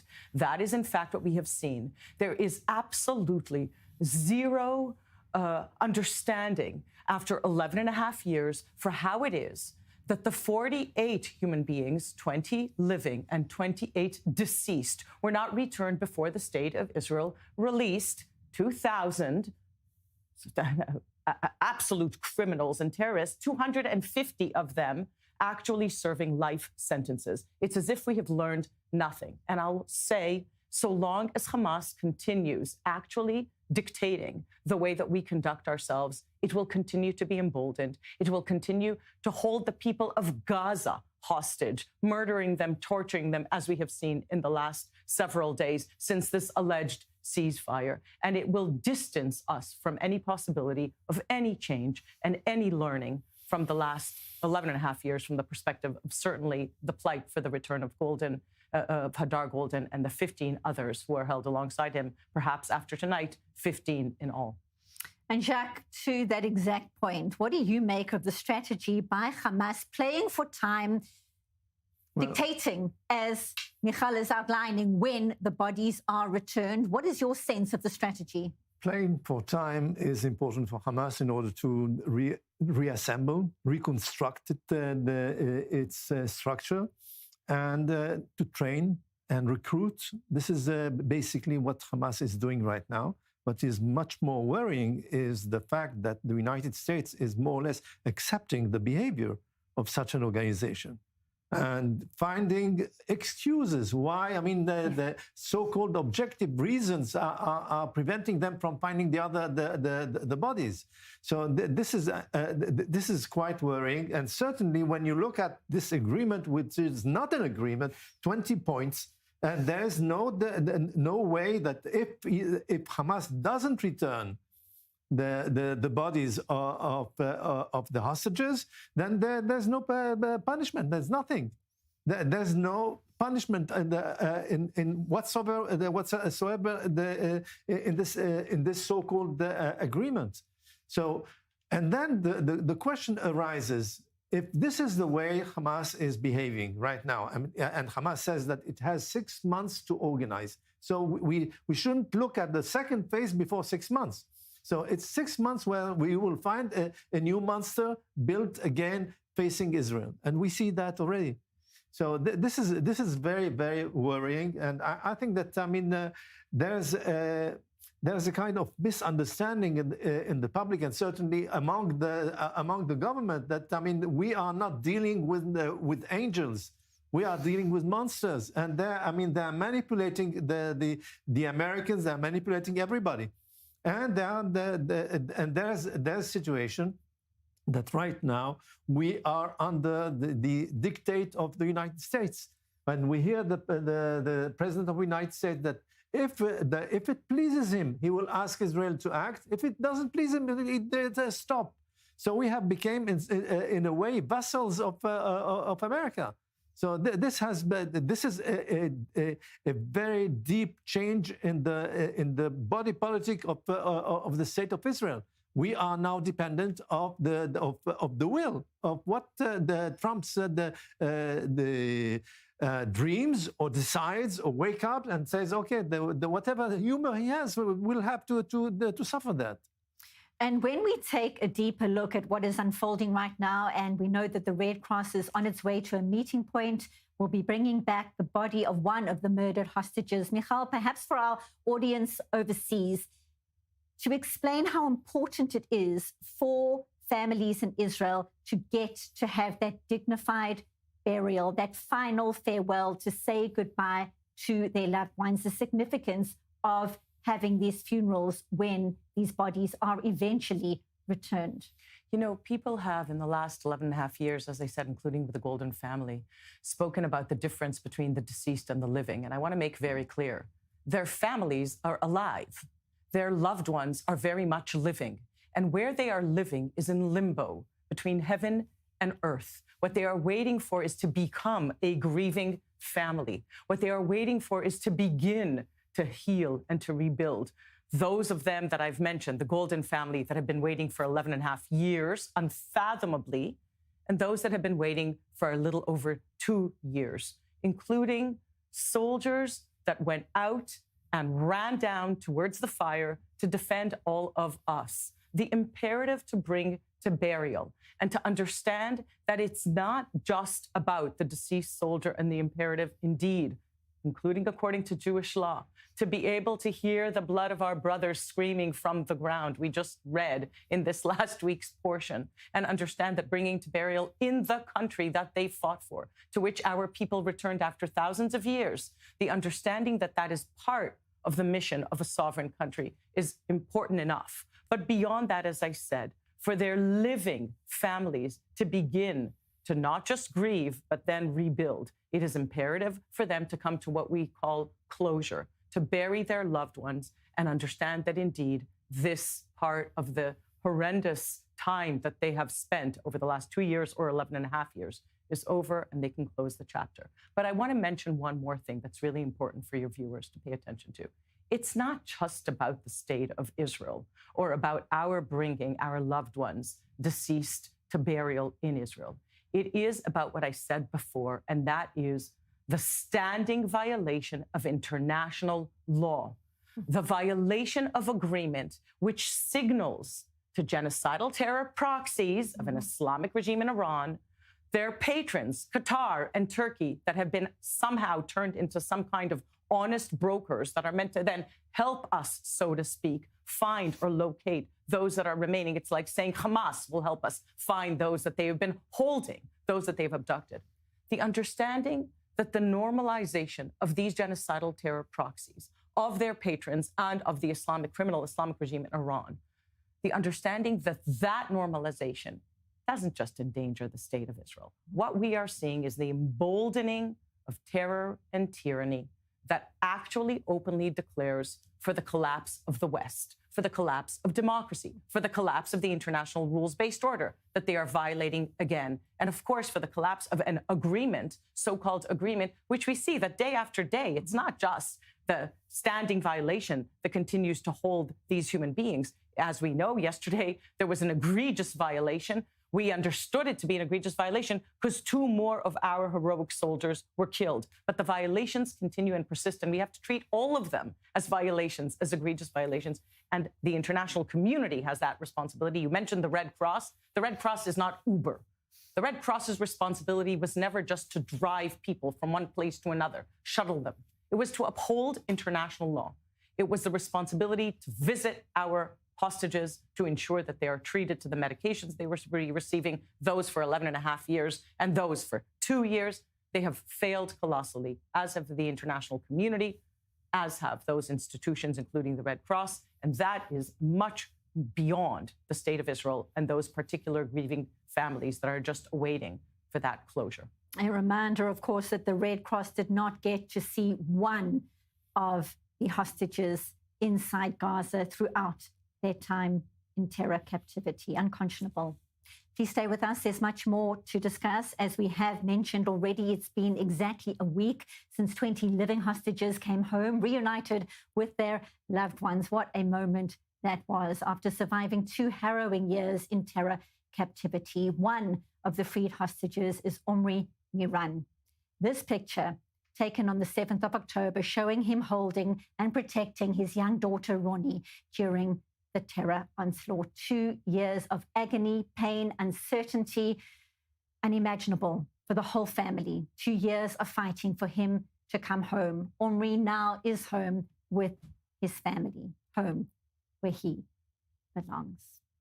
And so for more, it's a pleasure to welcome Moshe Lavi, brother-in-law of Omri Miran. Moshe, the nation so remembers that moment. Thank you so much for talking to us. That picture we were just looking at, Omri clutching onto little Ronnie on the 7th of October. And now we get to see the footage of Omri frolicking on the beach with Lishai and gorgeous daughters, Ronnie and Alma, just days after he was freed from terror captivity. Freedom and joy at last. Look at that footage. I can watch it on repeat for hours and hours. Describe your thoughts for us, if you can.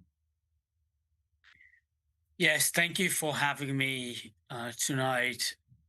I think it's been a roller coaster of positive emotions for a change after 2 years of turmoil and tireless work of advocacy we engaged in. Omri is home. He was also discharged from the hospital on Friday. We drove him to Kibbutz Kramim, where my sister and nieces are temporarily displaced ever since the war started. And he spent the weekend there. He's recovering. The road is still long until he will feel himself. And I'm sure there will be a lot of hardships along that road. But we're relieved that he's with the girls, he's with Lishai. The girls recognize him. They are playing together. And it's so heartwarming to see this happening. I'm getting very emotional just from looking at the at the footage, seeing them on the beach. Omri is free again, and that's what I wanted and worked so hard for in the past 2 years. It's so emotional for everybody, of course, looking at those images, because it's such a normal thing for a father to do, to take his daughters to the beach, to play and frolic in the water like that. And of course, he has spent 2 unimaginable years in captivity. And we know how your sister fought so hard for these moments. She told us on this channel how she'd written letters to him every day. And now they get to catch up in person, exactly like a family should. What can you tell us? What can you share just about those initial interactions, the ability to make your own cup of coffee, the ability to sit down with your wife and share some thoughts, not to mention just playing with one's children? What can you share about those moments for us? I think the first few days in the hospital, we really focused on being a family again and being there for Omri, because for 2 years he was deprived of free will, deprived of choices to make. He was tortured, starved, did not see sunlight for many days. And finally, he was in a safe place with Lishai and the girls and the rest of us. The focus was on making sure he gets all the necessary medical and other professional mental support during his time in the hospital, but also to share what we've done in the past 2 years, hear from him the experiences of captivity, and seeing how we can be helpful going forward. We also made sure that the girls, Ronnie and Alma, who were so young when he was taken, are prepared for the moment to meet their father. We prepared them gradually, the days leading to the implementation of the first phase of the deal last Monday. And before he met them, we also showed him a video we made of the moments he missed over the past 2 years, the key moments, the birthdays, Alma's first, crawling and speaking and walking, first moments of those occasions.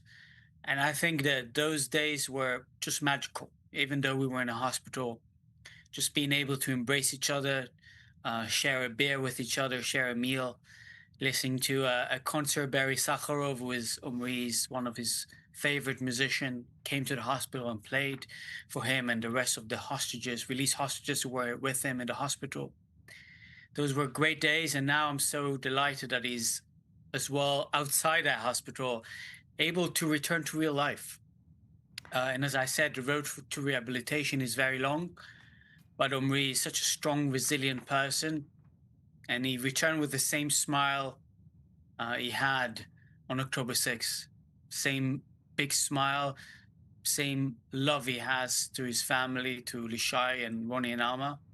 And we're just so glad he's home, so thankful for all those who worked hard, those diplomats, the Trump administration, policymakers worldwide and here in Israel. And of course, thankful to the public and to those brave soldiers and their families who fought for 2 years in order to bring home the hostages. They've done it. We could not have done it without those brave soldiers. The military pressure was necessary. We could not have done it without the public here in Israel and worldwide. Those who rallied behind us, those who wrote letters to policymakers, including President Trump, and those who ensured that the issue is on the top of the agenda. That's what we heard from policymakers in the US. You're doing an incredible work on ensuring this issue is on the top of the agenda for the administration and the wider public around the world. And that, I think, also helped us reach a deal that is imperfect, but brought home 20 living hostages, and hopefully will bring home the remaining deceased hostages. Absolutely, and certainly the waiting continues, but we know so well the fight for families for 2 long years, such an emotional roller coaster, so many moments where it seemed there could be good news and then there wasn't. Give us a sense, when did you and the family understand that Omri was definitely coming home, that it was all real, it was actually happening? Tell us. I understood it in Washington, D.C. I was there with my sister Lishai, and on a call from President Trump, he told us, the group of families there, we had the privilege to speak with them and exchange a few words of gratitude, and also ensure he remembers that we were fighting for all, at the time, 48 remaining hostages. That's how we found out in D.C. The day before, we held a vigil for October the 7th with members of his cabinet and Congress, including Secretary of State Rubio. And I think it was a special moment for my sister Lishai and myself, because we were together in such an important place, in a place of where the focal point of advocacy has been for many families of hostages, and especially for ours, because I was based in the US over the past 2 years. And I'm happy that we received those news directly from President Trump, and we're able to relay to him how grateful we are that he is ensuring that all the hostages will returning home. Right. But as you said, we're going to keep fighting for the deceased hostages. Hopefully it will be 15 by the end of this evening, because one deceased hostage will be returned tonight. Right. But we're standing behind those families. No doubt about that. That has been a recurrent message from the families of the hostages throughout the war. Moshe Lavi, brother-in-law of Omri Miran, may Omri, Lishai, Ronnie and Alma only know joy. May they only know happiness ahead. Thank you very much for being with us on the Rundown on I-24 News. Thank you. Thank you. What an incredible fight. What an incredible story. And now, turning to the latest strong American push to try and keep that fragile ceasefire in Gaza in place, Special Envoy Steve Witkoff and Senior White House advisor Jared Kushner have today touched down in Israel as part of Washington's latest diplomatic effort. Vice President J.D. Vance is also expected to arrive on Tuesday, although there is no official confirmation just yet. Tensions are high just a day after 2 IDF soldiers were killed by terror operatives who emerged from a terror tunnel and crossed the so-called Yellow Line. That's part of Gaza under Israeli control.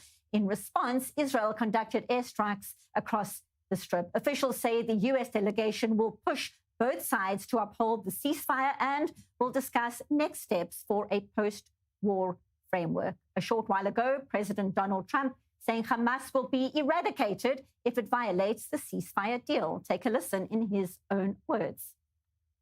We made a deal with Hamas that they're going to be very good, they're going to behave, they're going to be nice, and if they're not, we're going to go and we're going to eradicate them if we have to. They'll be eradicated, and they know that. Joining our panel, senior correspondent Owen Alterman, a very clear message from Donald Trump just moments ago. At the same time, his big guns, so to speak, Steve Witkoff and Jared Kushner, are here in Israel. What is the latest? What can you tell us? Right, well, mixed messages, as we're used to from this administration, but as we said, to their credit, right? They're the ones who got this deal through this phase one. But in any case, Donald Trump, we just heard him at the cabinet meeting there alongside Austrian Prime Minister Anthony Albanese. In the meantime, as you mentioned, Benita, Steve Witkoff and Jared Kushner are here in Israel, met with Prime Minister Netanyahu earlier today. By all accounts, conveyed the message the United States wants this to continue to work and wants to preserve the achievements of phase one, move on to phase two, where, of course, Benita, the real disagreements still lie ahead of us. The question of whether Hamas will somehow disarm, or if not, what the alternative plan is. And there it's interesting to emphasize and to be focused on what Jared Kushner said about this question in the interview with 60 Minutes. What he said when he was asked by Leslie Stahl is, he didn't say Hamas is going to disarm. What he said is we're going to create an alternative on our side of the yellow line, and that alternative is going to be what brings about change. So that seems to be where the minds are in the administration. There's a lot of logic behind that. There are plenty of countries in the Middle East that could potentially be drafted in to do that. Again, borrowing the success of places in the Gulf to try to replicate that in a place like Gaza, even if it seems to be against the odds. So not necessarily, if we can take Jared Kushner's thinking at its word, not necessarily moving hard to disarm Hamas, but instead to create that alternative, which will help drive a political process forward. Jacques, when you hear Donald Trump saying they're going to be nice, and if not, we're going to eradicate them from a security perspective, how is that even viable? How do you eradicate Hamas if they don't behave? I have asked myself several times. I mean, how is he going to do that? I mean, how is he going to implement these threats? He said earlier that the doors of hell will open. And then he said that Hamas will be obliterated. And then he says that Hamas will be dismantled. And then we said, and who is, and the question was immediately, would the American do that? Would American boots be involved in this action? No, not at all. So who is going to do the thing? I mean, we heard right now that a sort of message saying that a mixture of Arab countries that would come. Right now, nobody is ready to do that. Nobody is ready to take Gaza. It reminds me of the negotiations we had with Egypt during the Begin time, when Begin asked Sadat if he wanted to take back the Gaza Strip. And he said, this poisoned present, you keep it for yourself. So nobody wants to go there. Nobody wants to be near that even. Which is something we're going to unpack more deeply in just 2 minutes. But right now, we need to take a very short break. Stay with us because we continue with this very conversation in just 2 minutes. This is The Rundown. Don't go anywhere. Stay tuned.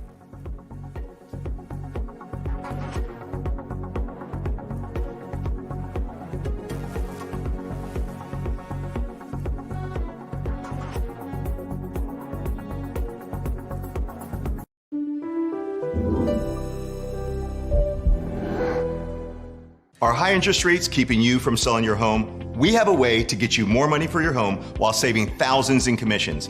At Ideal Agent, we'll connect you with a top local agent who will sell your home fast, for top dollar, and all this for as low as a 2% commission. We paid a 2% commission, which I don't think we would have had with any other agent, and we got top dollar for our house, and we are just so happy about it, and the results were fantastic.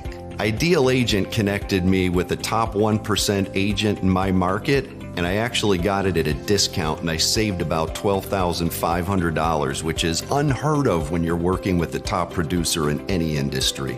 We've helped tens of thousands of home sellers get 5-star results with top-performing experts you can trust. We guarantee it. Ideal Agent is available nationwide, there's no obligation, and best of all, our service is completely free. Call today or visit idealagent.com.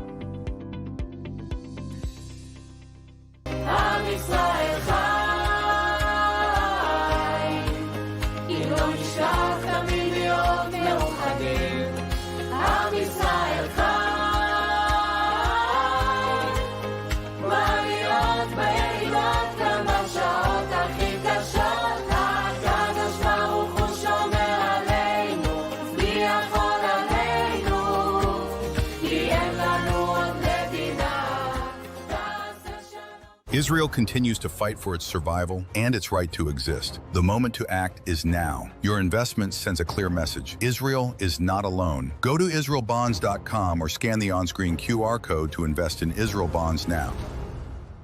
Bad posture. The ever-increasing hours we spend sitting, working, and even while trying to relax at home is twisting our vertebrae out of alignment and creating strain and pain on muscles, ligaments, and joints. A scientifically designed spine and back support device that uses precision biometric technology to perfectly align the back and spine for all-day comfort and support, creating perfect posture for your back every time you sit down. Now features extra-wide acupressure comfort pads as well as an extended height back panel for even more support, making it perfect for all body types. Also features a precision wing design that perfectly cradles your back and spine with amazing ergonomic support that leaves you feeling refreshed and energized even after sitting all day.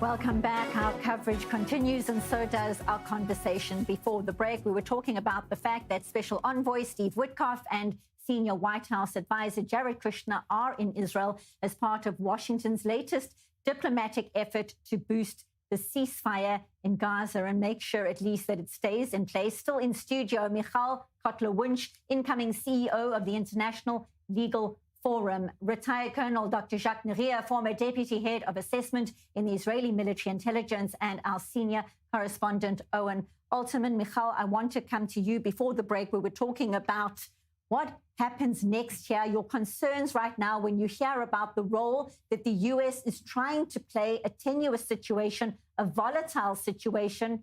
Your thoughts? I can't get what Churchill said to Chamberlain out of my mind in this very situation. Where when you deal with genocidal ideology, and in this case, terror, when he said to him, you were given the choice between dishonor and war, you you chose dishonor and you will have war. Meaning, there is no other option but to disarm Hamas. There is no other option but to demilitarize Gaza. And I'll add, there is no other option but to de-radicalize Gaza. So long as UNRWA curriculum, internationally funded Mein Kampf anti-Semitism, not only educates the thousands of barbarians that infiltrated Israel to rape and burn and butcher and abduct hundreds of human beings on October the 7th. So long as that curriculum is indoctrinating children now with internationally funded, as I said, UNRWA curriculum, there is no chance for change. There is going to have to be a very clear and courageous moment in which it cannot be Qatar and Turkey and Muslim Brotherhood. Hamas, Qatar, and Turkey are all peddling the very same ideology that includes anti-Semitism as its predictor, if you will, but isn't just singularly incentivizing, glorifying murder of Jews. In fact, it's incentivizing and glorifying the globalization of the Intifada. You know, when I was watching that beautiful reunion of Omri Miran with his family, I couldn't help but think of the protests we have seen around the world, not only for the last 2 years on campuses, on streets of Toronto, Sydney, Washington, Berlin, but since this alleged ceasefire was brokered, the protests have not stopped. The protests have continued, calling to dismantle the state of Israel, to actually globalize the Intifada. We are at that intersection, that moment. And so if I go back to your question, this cannot be where we end this war, so to speak, with what has been called a ceasefire. Every time that Israel seizes, Hamas fires. We know that. They say it actually quite openly. They're just using, as Jacques said, this time as hudna to actually remilitarize, not demilitarize. And so we have to disarm, demilitarize, and de-radicalize if there is to be any change. Owen. Well, Michal, I'm going to put up the counter argument just so it's out there. In this case, Israel's had war and also had dishonor. That's the argument, right? We've had 2 years of war. There have been a lot of achievements on the battlefield, but no, Hamas has not been fully disarmed. Of course, that wasn't the objective of the war because it wasn't seen as being realistic. The objective was to stop Hamas from being an army and being a government. And it's Israel's still an army had, and a government, Owen. Again, the idea is that it is a guerrilla. There's a group of guerrillas fighting, but not with the command Not structure. guerrilla fighting. But in any event, the argument is that Israel's had war, in addition has had dishonor, going again back to the way Donald Trump described it in the Knesset, that you can't go against the world, and we've seen all of the fallout. So the idea is not to give up on the goals that you, of course, laid out. And of course, no one in this country wants to see UNRWA curriculum in Gaza. No one wants to see Hamas being armed. And no one wants to see, in a perfect world, Qatar and Turkey be involved on the ground there. The question is how best to advance the goals. You have a situation here where the Israeli military is in control of 53% of the territory of Gaza. There is no real pressure for the military to leave, not in the immediate term, not in the short term, and I would venture not in the medium term either. And on the contrary, if you listen to what Jared Kushner put out there in the 60 Minutes interview, the goal is to use that as leverage to build the new Gaza in that part of Gaza, taking in actors who are positive actors, who are bringing something different, who are bringing a de-radicalized curriculum, and to try to then build an alternative. I'm not going to tell you that this is going to work. What I am going to say is this is the argument, and of course there are a lot of flaws in the argument, but this is the argument that the Trump administration is making. For that matter, this is the argument that Netanyahu is making. And this is the argument that large parts of the Israeli public are making, right? Which has already yielded the return of all living hostages and is continuing to yield the return of at least some, although, again, we have to emphasize not all, and it's problematic of the remains. Agreement, right? Yeah. But in any event, this is the logic here. Again, it is not something that has necessarily worked in our part of the Middle East. The idea is that this have a better chance of success than a continuation of the war. Well, it didn't work so well with Nazi Germany either. It didn't work so well with Japan in World War II. And I would argue, actually, Owen, that sentence that I said, quoting Churchill, is actually meant for the free world, for the West as we know it. It is not about Israel. Israel is on the front lines of something much, much bigger. And if we are not looking at what has unraveled in Israel, not only from the inside out, but from the outside in, understanding that it's democracies that are in danger, that it's the international rules-based order that is about to collapse, that it is indeed the terror and tyranny that has been emboldened. Actually, the normalization of terror and tyranny, including Qatar, including Turkey, including those agents, then we are about to, or if maybe perhaps even in the midst of what I view as a real world war by proxy, by additional agents, by countries that have been emboldened. I won't say that that's wrong, but that is not the choice. And that's the war that I World War II was fought by the most important superpowers of that era, by the United States, by the Soviet Union, and by Britain. It took a whole... Israel is a small country that depends on cooperation from outside. I'm not talking about Israel. And therefore, the Israeli government had a different set of choices and different set of policies. What is certain that in the reconstruction effort, we have, I don't know, I ask myself, do we have to add to the 36 hospitals that exist today in Gaza? 36, you don't have that in Israel. For 10 million people, we don't have that. They have, for less than 2 million, they have 36 hospitals. They received every month $200 million. Divided by 2 million means that every Gazan got $100 per month from the United States, from UNRWA, from the European Union, and from whoever. And then this is the only place on earth where you don't pay for electricity, for gas, for water, for nothing. And they claim that they were isolated, that they were surrounded, they were suffocating, and this is the big lie. We have just to expose this lie, because otherwise, I mean, we cannot rebuild. And then the idea of reconstruction, with what? We have seen what the Daesh behavior of Hamas. We've seen how the execution, the summary execution. This is what's expecting for all those who are trying to just compete with their power. Another spanner in the works, the senior Hamas official telling Reuters, in case anyone is wondering how the terror group feels right now, that Hamas intends to maintain security control in Gaza during an interim period, adding, says this official, he could not commit to the group disarming. His name is Mohammed Nazal. So it's there in black and white. It's there. That is the thinking of the terror group after 2 years and an apparent ceasefire. Jacques. Yeah, you have to read the reality and not explore visions and dreams, because what the Americans are proposing is a dream, because they don't live in this reality of the Middle East. We know who are our enemies. We've been there for a long time. And then we've been fighting for them for the last 2 years. And we've been killing them, by the hundreds. And then they just recruited very easily. They just reformed an army, regiments again. They are just rebuilding their power as they did before. And they are exploiting the fact that the 6 months that they have right now, we will find another month facing us. Just to add to what Jacques is saying, the fact that, and if it wasn't clear before, this is about the international community's responsibility, meaning it's international funding that enabled the construction of an underground terror hell below all of those hospitals and mosques and schools and private homes.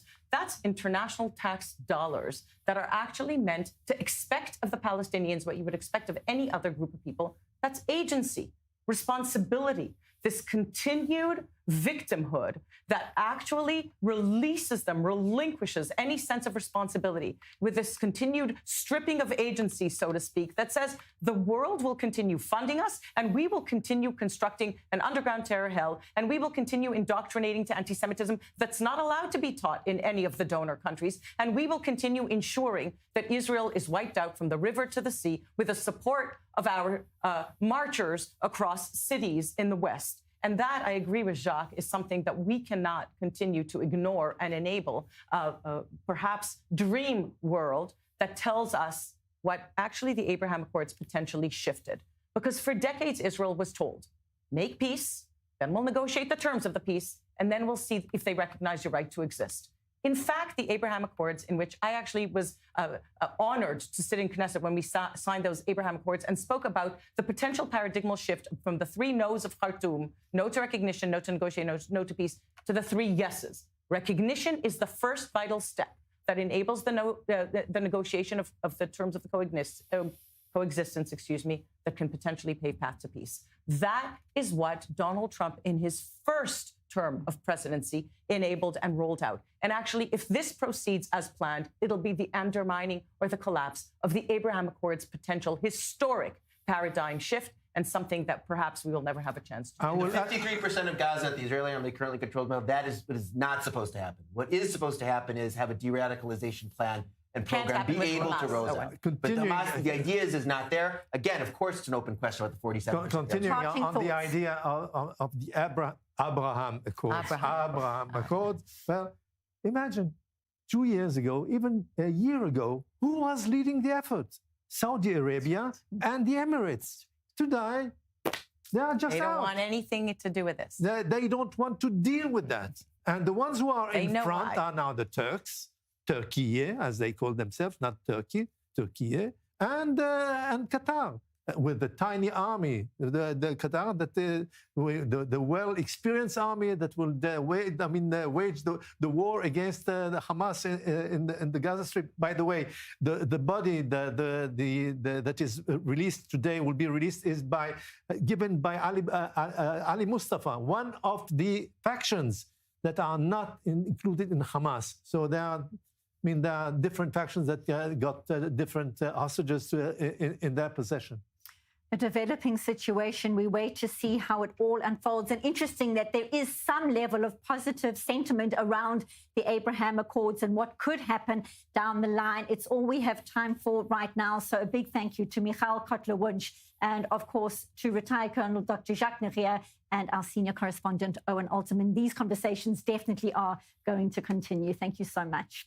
Now, as skepticism remains high around the so-called new era of peace in the region, as you've heard with our panel, with this shaky Gaza ceasefire, President Donald Trump's nominee for Ambassador at Large for International Religious Freedom, Mike Walker, is in Israel to discuss what the future might hold. Our Nicole Zedek has more from Jerusalem. I'm standing here at the Western Wall in Jerusalem, a global symbol of faith, but also a flashpoint site for how religion and conflict are sometimes inseparable, especially here in the Middle East. Mark Walker, U.S. President Donald Trump's nominee for U.S. Ambassador at Large for International Religious Freedom, is here in Israel just days after the U.S.-backed ceasefire in Gaza went into effect. I spoke to Mr. Walker about the critical timing of his visit and how the U.S. plans to address the religious conflicts not only in the Middle East, but the rise in religious extremism that we're seeing around the world. Well, I've long-term friends with Ambassador Mike Huckabee. He and I come from the same pastoral ministry background. So when we started talking about this, we didn't really have an idea that the landmark agreement led by President Trump, Marco Rubio, Jared Kushner, Witkoff, the incredible team that President Trump has in the administration. The timing on it has been impeccable. Was so moved last night by meeting with Ruby Chin, with Keith Siegel and some of the hostages there that just overwhelmed me. But having been at this time a week later, but also acknowledging President Trump sending another delegation with Vice President Vance to make sure that they're consummating this peace deal moving forward. It is so important. I know your confirmation is still pending, but now with your nomination, it still comes at a time where religious freedom is a big part of these global conflicts, especially here in the region. So being able to come here and witness it firsthand, how this religious freedom impacts these conflicts, how would you say to people fighting some of these extremist wars? Nicole, that's such a great question because it really brings it to life. Here we are at a place, obviously one of the more sacred places for this incredible people that are part of the Jewish faith. We want to make sure that we're doing that. Now, this position that President Trump has nominated me for is to protect people of all faith, whether there's atrocities in Syria, whether it's Africa, what we're seeing in other places, whether they're blasphemy laws, whether they're getting or being persecuted. So we though we're not officially confirmed yet, we're excited about the opportunity to get out and what we say is 3 E's: engage, expose, and eradicate where we can some of those things that we're seeing throughout the oppression of religious minorities. Will be coming into this ambassador role also when we talk even about the rise in anti-Semitism. Some of the global diaspora Jews say they haven't seen this rise in anti-Semitism since the Holocaust. Same with Islamophobia. How will the U.S. plan on addressing some of these problems? Well, that's a great question again, because 10, 11 years ago when I first got to Congress, I ended up being the ranking member on intelligence and counterterrorism for our Homeland Security Subcommittee. With that information and the data, our own reports saw a spike in anti-Semitism that almost went straight vertical. So what we have to do is to make sure that we're exposing it, but also at a very early age, making sure that they're not educational programs or other things that are indoctrinating young students, whether they're at secondary education, whether they're on college campuses. I applaud President Trump by attacking this, even some of the colleges and universities in America, withholding funding to make sure that those who have religious beliefs, whether it's the Jewish faith, Christian faith, or other faiths, to make sure that they have their rights protected. That's what we're trying to do in this position. Mr. Walker, I'm also curious what your message would be to some of the Christian minorities here. As a former pastor, we have seen some of the Christian minorities, not only in Israel, but in the West Bank, talk about some of this persecution they have experienced by living here. What would be your message to them and how the U.S. might plan on working with some of these Christian minorities, specifically in Israel? Yeah, well, there are hot spots all over the world where there is persecution. It's one thing for communities or neighbors to do that. It's another thing when it's state-sponsored. My focus is to make sure those places where the state is sponsoring it or have laws against religious minorities, to do everything we can to work to reduce those laws to make sure that people have their expression of faith.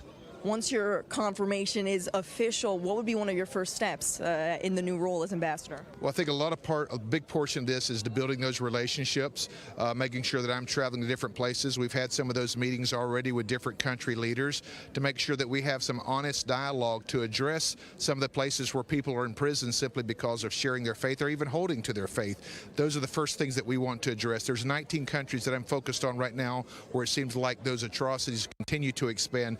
Can you name just a few of those main countries? Well, you have the worst offenders are places like North Korea and China. Those won't have easy access to, but there's also places like Nigeria, like the Druze in Syria, for example. South Korea, we've seen recently a spike in some of the religious persecution. Those are the immediate targets that we want to go after. When it comes to religious freedom, there are some U.S. allies even that don't necessarily practice this religious freedom, specifically here in the region. Saudi Arabia, Qatar, even Egypt doesn't necessarily practice religious freedom. So as the United States ambassador, then how would you work with maintaining these alliances while still preaching that the international religious freedom is such a priority? I'm not saying it's an easy thing to do. There's a very fine line to maintain relationships but still address these problematic areas. And it's not just in some of the countries that we're seeing here. Even recently, we see the story about the young Jewish man in the UK that was wearing the Star of David that began to get harassed and was interviewed 10 hours by authorities. All those places are where we want to engage, to be able to be a voice, to be an advocate, and we're ready to go to do that. Mr. Walker, thank you very much. I appreciate it. Yes. Thanks for the opportunity. Appreciate it. Thank you. Yes. And thank you so much to our Nicole Zedek in Jerusalem. And turning our focus to South America now, Israel is extending an olive branch to Bolivia after it elected a new center-right president, Rodrigo Paz, ending 2 decades of socialist rule. Jerusalem says it hopes the new leadership will mark a new chapter in bilateral relations, nearly 2 years after Bolivia severed ties, accusing Israel of crimes against humanity over its response to the Hamas terror rampage on October 7th. Israeli Foreign Minister Gideon Saar congratulating Rodrigo Paz, describing Bolivia as a country with a long history of friendship with Israel and the Jewish people. In his victory speech, Paz vowed that Bolivia would reclaim its place on the international stage. So for more, it's a pleasure to welcome Fabio Shapiro, the Deputy Academic Director at the International Government School at Reichman University. He joins us from the city of Renana. Good to see you, Fabio. So the last time Bolivia made headlines in this part of the world, it was slamming Israel over its response in this war, a war started by Hamas. Changing times, it seems. Why is it so important for Israel to improve ties with Bolivia at the moment? Hi, Benita. It's a pleasure to be back here. And Bolivia is a curious case. It's not a strong economy. It doesn't have many products that Israel desires. Perhaps we can talk about tourism. They have many mountains, forests, deserts, and they even have the largest salt desert in the world. That's perfect for all the Israelis who are leaving the army and want to travel. But the main important thing is the soft power and diplomatic approach. Bolivia broke ties with Israel twice in the past 20 years, first between 2006 and 2019, and then again with the President Arce after October 7. Both of them, both with Evo Morales and Arce coming from the same party, the more radical left party. And we can get to the point that Bolivia is the only non-Muslim country to consider Israel a terror state. So the moment that we can remove another country that is a democratic country, a more, we can say, westernized country out of that list, it's a great approach for Israel. And not only that, but there's the issue with support, not only in the region that has many antagonists to Israel, like Colombia and Brazil right now, but also in the United Nations. So to that point then, what does this shift in Bolivia's politics tell us about the broader decline of leftist influence in Latin America, and how could Israel potentially capitalize on this? Yes, we spoke many times that Latin America is full of these shifts, one way to the left, one way to the right, and it keeps happening nonstop. But Bolivia, in that matter, actually has been very constant. For almost 20 years, they have a left-wing party in power. They only had a small time when the President Evo Morales got exiled on corruption and fraud charges on his election. But who is called his puppet, Luis Arce, returned to power and claimed the same policies. We have nowadays the policies moving more towards the right. Bolivia is one of them. We can see Colombia and Brazil also, who have very, very antagonists against Israel, to move. Interesting enough, Rodrigo Paz is someone who comes from the left wing. His party, his father was Jaime Paz, who was from the left in Bolivia. He became a president in Bolivia, but he moved, he shifted, he was exiled. Rodrigo was born in exile after a dictatorship in Bolivia, and he grew up with different ideas, with different mentalities. He wants a pragmatic policy, a more classic right policy, and we can see that he didn't speak about Israel during the election, but now that he managed to speak with Foreign Minister Gideon Saar, they just spoke on the phone recently. Right. It seems that they are really getting somewhere in these relations. Well, we certainly will be watching these unfolding relations. Fabio Shapiro, thank you as always. Appreciate you being with us on I-24 News. My pleasure. And now France is reportedly calling on an Israeli security firm to investigate the spectacular weekend heist at the Louvre Museum in Paris. The private firm confirming as much. Masked thieves used a construction crane to smash into the Apollon Gallery on Sunday, stealing priceless jewels from France's royal collection. French investigators have turned to the private intelligence company CGI Group, owned by former Shin Bet chief Yaakov Perry. So for more, correspondent Joe Brown has all the details. This heist played out like a movie, Joe.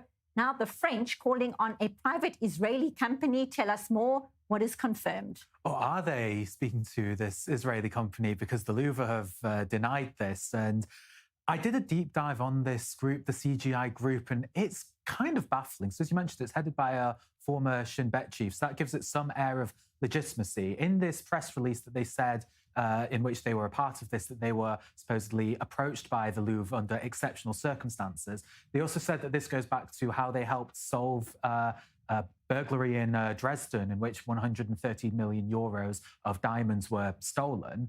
What they did in this specific thing is that they said that they had been offered these diamonds on the dark web for something like 7 million euros.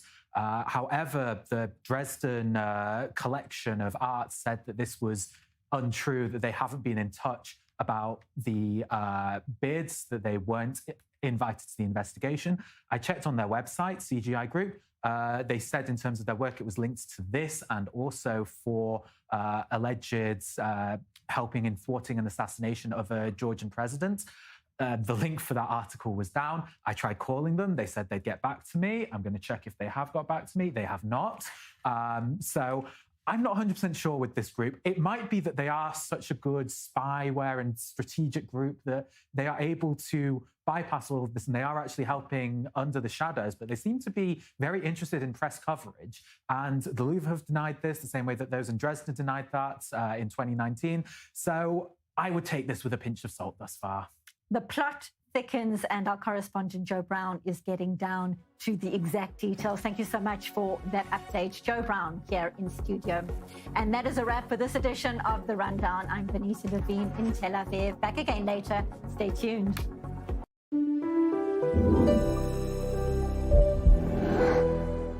This right here is confidence in a bottle. It makes me feel so much more confident than I've ever felt. They are some of the hottest videos on social media. Those videos claiming to instantly get rid of bags under your eyes. Annette Figueroa is here to tell us why she says this one is for real. This one is for real, and I'm so excited. We even have a video, and all he uses is a small amount on a clean, dry face. And what it does is it tightens and lifts the appearance of bags underneath your eyes. And I did this to my father. We were at home, so we applied it to his under eye bags, and let me tell you, we were so excited. In under 10 minutes, they visibly disappeared from view, and now it is literally part of both of our daily routines. And not only does it work on the bags, it works on the appearance of crow's feet, fine lines, and wrinkles. At our $14.95 price, it's the best way to try Plexiderm and see it work after your first application. Call the number on your screen. Call 800-598-5843.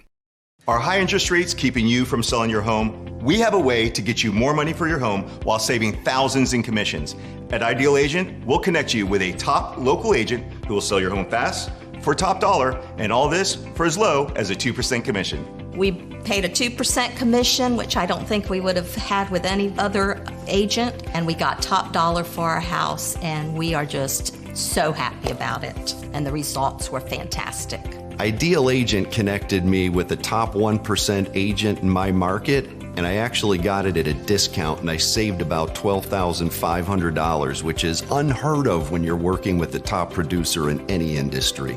We've helped tens of thousands of home sellers get 5-star results with top-performing experts you can trust. We guarantee it. Ideal Agent is available nationwide. There's no obligation, and best of all, our service is completely free. Call today or visit idealagent.com.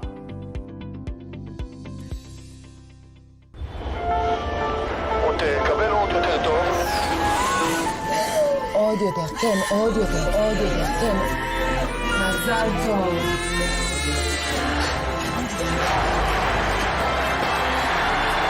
אתה הכי טוב.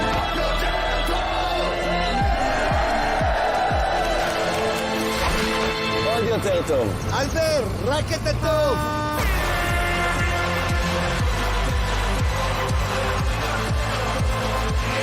ועוד הנפקה מוצלחת של חברת ההייטק הישראלית.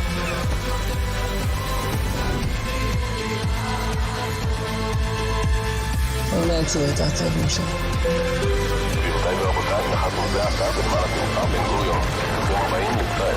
Israel is strong and growing. Now, more than ever, is the time to make Aliyah.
Welcome to Jewish World Weekly on I-24 News. I'm Emily Francis. Every week, we're focusing on stories, issues, and personalities of Jewish interest here in Israel and throughout the diaspora, the global Jewish community. And we start, as always, with our top 5 items in the Jewish world, presented by Sarah Rogers. Hello, Sarah. Thanks, Emily. Here are the top 5 items in the Jewish world this week. Let's start in Manchester. Yoni Finley has been released from hospital after surviving a gunshot wound during the Yom Kippur attack on Heaton Park Hebrew Synagogue. Finley helped barricade the doors during the attack, where 2 people were killed, one reportedly by police. An independent inquiry into the police response is now underway as the community begins to heal. Newly leaked messages from slain US commentator Charlie Kirk revealed tensions with Jewish donors who he accused of playing into stereotypes and pressuring him to drop his pro-Israel stance. Kirk reportedly refused to back down, even after losing millions in donations. The messages shed light on a rift within conservative political circles that's now fueling deeper debates. In Paris, former Justice Minister Robert Badinter was posthumously inducted into the Pantheon, honored for abolishing the death penalty and championing human rights. Thousands gathered along, applauding the symbolic coffin wrapped in the French flag and carried by officers into the National Mausoleum. Moving to the US, Cody Balmer has been sentenced to up to 50 years for a firebomb attack on the Pennsylvania's governor's mansion. Governor Josh Shapiro and his family were inside at the time, managing to escape unharmed. Though Balmer had a weapon ready, he claimed that the governor's Jewish identity was not a factor in the plot. And in New York, generations of bagel lovers are mourning Saul Zabar, the man who turned a small family grocery into a beloved cultural icon. Over 70 years, Zabar's became more than a deli, appearing in movies, building community, and feeding the soul of the city. Saul Zabar passed away at 97, leaving behind a true New York legacy. These are the top 5 items in the Jewish world this week. Back to you, Emily. The war is over, at least according to President Trump. However, it's likely to take years to heal the wounds within Israeli society, and will take just as long for Jews in the English-speaking diaspora who have experienced torment, harassment, and violence over their support of the Jewish state. I-24 News correspondent Joe Brown takes a look at the last 2 years for Jews abroad who wonder where we go from here. When Israel sneezes, diaspora Jewry catches a cold. As Donald Trump has signaled an end to the war between Israel and Gaza, diaspora Jews in the Anglosphere are healing from a 2-year period that has been marked by an upsurge in attacks, paranoia, and identity crises. It started with a showing of solidarity, with Jews and non-Jews alike mourning those killed in the October 7th attack, the deadliest day of violence against Jews since the Holocaust. But within 24 hours, while some terrorists were still in Israeli territory, counter-protests were launched. As Israel began its ground invasion into Gaza, these protests multiplied in frequency and in attendance, often turning violent. In the UK, many Jews said that they didn't feel comfortable venturing into the city centres on Saturdays as they feared attacks in the weekly protests. In a recent polling by the Jewish Policy Research, 35% of Jews said they felt unsafe in the UK, whilst just under a third of Jews had reported an anti-Semitic attack in 2024 alone. In total, 4,103 anti-Semitic incidents were recorded in the country in 2023 and 3,528 in 2024, the 2 highest years on record.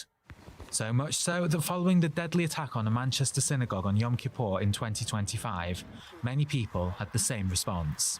When anti-Semitism and hatred is allowed to fester on the streets of the United Kingdom, words leads to actions, and what's happened is a result of the last 2 years of constant hate on the streets of the United Kingdom.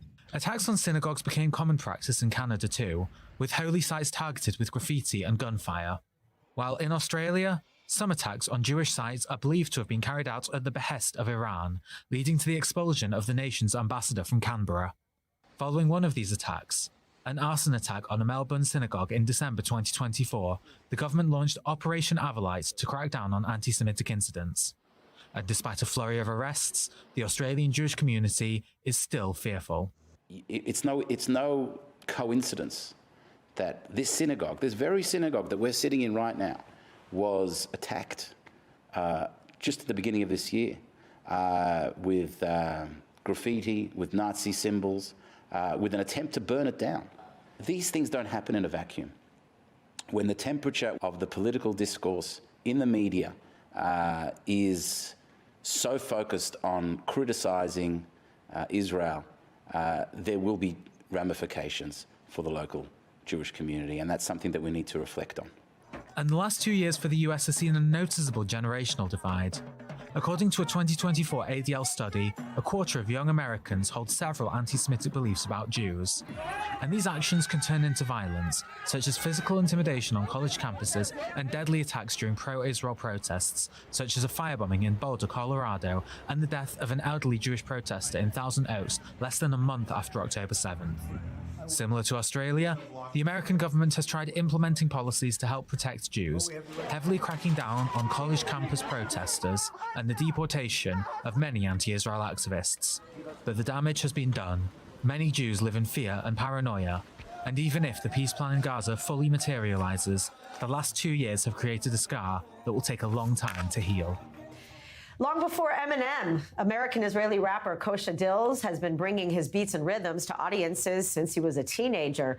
But in the wake of October 7th and the subsequent worldwide hate toward the Jewish people, he's venturing into filmmaking. We're very happy to have Kosha Dills here in the studio. All right. Hello. Let's go. Big round of applause. Welcome to the house. We've been talking a lot about, obviously, over the past 2 years, all the anti-Semitism. We've seen it, we've witnessed it, we've experienced it. But you, having the cred in the hip hop rap world, what has changed for you, if anything, with other artists toward you? Did you experience any pushback? Yeah, I don't think there's as much public pushback as there is, silent exclusion. I think, as you navigate through your choices of scenes and things that mean a lot to you, a lot of people are just afraid to engage. So, you'll get lucky if people just don't say anything. And then other people also come out. But, there's a lot of other people that message you and they're really into what you're doing and they appreciate the way that I go about doing. I'm very much somebody who tries to bring people together, even though it's pretty much impossible on many days. But it's kind of like the running joke, like, can't we all just get along? Exactly. No, we can't. But that's the point. Help us help you. Yes. Right? So also tell us, when October 7th happened, you wrote a song immediately. Tell us first about that and then how it evolved into I was playing a music festival. I wrote a song called Bring the Family Home. We shot the video the next week. It became sort of the anthem. I started doing videos and interviews on college campuses that all hit millions of views immediately. And at the end of every video, it became sort of this Instagram social media series called Bring the Family Home. The song cued at the end of each of these videos, which just got tens of millions of views. Now, as in May, during the college encampment era, I began doing shows across college campuses. As I did all those shows, it was called the Bring the Family Home Tour, and we were just gonna perform this song until the family comes home. We're gonna advocate to free the hostages. When we returned a year later, I realized it became hostage to another set of circumstances, which includes cancellation, isolation, being ostracized, and also putting away our own personal issues for these past 2 years.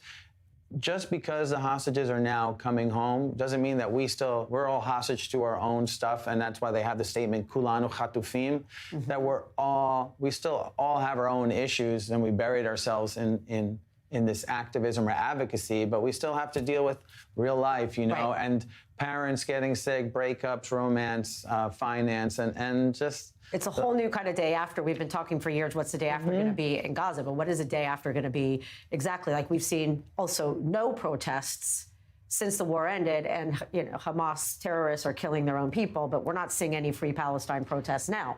And listen, there are legitimate people that care about Palestine. There's legitimate things, and I totally advocate for them to do their things, but there's also things like no music for genocide, which I still listen to all the music that was supposedly canceled in Israel and taken off of streaming services. There's a lot of things that people advocate for. And I think you're robbing yourself of being a true advocate if you're not helping people in need. But virtue signaling, a lot of people do it without even realizing to do it. Just like people are racist without realizing they're racist, and anti-Semitic without realizing that. For me, what I realize is I needed to tell my story, and my story cannot be told in a 1.5 minute video. So this Bring the Family Home film, I'm the first person really out here to experience what it's like. So now the hostages are coming home. What are we going to do now? And having these conversations at Kikar Chatufim, Hostage Square, it's really eye-opening to what people truly believe. And some people are extremely hopeful, some people are not. And it's different, but it's not. There's so many the same compartments before October 7th as well. Now, the film is, already pretty much done, but I know that, you're trying to add some finishing touches. What are some of, the parts that remain to be complete? Well, listen, I've done everything from perform in college encampments to meet with people that have Palestinian artists to interviewing hostage families.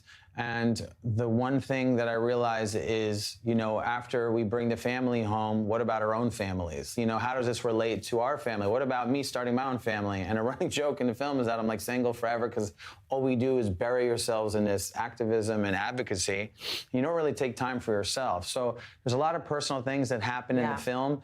And just for the entire world, we're all going to see that once this stuff the dust settles, we are all going to experience what do we do now, and face ourselves and the media, our trauma. Exactly, and that's okay. Like it's okay to slow down for a second, take a step back, and that's ultimately what the film is about. And I'm making a new song for the ending, which I just finished, called Habaita, and it's kind of a flip off the song Habaita, Habaita. We've been hearing, and it's been the anthem. Yeah, it's definitely the anthem, but I gotta say, being in New York or wherever you are in the world watching this, it's one thing to experience it, but there's nothing like being in Tel Aviv and looking up and there's like helicopters of the hostages flying home, going over, and that's just to experience it. We both went through that at the same time. It really was, incredible to actually be right there with history being made right over our heads. All right, thank you. Thanks for having me. Of course, thanks for coming.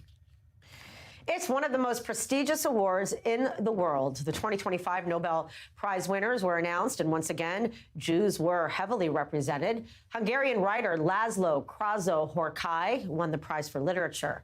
The economics prize was shared between Joel Moker and Philippe Aghion, alongside Philippe's colleague, Peter Howitt.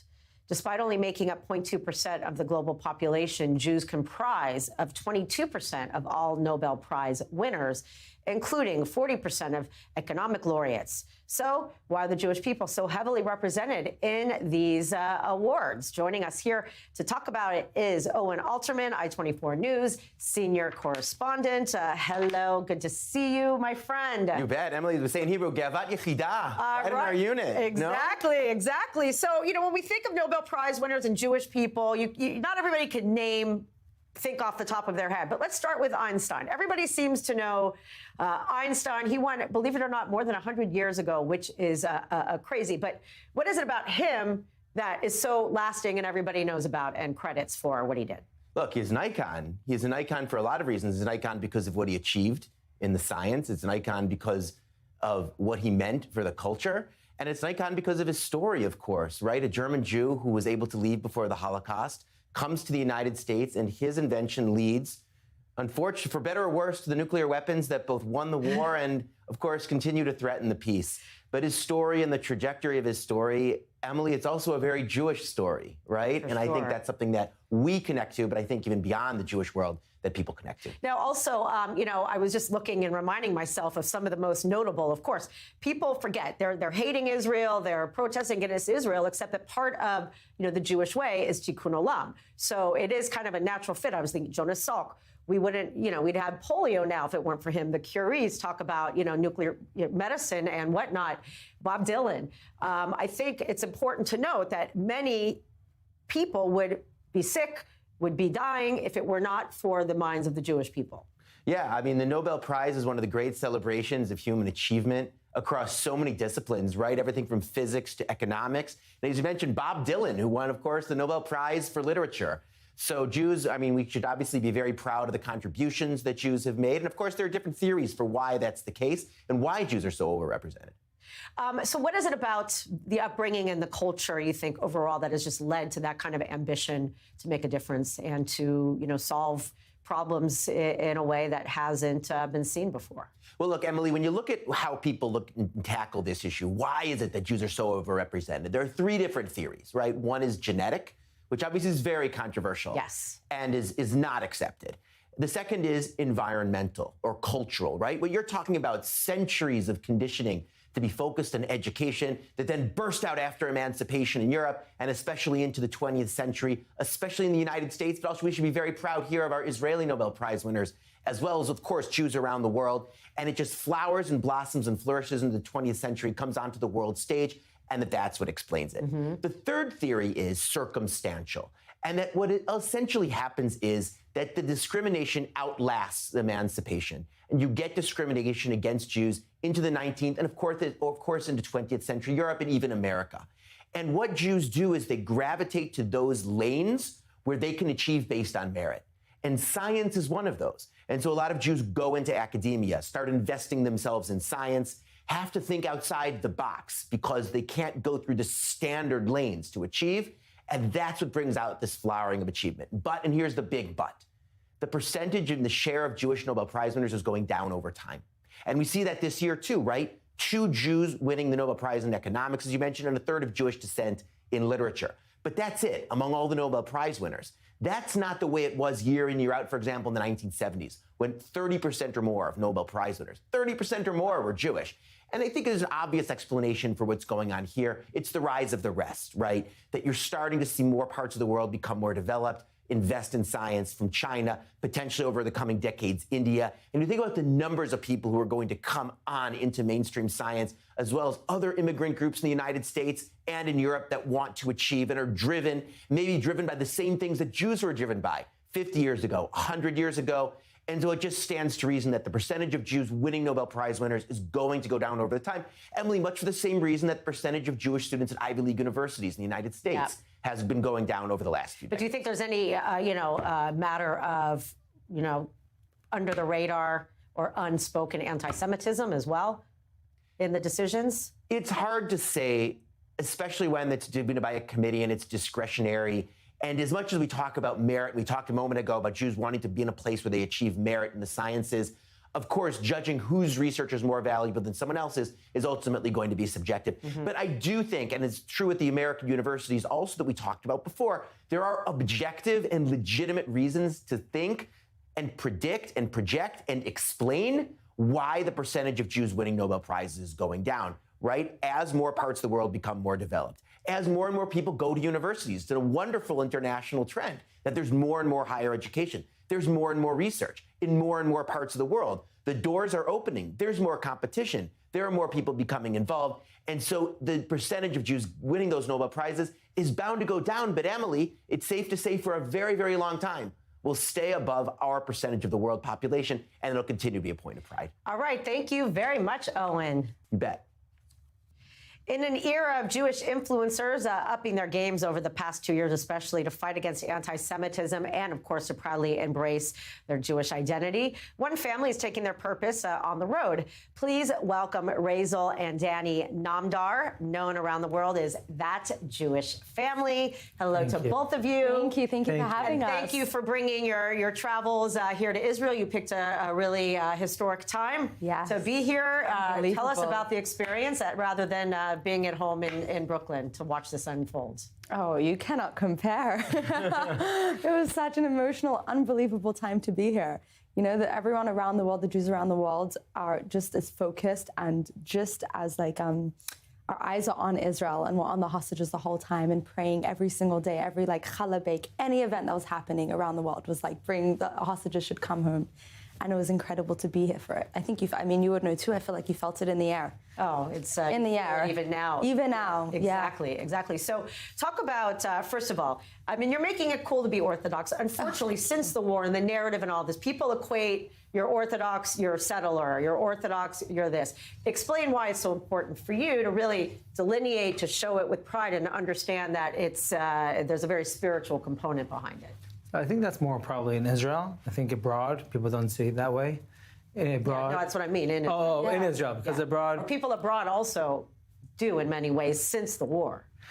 Right, in a sense, but also they've been if they're not, let's say the religious community in Israel, people are like, okay, fine, they're connected to the Torah mitzvahs, that they're in their land, but they don't look at them so much as settlers, I would think. In Israel, I think they see them as settlers because they know the differences, like the settlers have big past and stuff like that. But I mean, as far as the Western world, sometimes you say, "Oh, Orthodox." No, I'm not Haredi. I don't have payas. Like we know in the States, there's different levels of Judaism. Correct. That's how it's kind of survived in the diaspora. So explain why your audience and what you are championing to the fact that you're influencing a lot of people, not just people who are religious. So we just want to show the world how we live as a Jewish observant family, and I think that's a window that was never really opened to the broader world. Let's say there are 3 million religious Jews, but the other 12 million, they have an education system that's based off media and Netflix. So they're going to jump to conclusions and they're going to have confirmation biases of whatever they hear. So it was a good opportunity to show the world how we actually live as a Jewish family. And we're having fun while we're at it. So how have you decided on your location since you have been able to travel quite a bit? It's kind of just flown. Like each place just happened, It was based off where we were in the moment, where the cheapest flight was to the next location. We have a trick. So you put on Google Flights. Can I be so spontaneous? Yes, please do. Yeah. So we put on Google Flights. You put in your location. Let's say you're in Bangkok. You put Bangkok to anywhere, and then you just search anywhere. You just scroll in, scroll out, and you just see the cheapest tickets. Like this That's summer, literally what we did. instead of going to America, we were in New York. Instead of going to the West Coast, it was cheaper for our family to go to France. So wow. We're like, why not? Traveled France. Went to Chamonix. We went to Nice. It was amazing. Not bad. But so as you're going to other countries, did you experience, some of what at least the Europeans are experiencing, which we know it's been everywhere, but, in Europe it's been particularly terrifying? 100%. So I think, firstly, I don't think many people make space for the fact that there is so much positive as well. Like the amount of people that have come over to us and been like, just quietly, like, I love you, I love Israel, I love you, people that you don't see on the news and that you don't see anywhere because the news... That happens more than anti-Semitism. It happens more. And the news is the news is very quick to show the negative because it's news. But I definitely think our experience in all the countries have been more positive than negative, which is really beautiful. And I want to put that out there, guys. Like, not everyone hates us, And especially in Vietnam, where everyone was kind to us, besides for this deranged pro-Palestinian shop cafe owner, which you might have seen the video. It was a video we were thrown out of a cafe. But it was just that one guy's, algorithm on TikTok to be. It was a horrible experience, but the rest of the people that we met in Vietnam were so kind and lovely to us. So I think it's important to, express the positive as well. Yeah, of course. Not everybody does. I experienced that as well when I went home to the States and I met different people that are Christians. I'm like, I hope you don't hate us. And they're like, we don't. We really don't hate you. I mean, it is refreshing to see. Yeah. Have you been able to influence, because you're doing things that are just so relatable, do you feel like you've also reached a lot of secular Jews that are like wanting to delve a little bit deeper into their Judaism as a result? 100%. We get a lot of messages like, hi, I'm a Reform Jew. This is so beautiful to really see. I've never really understood the Orthodox world. This is so nice to see what you do and why you do it and connecting to my heritage in a different way. Sorry to interrupt. Our second most viewed city is Los Angeles, and that's the most secular Jewish city. So that's our second. So that definitely shows something. That's where I'm from, and it's a very spread out. Yeah. It's a very spread out place. And what about within your own community? What is your life different? Being home in Brooklyn, where you're surrounded with people that are the same in many ways as far as their practices. You're saying, do they follow us as well? Are they part of it? You find you have an audience when you're like, so it's everybody just finds it entertaining, right? Are they getting tips on your challah? Or gefilte fish? Or? They love the travel too. I don't know. I feel like, thank God, we have a following the from one end, from the complete Orthodox, where you would not expect it. Like people, even the woman that shaved their hair in the Orthodox movie, even they follow. They come up to me and say, really? I love you on YouTube, or you wouldn't expect it. Yeah, but they're on YouTube. That's really nice. Any final thoughts before we go that you didn't say? On anti-Semitism. Yes. I want to say it like this. A lot of focus is on anti-Semitism across the world. After traveling plus 40 countries now with the family, I feel like the focus on anti-Semitism is exaggerated in the sense that if the focus would be on our Jewish life, then we won't come across as victims. Mm-hmm. But the fact that we come to this world as a Jewish nation, as a Jew, we should embrace the Judaism part of it and not, the Holocaust, anti-Semitism, security. I think of it like this. Imagine a baby comes to this world. The first thing you teach the baby is not, oh my gosh, you know how dangerous this world is? You know how many cliffs there are? You have to be careful. You have to be. That's not what people do. People love him and show him the beauty of the world and just smile. And the more negative you are to the baby, the more negative he'll become about his surrounding, and it'll be a confirmation bias. So because we're Jewish and some people hate us, it doesn't mean our whole focus has to be on those people hating us. That's why we don't speak about anti-Semitism on our channel. Very, very little. Just, if it's for security or it's just, a certain scenario or a certain story, sure. But that's not going to be our focus, and our focus is not going to be, let's show the world that we're normal. It's okay. We're just who we are, and let them see for themselves. Wow, that's beautiful and a great perspective. Thank you both so much for coming here and check them out. That Jewish Family, don't leave yet. That Jewish Family, they're on all of the platforms. Follow them on their adventures. Thank you. Thank you. And that's all for this week's episode of Jewish World Weekly. For more, you can head over to our YouTube channel, I-24 News' YouTube channel, as well as the website and social media to catch up on this episode as well as previous episodes. Thank you so much for watching, and shalom from Tel Aviv.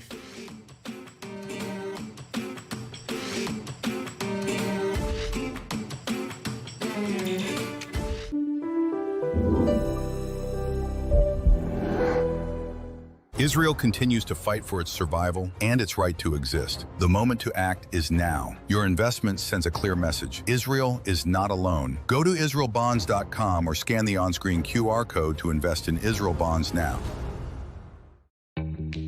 Copper, heat therapy, cold therapy, Theralite warm-up, microcurrent tech, extension handle.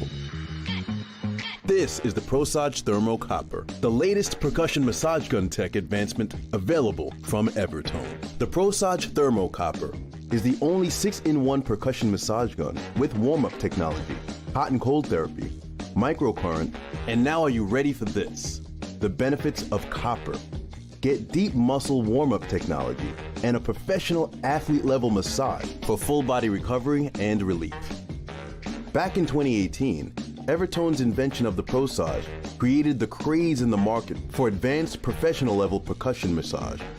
Featured on The Talk, Entertainment Tonight, CNN, and others, the ProSage Thermo Copper 6-in-1 is a powerful percussion massager with our patented Theralite warm-up technology, advanced copper head therapy with unique copper benefits, our proprietary heat therapy head for deep muscle penetration, and the cold therapy head for soreness and inflammation. Microcurrent tech for pain recovery and restoration, and it even comes with our newest extension handle, so you can reach anywhere on your body. This makes the cordless ProSage Thermo Copper 6-in-1 with 5 unique massage heads the most advanced professional-level massage gun available. The gold standard in massage guns is now the ProSage Thermo Copper with targeted pain relief.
Thank you very much for joining us. You've been helping us make sense, the senseless 2 years for so many times. I'm sure that you too are getting quite emotional on this historic day, not just for Israel, not less so for America, for American diplomacy.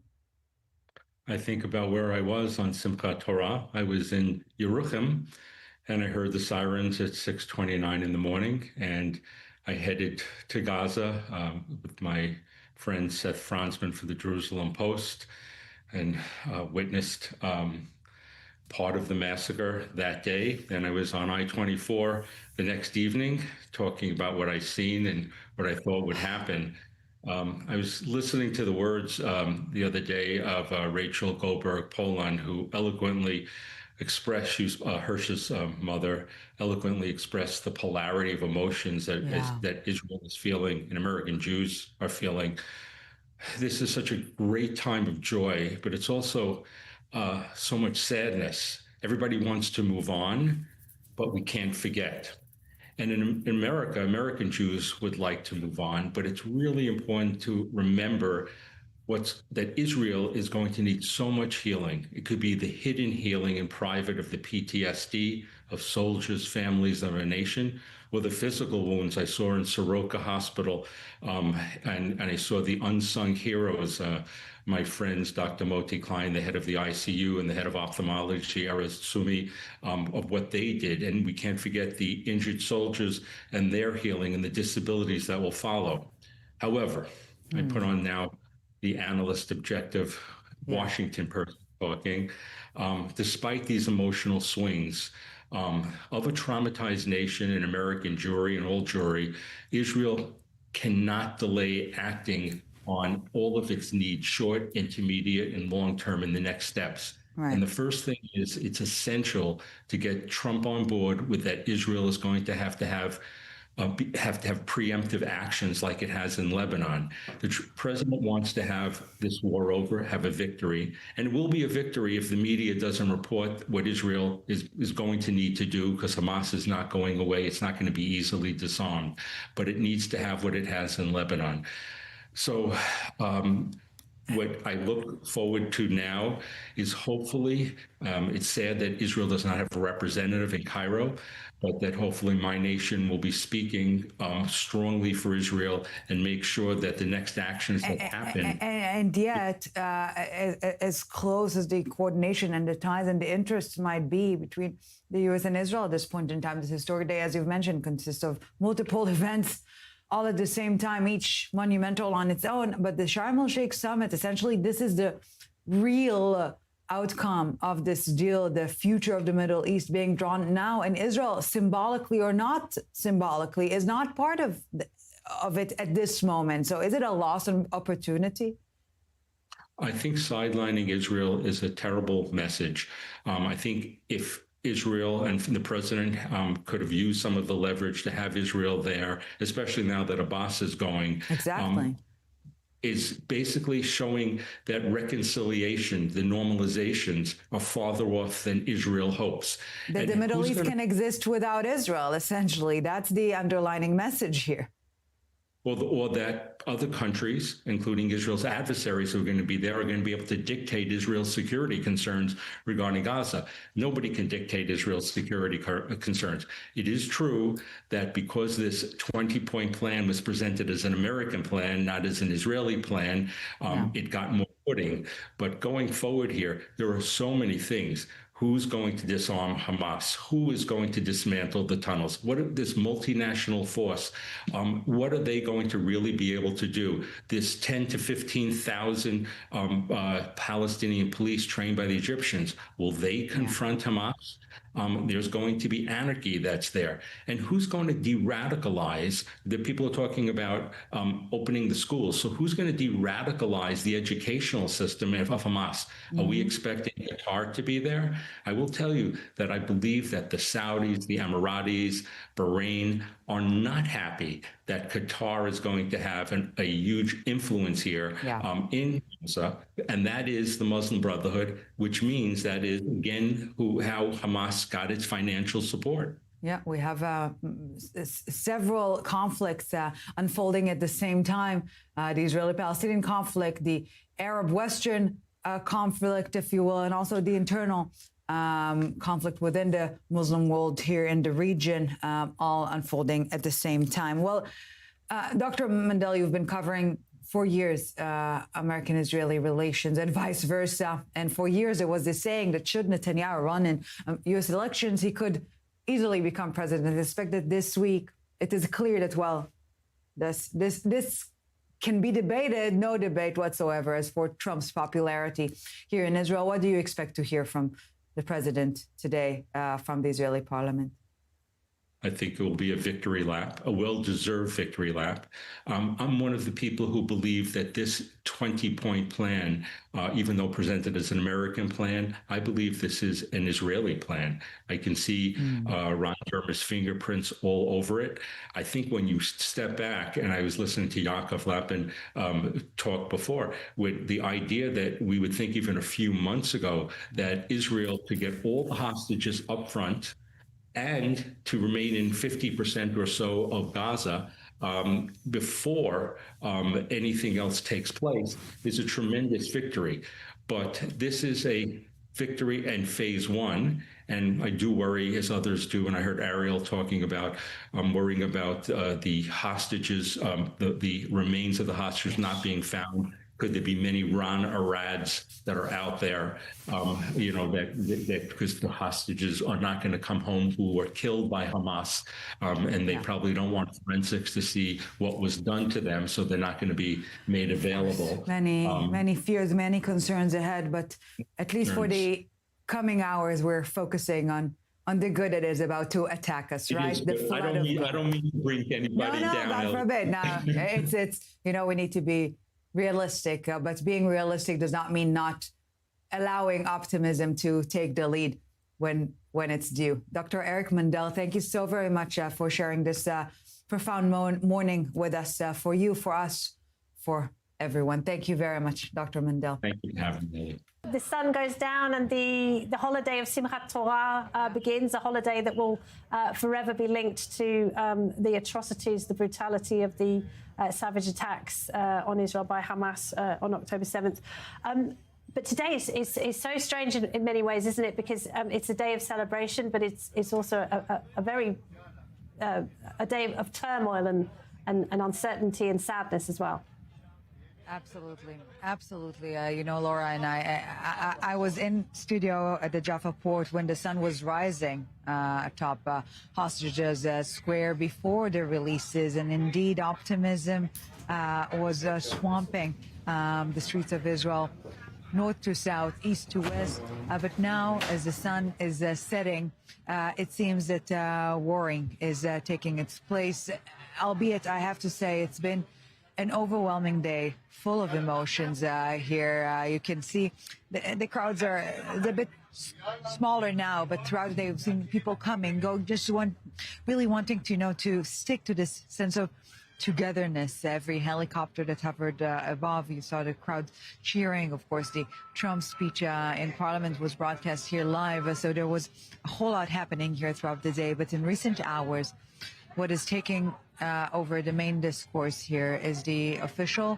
announcement by the Hostage Family Bureau saying 4 deceased bodies does not qualify as fulfilling the agreement. Yes, there was this acceptance or readiness that not all the deceased hostages will be released today. We know of the logistical challenges, of the technicalities. It was well known in advance. But 4, they say, is crossing a red line, and they're expecting resolute Israeli response to that, and befitting. We saw, we're seeing, monitoring all these and those messages addressing this issue. But we are expecting to see the crowd filling yet again later on in the evening. Let's bear in mind it's also the eve, as you've mentioned, of Simchat Torah, of the Jewish holiday, and perhaps let's take up the challenge of trying to translate this pun, if you will. Simchat Torah in Hebrew translates into the happiness of the Torah. And since earlier this morning on social media, you can see now it's the turn of the Simcha, which plays again the Torah of the Simcha. So you switch the words, and you see that the Simcha, the joy, the happiness is coming back to this holiday. Gave it a shot. Not sure I was able to fully explain this translation. You did it beautifully, Ellie. Especially, all right. So, especially since you've been on since the crack of dawn. But it is a day, isn't it? No, it's our honor and privilege on this day, yes, of course, to bring you all the live emotions, updates and emotions. Let's look at this, Ellie, because you're talking about, the paradox, the contradictions. I don't think anything encapsulates the move from terror and horror to hope and love and resilience more than this picture. This is Noah Agramani, a hostage who was taken on October 7th and rescued by the IDF in 2024. And this is her just returned partner, her boyfriend, the love of her life, Avinatan Or. Truly, we've seen more and more pictures, documentation coming out of those reunions. And the heart is expanding and exploding, and overjoyed really to see those young, brave men powering through what's probably been even worse than our worst nightmares, coming back home and feeling this love, how much they were fought for, how much this entire country wanted them back. And as a testimony to that, you see many of them asking the drivers to pull over, let us open the door, wave to the crowd. So they acknowledge, they're grateful.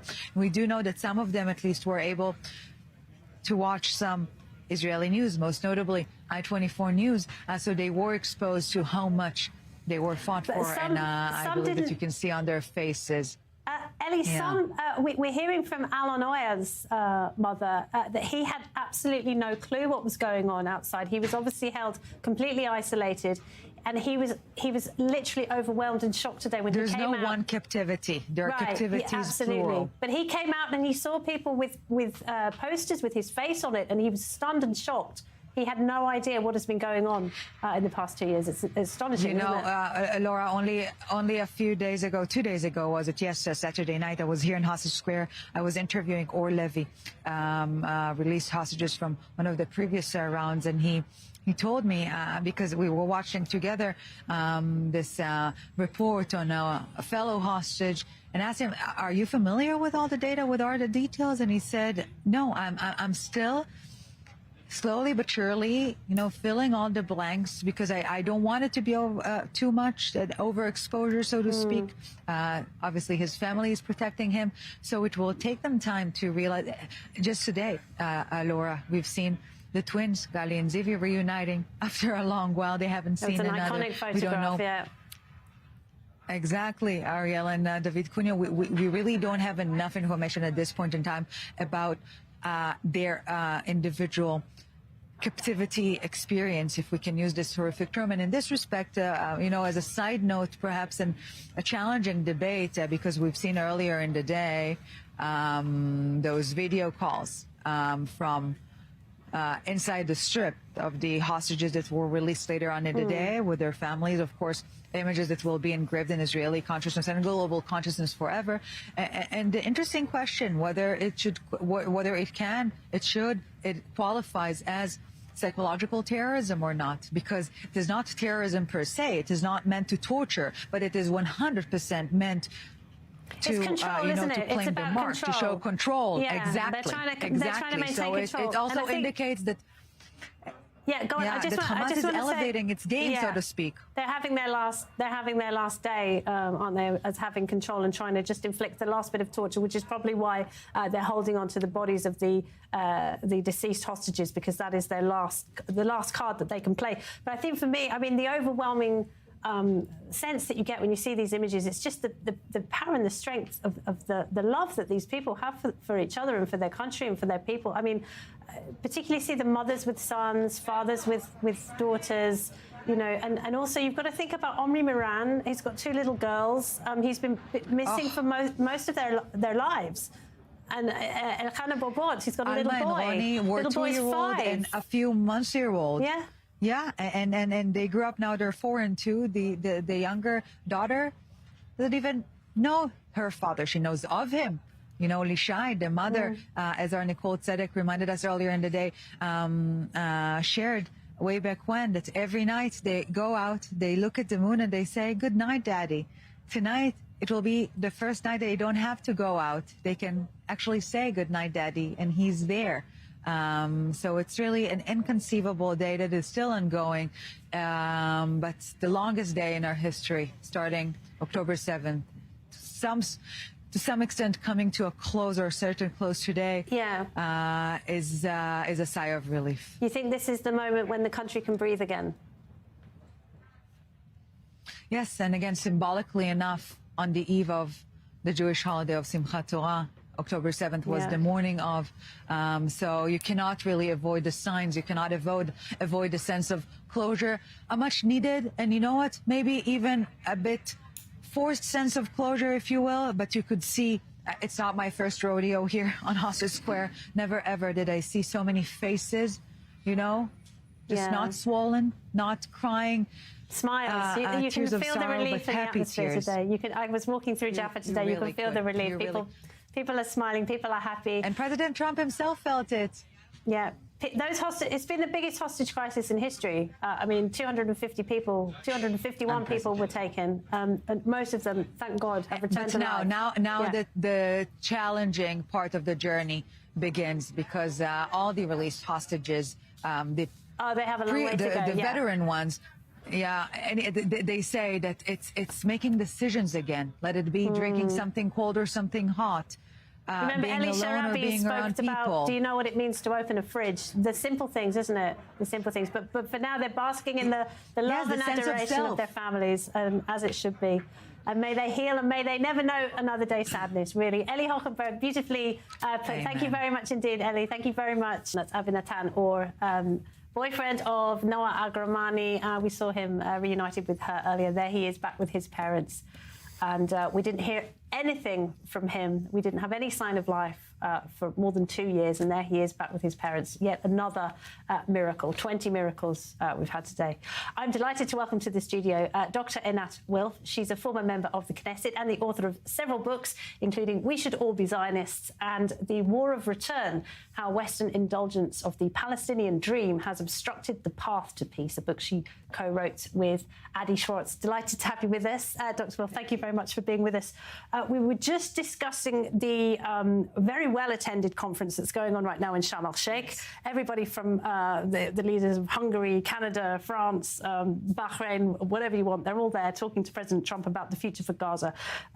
You have spoken extensively about the crux of the problem. Yes. The right of return and the role of UNRWA. Do you see any of those issues being resolved? No, that's the short answer. The longer answer is, first of all, a large part of that is on us, on Israel. Israel, very little to know, at no point really made a point that this is what anything that is called the day after has to depend on. That fundamentally, nothing positive, nothing constructive, literally nothing can be built in Gaza if you can't ensure that the people of Gaza have really gone through some ideological transformation that makes them a people who want to build for themselves rather than to destroy what Israel has built. And we have in the Trump plan a lot of nice words about de-radicalization and Gaza won't be a threat and reforming the Palestinian Authority. What Israel needs to do is to say, look, we don't need big words. It's very simple. No one in Gaza and the West Bank is a Palestine refugee. That's ridiculous. They do not possess a right to settle in Israel in the name of what they call return. There's no such right. It's high time they recognize it. And UNRWA can have no role in a future Gaza because this will literally guarantee that a future Gaza will erupt into war again.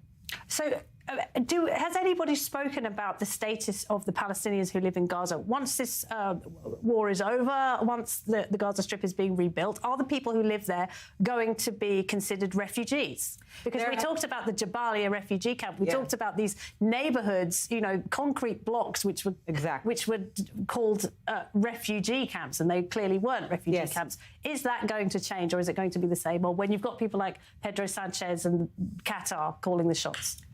So first of all, the only thing that is mentioned in the points is that people who leave Gaza might be able to return to Gaza. That's the only thing that's mentioned.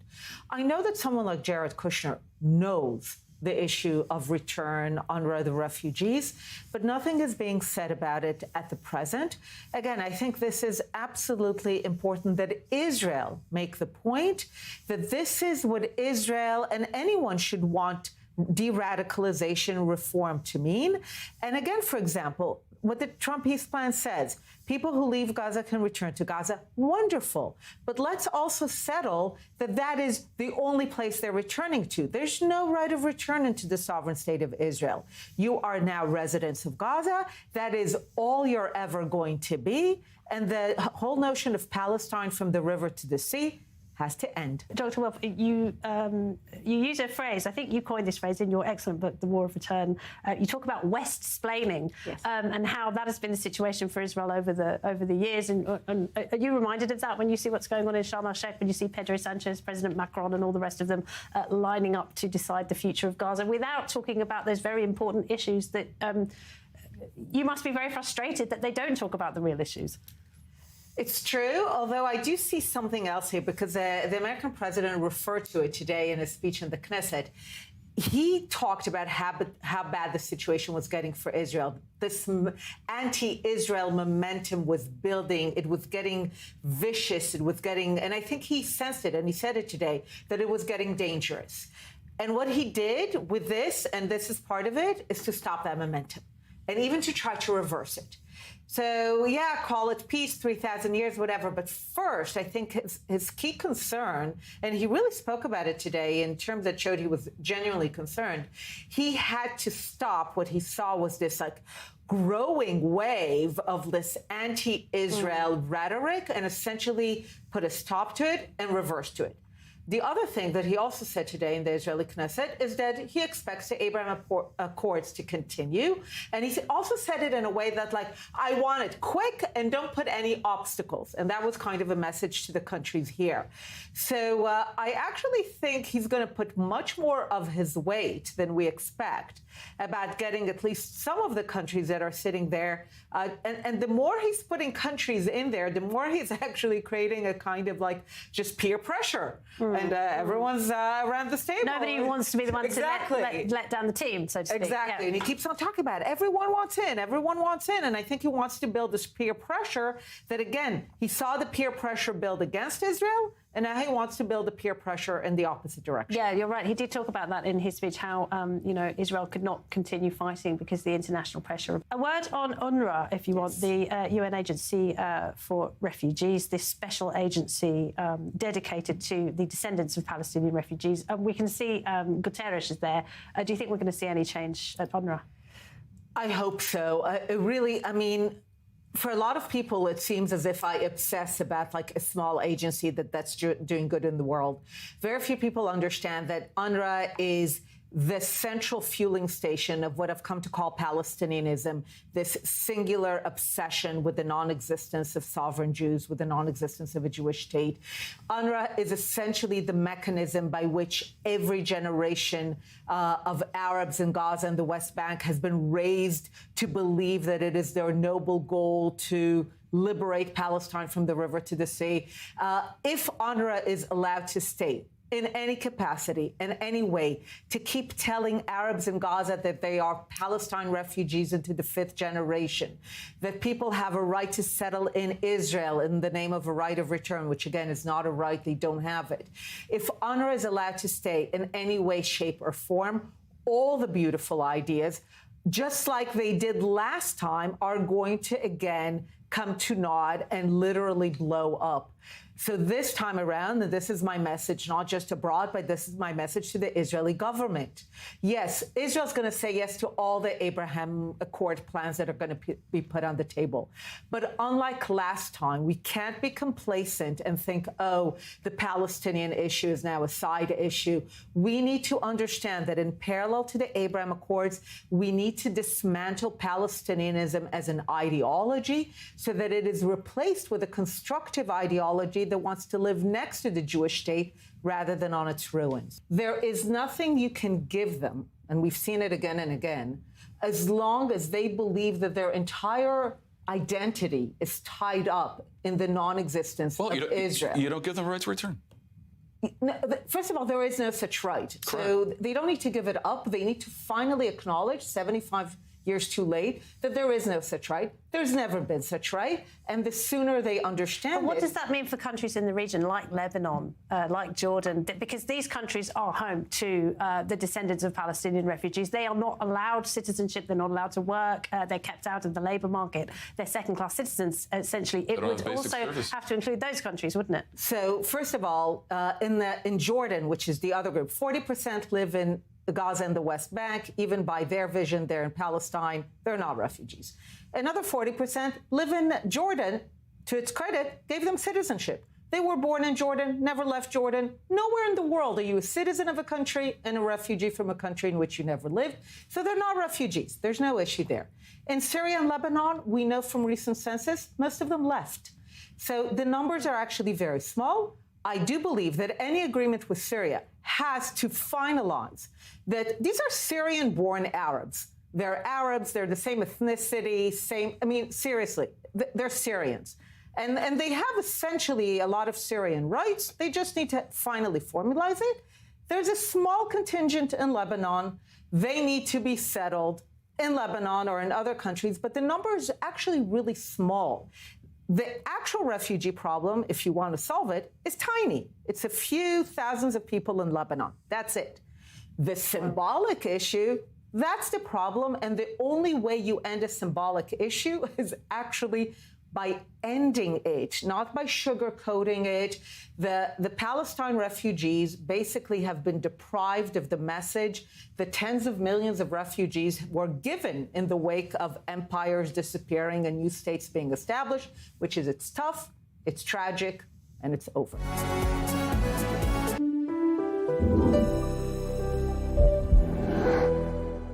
Israel continues to fight for its survival and its right to exist. The moment to act is now. Your investment sends a clear message. Israel is not alone. Go to israelbonds.com or scan the on-screen QR code to invest in Israel bonds now.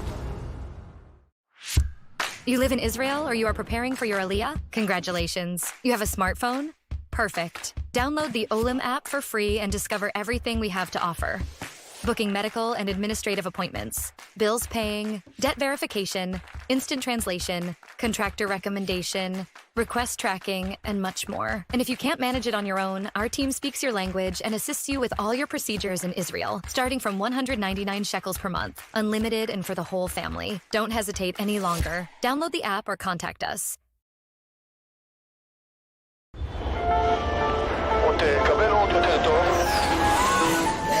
עוד יותר, כן, עוד יותר, עוד יותר, כן. מזל טוב.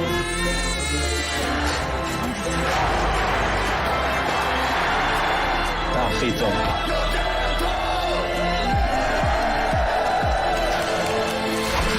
עוד יותר טוב. אלבר, רק את הטוב.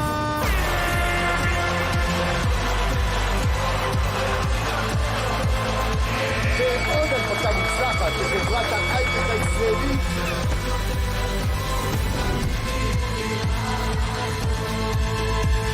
אולי יצאו יותר טוב משהו. גבירותיי ורבותיי, נחתנו זה עתה בנמל התעופה בן גוריון. ברוכים הבאים לישראל. Israel is strong and growing. Now more than ever is the time to make Aliyah.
This is I-24 News. I'm Benita Levine, live in Tel Aviv. And we start with news just in. Israel has just received the remains of a hostage from Gaza. The Red Cross has just handed the coffin over to the IDF and Shin Bet forces inside the Gaza Strip.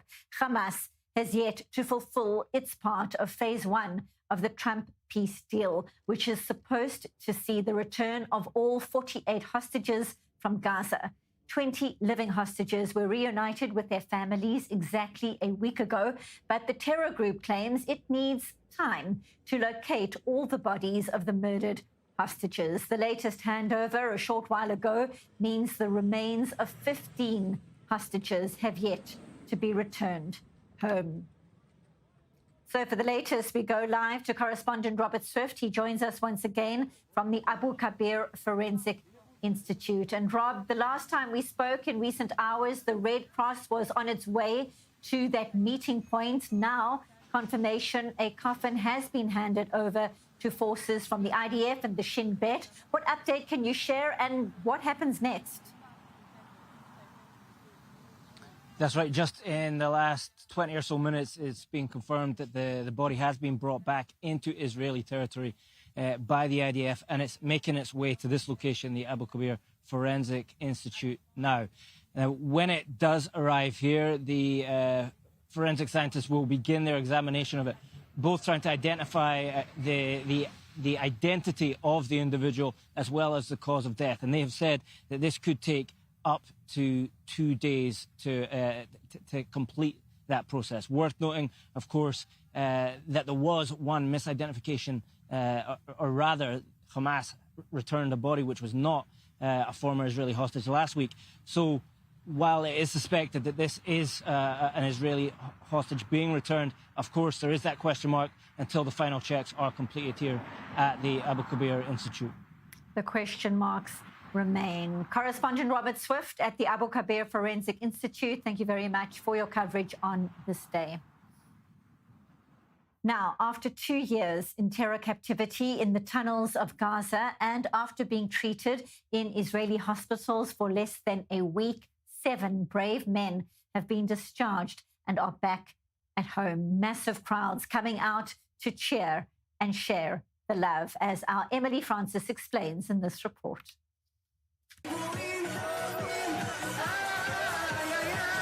They are the rock stars of Israel,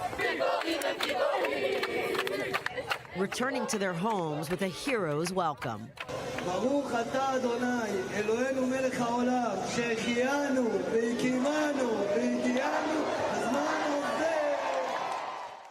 Yesterday, 7 hostages were given the free and clear to leave the hospital and start anew, including Elkanah Buchbut, who held his son closely. You are a wonderful people. We're wonderful people, my brothers and sisters. Thank you. The eternal nation is not afraid of a long journey, and also to the creator of the world who brought me here.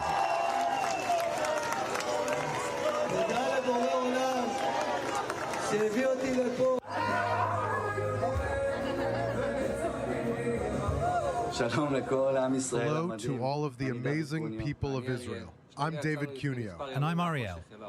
We both went from darkness to light a few days ago. Brothers Ariel and David Cuneo spent 744 days in the tunnels of Gaza after being taken hostage on October 7th from Kibbutz Nir Oz. I can't believe I'm saying it, but my dream has come true. I tell my daughters Emma and Yuli bedtime stories every evening. I get to hold my wife, Sharon, my love. Thank you, Father, Mother. For me too, right? To our amazing brothers, and of course, Arbel, my love. Twins Gali and Zeev Berman, separated in captivity, reunited for the first time and returned home to Kibbutz Bet Guvrin. Right now we need to relax a little bit because this is very exciting. But thank you for everything. My son is back home. My son are back home. Thank you. Released hostages, Eviatar David and his best friend Guy Gilboa Dalal, who reunited at the hospital after being separated in captivity, are on the road to recovery. Today, For the first time in 2 years, our family is whole once again. Eviatar is home. My little brother, the heart of our family, is safe, alive, and with us. Seeing him walk through the door, smiling, still himself after everything, reminded us that light can survive even the darkest tunnels. No doubt about that. So special to see those beautiful smiles and those reunions. And now, turning to the latest strong American push to keep the fragile ceasefire in Gaza in place. Special Envoy Steve Witkoff and Senior White House Advisor Jared Kushner have today touched down in Israel as part of Washington's latest diplomatic effort. Vice President J.D. Vance is also expected to arrive on Tuesday. Tensions are high just a day after 2 IDF soldiers were killed by terror operatives who emerged from a terror tunnel and crossed the so-called Yellow Line. That's part of Gaza under Israeli control. In response, Israel conducted airstrikes across the Strip. Officials say the U.S. delegation will push both sides to uphold the ceasefire and will discuss the next steps for a post-war framework. Meanwhile, U.S. President Donald Trump has threatened Hamas with these words in recent hours. Take a listen. We made a deal with Hamas that they're going to be very good, they're going to behave, they're going to be nice, and if they're not, we're going to go and we're going to eradicate them if we have to. They'll be eradicated, and they know that. So they went in, and I don't believe it was the leadership, but they had some rebellion in there among themselves, and they killed some people, pretty a lot of people. But this is a violent group. You probably noticed over the last 100 years, this is a very violent group of people. And they got very rambunctious, and they did things that they shouldn't be doing. And if they keep doing it, then we're going to go in and straighten it out, and it'll happen very quickly and pretty violently, unfortunately. Senior correspondent Owen Alterman is here in studio to break down all the latest developments. A clear message there from Donald Trump. At the same time, Jared Kushner, Steve Witkoff in the country. What's emerging out of their meetings? And talk to us about the broad messaging out of the U.S. leadership as we speak. Well, we'll start with Witkoff and Kushner, Benita. The reporting out of those meetings is that they went to the Israeli government and said, we want the ceasefire to hold, and we want you to help us do that. Meaning restrain yourselves, don't take action against Hamas, do things that help the ceasefire stay in place. And obviously that way we can negotiate and move on to phase 2. That was, by all accounts, their message. And of course, J.D. Vance to come tomorrow, presumably with a similar message. At the same time, we just heard President Trump. And as usual with this administration or this president, there are 2 ways of explaining it. One way is this is part of a holistic strategy. Donald Trump is being tough on both sides. He's treating both sides fairly. That's the adverb that he's used in the last few weeks. And this is all part of one plan. The other way of looking at this, as usual, with this president, that these are 2 competing instincts, right? The America first instinct, not to get too deeply involved overseas, to try to resolve conflicts and not fight them, to try to look out for America's interests more narrowly. That's the America first instinct. On the other hand, there's the America strong instinct, for America not to look weak, for America to be the strong party, and for America to be seen that way. And that's, I think, what we heard from the cabinet meeting, Donald Trump coming out strongly against Hamas. So again, 2 ways of reading this president. Of course, as a president who likes to talk to the media, this is a snapshot, not a video. This is the way he felt, and he answered the question at this moment. Of course, we've heard different messages from him over the course of the last 2 weeks. And Owen, at the same time, the Wall Street Journal is reporting that roughly 200 U.S. troops are in Israel, setting up a civil military coordination center to monitor the ceasefire and facilitate the flow of aid and logistical and security assistance into Gaza. Any confirmation on these reports, and what is the significance if in fact true? Well, at our sister Hebrew channel, our colleague, Benita, Niftach Shalom, he reported that the command center is actually up and running. It won't be fully operational for another few weeks. But again, the American troops are there. By the way, it's not only U.S. troops will be involved, Israeli troops will be involved. And even the British general is going to be one of those who's part of leadership. So there's going to have a multinational component to this, as you're right, to be monitoring the aid. Of course, it's been a big issue abroad over the course of the last 2 years, and also monitoring the ceasefire, but not importantly going into Gaza. There aren't going to be expected to be American boots on the ground in Gaza. Again, the idea, of course, is that there's this international force that is trained with Azeris and Indonesians and others, Turks potentially, who go in and keep the peace and potentially disarm Hamas. Obviously, there are a lot of issues still to be worked out about that, let alone how the Israeli public feels about that, let alone if Turkish troops are involved with all of the sensitivities. But this is something different. This is a site to be set up in Kiryat Gat inside Israel, to be monitoring what's going on in Gaza, but from outside the Strip. On top of all the latest developments, as always, senior correspondent Owen Altman, thank you so much for being here in studio. Now, today in Jerusalem, the opening ceremony for the Israeli Parliament's winter session started, and it wasn't without tension as some members of parliament were removed from the Knesset following Speaker Amir Ohana's opening statements. Later, Prime Minister Benjamin Netanyahu telling the plenum that Israelis would have died in nuclear smoke if he had given in to demands to end the war. Correspondent Balir Sladin was there and filed this report. Take a listen. Very tense opening ceremony here for the winter session in Jerusalem at the Knesset. The opening ceremony started with the speech by the head of the Knesset, Amir Ohana, that made some controversial statements about the head of the Supreme Court in Israel, Justice Yitzhak Amit. He called him only a judge, which made lots of opposition members of Knesset start yelling at him, and some of them were driven out of the Knesset. So this followed by a speech by the president of the state of Israel, Yitzhak Herzog, who actually started his speech with calling the Supreme Court president in his rightful position. And he talked about the importance of unity between the different factions in Israel. That, of course, was not presented, to say the least, in the speeches that both Prime Minister Netanyahu and the head of the opposition, Yair Lapid, did deliver this evening. They both accused each other of many different things, starting with the issue of the war. Netanyahu accused the opposition of wanting him to actually surrender to Hamas's demands right before the Israeli state could succeed in this war, something that wasn't possible, according to Netanyahu, before last month's or this month, or actually last month's deal or proposal by the Trump administration. Right after that, the head of the opposition accused Netanyahu of being in power for almost 15 to 20 years prior to October 7th, so he can speak of Israel's security. He neglected Israel's security. That's what he said.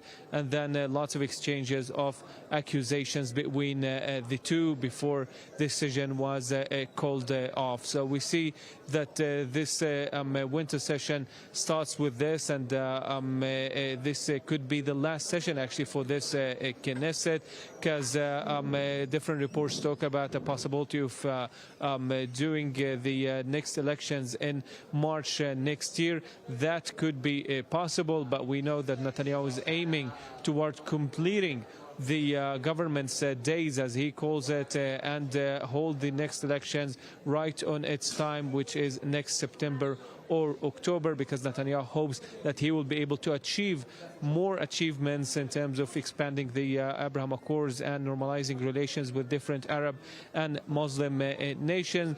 And Netanyahu, in order to do that, he needs to deliver or pass the budget for 2026. That should be happening in the beginning of next year. And this is, of course, a challenge because he needs to hold his coalition together. We're talking about the Haredim that are not pleased by the developments in terms of the conscription law, and also Itamar Ben-Gvir and Bassas Smotrich, that both demand from Netanyahu different demands regarding Gaza, regarding the disarmament of Hamas, and regarding death penalty for the Palestinian prisoners in Israel, even with threats that Ben-Gvir could start not voting with the coalition if within 3 weeks Netanyahu doesn't bring this to a vote inside the Knesset. So again, the session starts today, but it holds lots of challenges for the Prime Minister. correspondent Balir Sladin in Jerusalem. And now, turning our focus to Israeli sporting teams competing abroad. An Israeli veteran rugby team is under pressure not to take part in a sporting festival in Valencia next year. The team leader of the Elders of Zion team in Israel has been sent a letter suggesting that they choose to rather withdraw from the European Golden Oldies Rugby Festival. Let's find out more. We welcome Michael Sapir, member of the Elders of Zion rugby team, joining us from Telmon. Thank you so much for your time. So this rugby tournament or festival takes place next year in Valencia. To start, why have you been told not to compete or even to volunteer not to compete? What exactly are the concerns by the festival organizers? Well, from what we understand is they're worried about security, that they won't have enough police or security presence at the festival site where the fields that we play on are located. There's fields, and then there's also an area they call the fun zone, which is where the tent is that you congregate at between games. So what happened in previous festivals? I understand there was one in Spain in 2024, Berlin last year. What were the concerns then? So when we were in Sevilla, which was in 2024, the protesters showed up, but it was a small amount. We had the first day of games was on a Friday. So our Friday morning game, there was about 15 protesters that showed up and started making a lot of noise. And I went over there and confronted them. But also the team that we were playing that morning was a Spanish team. And the Spaniards came over with me and were yelling at the protesters to leave. And then on Sunday, the second day of games, in the morning, about half the number, about 8 protesters showed up and started making noise. And the event organizers, got them out of there rather quickly. But what concerns us is that inside the Igor group, there's a chat group for all the team leaders of all the different clubs who go to these tournaments. And they're all very adamant that we're not coming now. And are you worried then about the security right now? Organizers are. How do you feel? Well, I think we have to stand up to these brown shirt tactics of these pro-Palestinian protesters. I mean, if not now, when? But I want to go to Valencia, but the team has voted not to go because of the security concerns. Not that, we feel that we're in danger. It's more that the organizers are using it as an excuse not to have us come. And then what kind of options are the organizers giving you, if any? Could you play in a different kit? Is that something the team would consider? What are the options on the table, according to the organizers at least? Well, the organizers offered us to come there and play with other teams. And obviously we have friends in the other clubs that go there. We're friends with a team from Zurich. They offered us to join them and play as like a B team under their banner. And other teams said, hey, you guys can come play with us, but they want us to wear their kit, their uniforms. That's what the organizers want. I argued in our group that we should go there and just say we're another team, but play in our blue and whites, play in our Elders of Zion Israeli kits. But the organizers don't want us wearing anything that has any relationship to Israel, any Hebrew symbols, as they say. That is absolutely insane and bizarre to think that that is a call from the organizers. Very briefly, if you could give them a message right now, briefly, what would it be? We're Israelis. We'll play in the blue and white. We're proud, and we're not going to go in the back door to play in a tournament. So if you're not going to let us walk in the front door and represent our country and play in a tournament with our friends, the motto of the tournament is fun, friendship, and fraternity. And that's the motto we want to live by. We're friends with a lot of the clubs that go to these tournaments, and they want us to play. And it's the organizers that are preventing us from coming to play. Well, we hope that you do get to play and you do get to fly that flag very high. Michael Sapir, we will be watching. Thank you for being with us on I-24 Thank you for News. having me. Bye-bye. Sign of the times. And now, onto the scandal surrounding rapper Azealia Banks, who unleashed a series of anti-Semitic tweets on Twitter during her visit to Israel. The artist, who supported Israel at the beginning of the war, provoked the fury of many, and now she's trying to explain her posts. Correspondent Noy Ben Artzi from our sister Hebrew channel has details. And then, you know, some people got mad, but I mean, I was in 2-on-2 on the. It was hard to miss the anti-Semitic scandal that the American rapper Azalea Banks stirred up online last weekend, especially when she was here in Israel performing as part of a tour. Now, after she already managed to retract her harsh words, she tries to explain in a special interview what exactly lay behind them. I think a bunch of shit just happened, and everyone was kind of just like explaining everything, and I was just like, no, you can't handle the truth. And it was just like, it's funny, one of my friends was like, Azealia, this is like the most Jewish thing you can ever do. Like, you're sitting here like in a Hasidic wig, you know, debating Judaism. Banks, known as an artist who creates drama and storms, almost like songs, directed her fire this time towards the Jews in a series of posts on X last Friday. Palestinians have more Semitic DNA than Ashkenazi Jews, so that means Palestinians are more Jewish than Ashkenazi Jews. Honestly, the Jews are getting effing boring. And this is why you have no friends. She didn't stop there and added that she wants to leave here now. I wasn't trying to offend anybody, you know. I didn't know it was a threat. So, you know, a lot of people hit me up and jumped in, and it was just like a bunch of confusion. I love Israel. I'm still a Zionist. Banks is one of the more prominent artists who supported Israel since the October 7th massacre and continued to do so even as the boycott against Israel in the cultural world became more and more popular. But this recent incident was not her first attack on Jews and on Israel.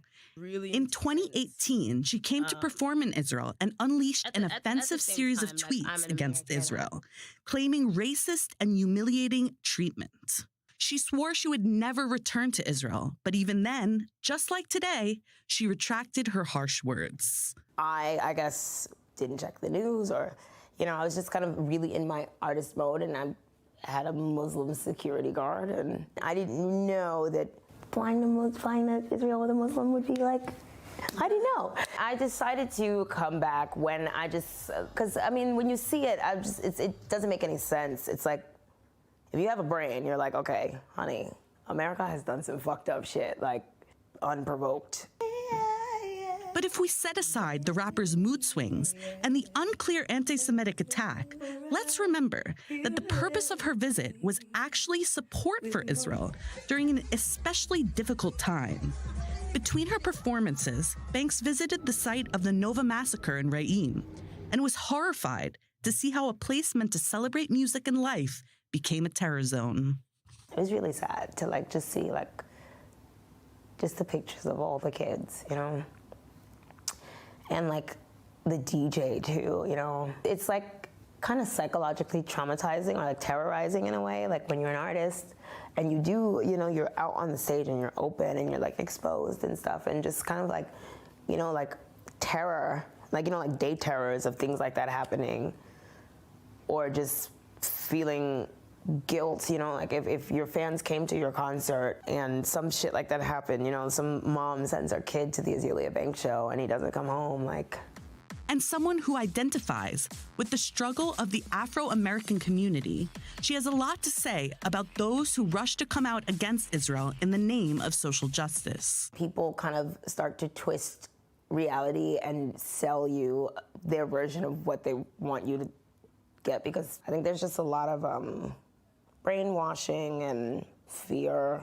In her performance on Thursday in the Tel Aviv amphitheater, Azealia Banks ended the evening surprisingly, wearing a t-shirt supporting Prime Minister Netanyahu. No one knew where it came from, and if it was just another one of her provocations. I love Netanyahu. I like Netanyahu. I really do. I enjoy him a lot. He just reminds me of just a cool Cuban guy with a cigar, you know?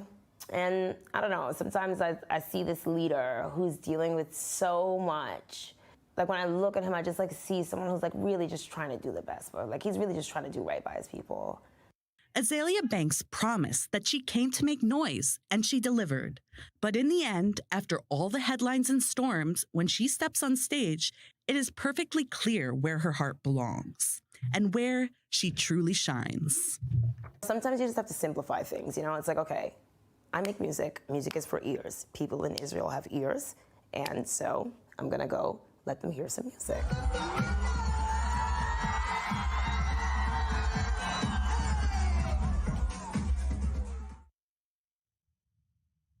And with that, we wrap up for now. I'm Panisa Levine in Tel Aviv. Thank you for watching. This is I-24 News.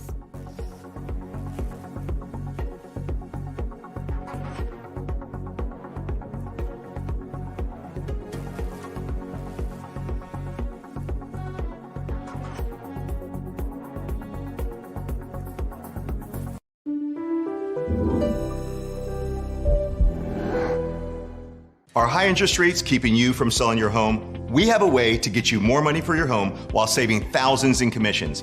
At Ideal Agent, we'll connect you with a top local agent who will sell your home fast, for top dollar, and all this for as low as a 2% commission. We paid a 2% commission, which I don't think we would have had with any other agent, and we got top dollar for our house, and we are just so happy about it, and the results were fantastic. Ideal Agent connected me with the top 1% agent in my market,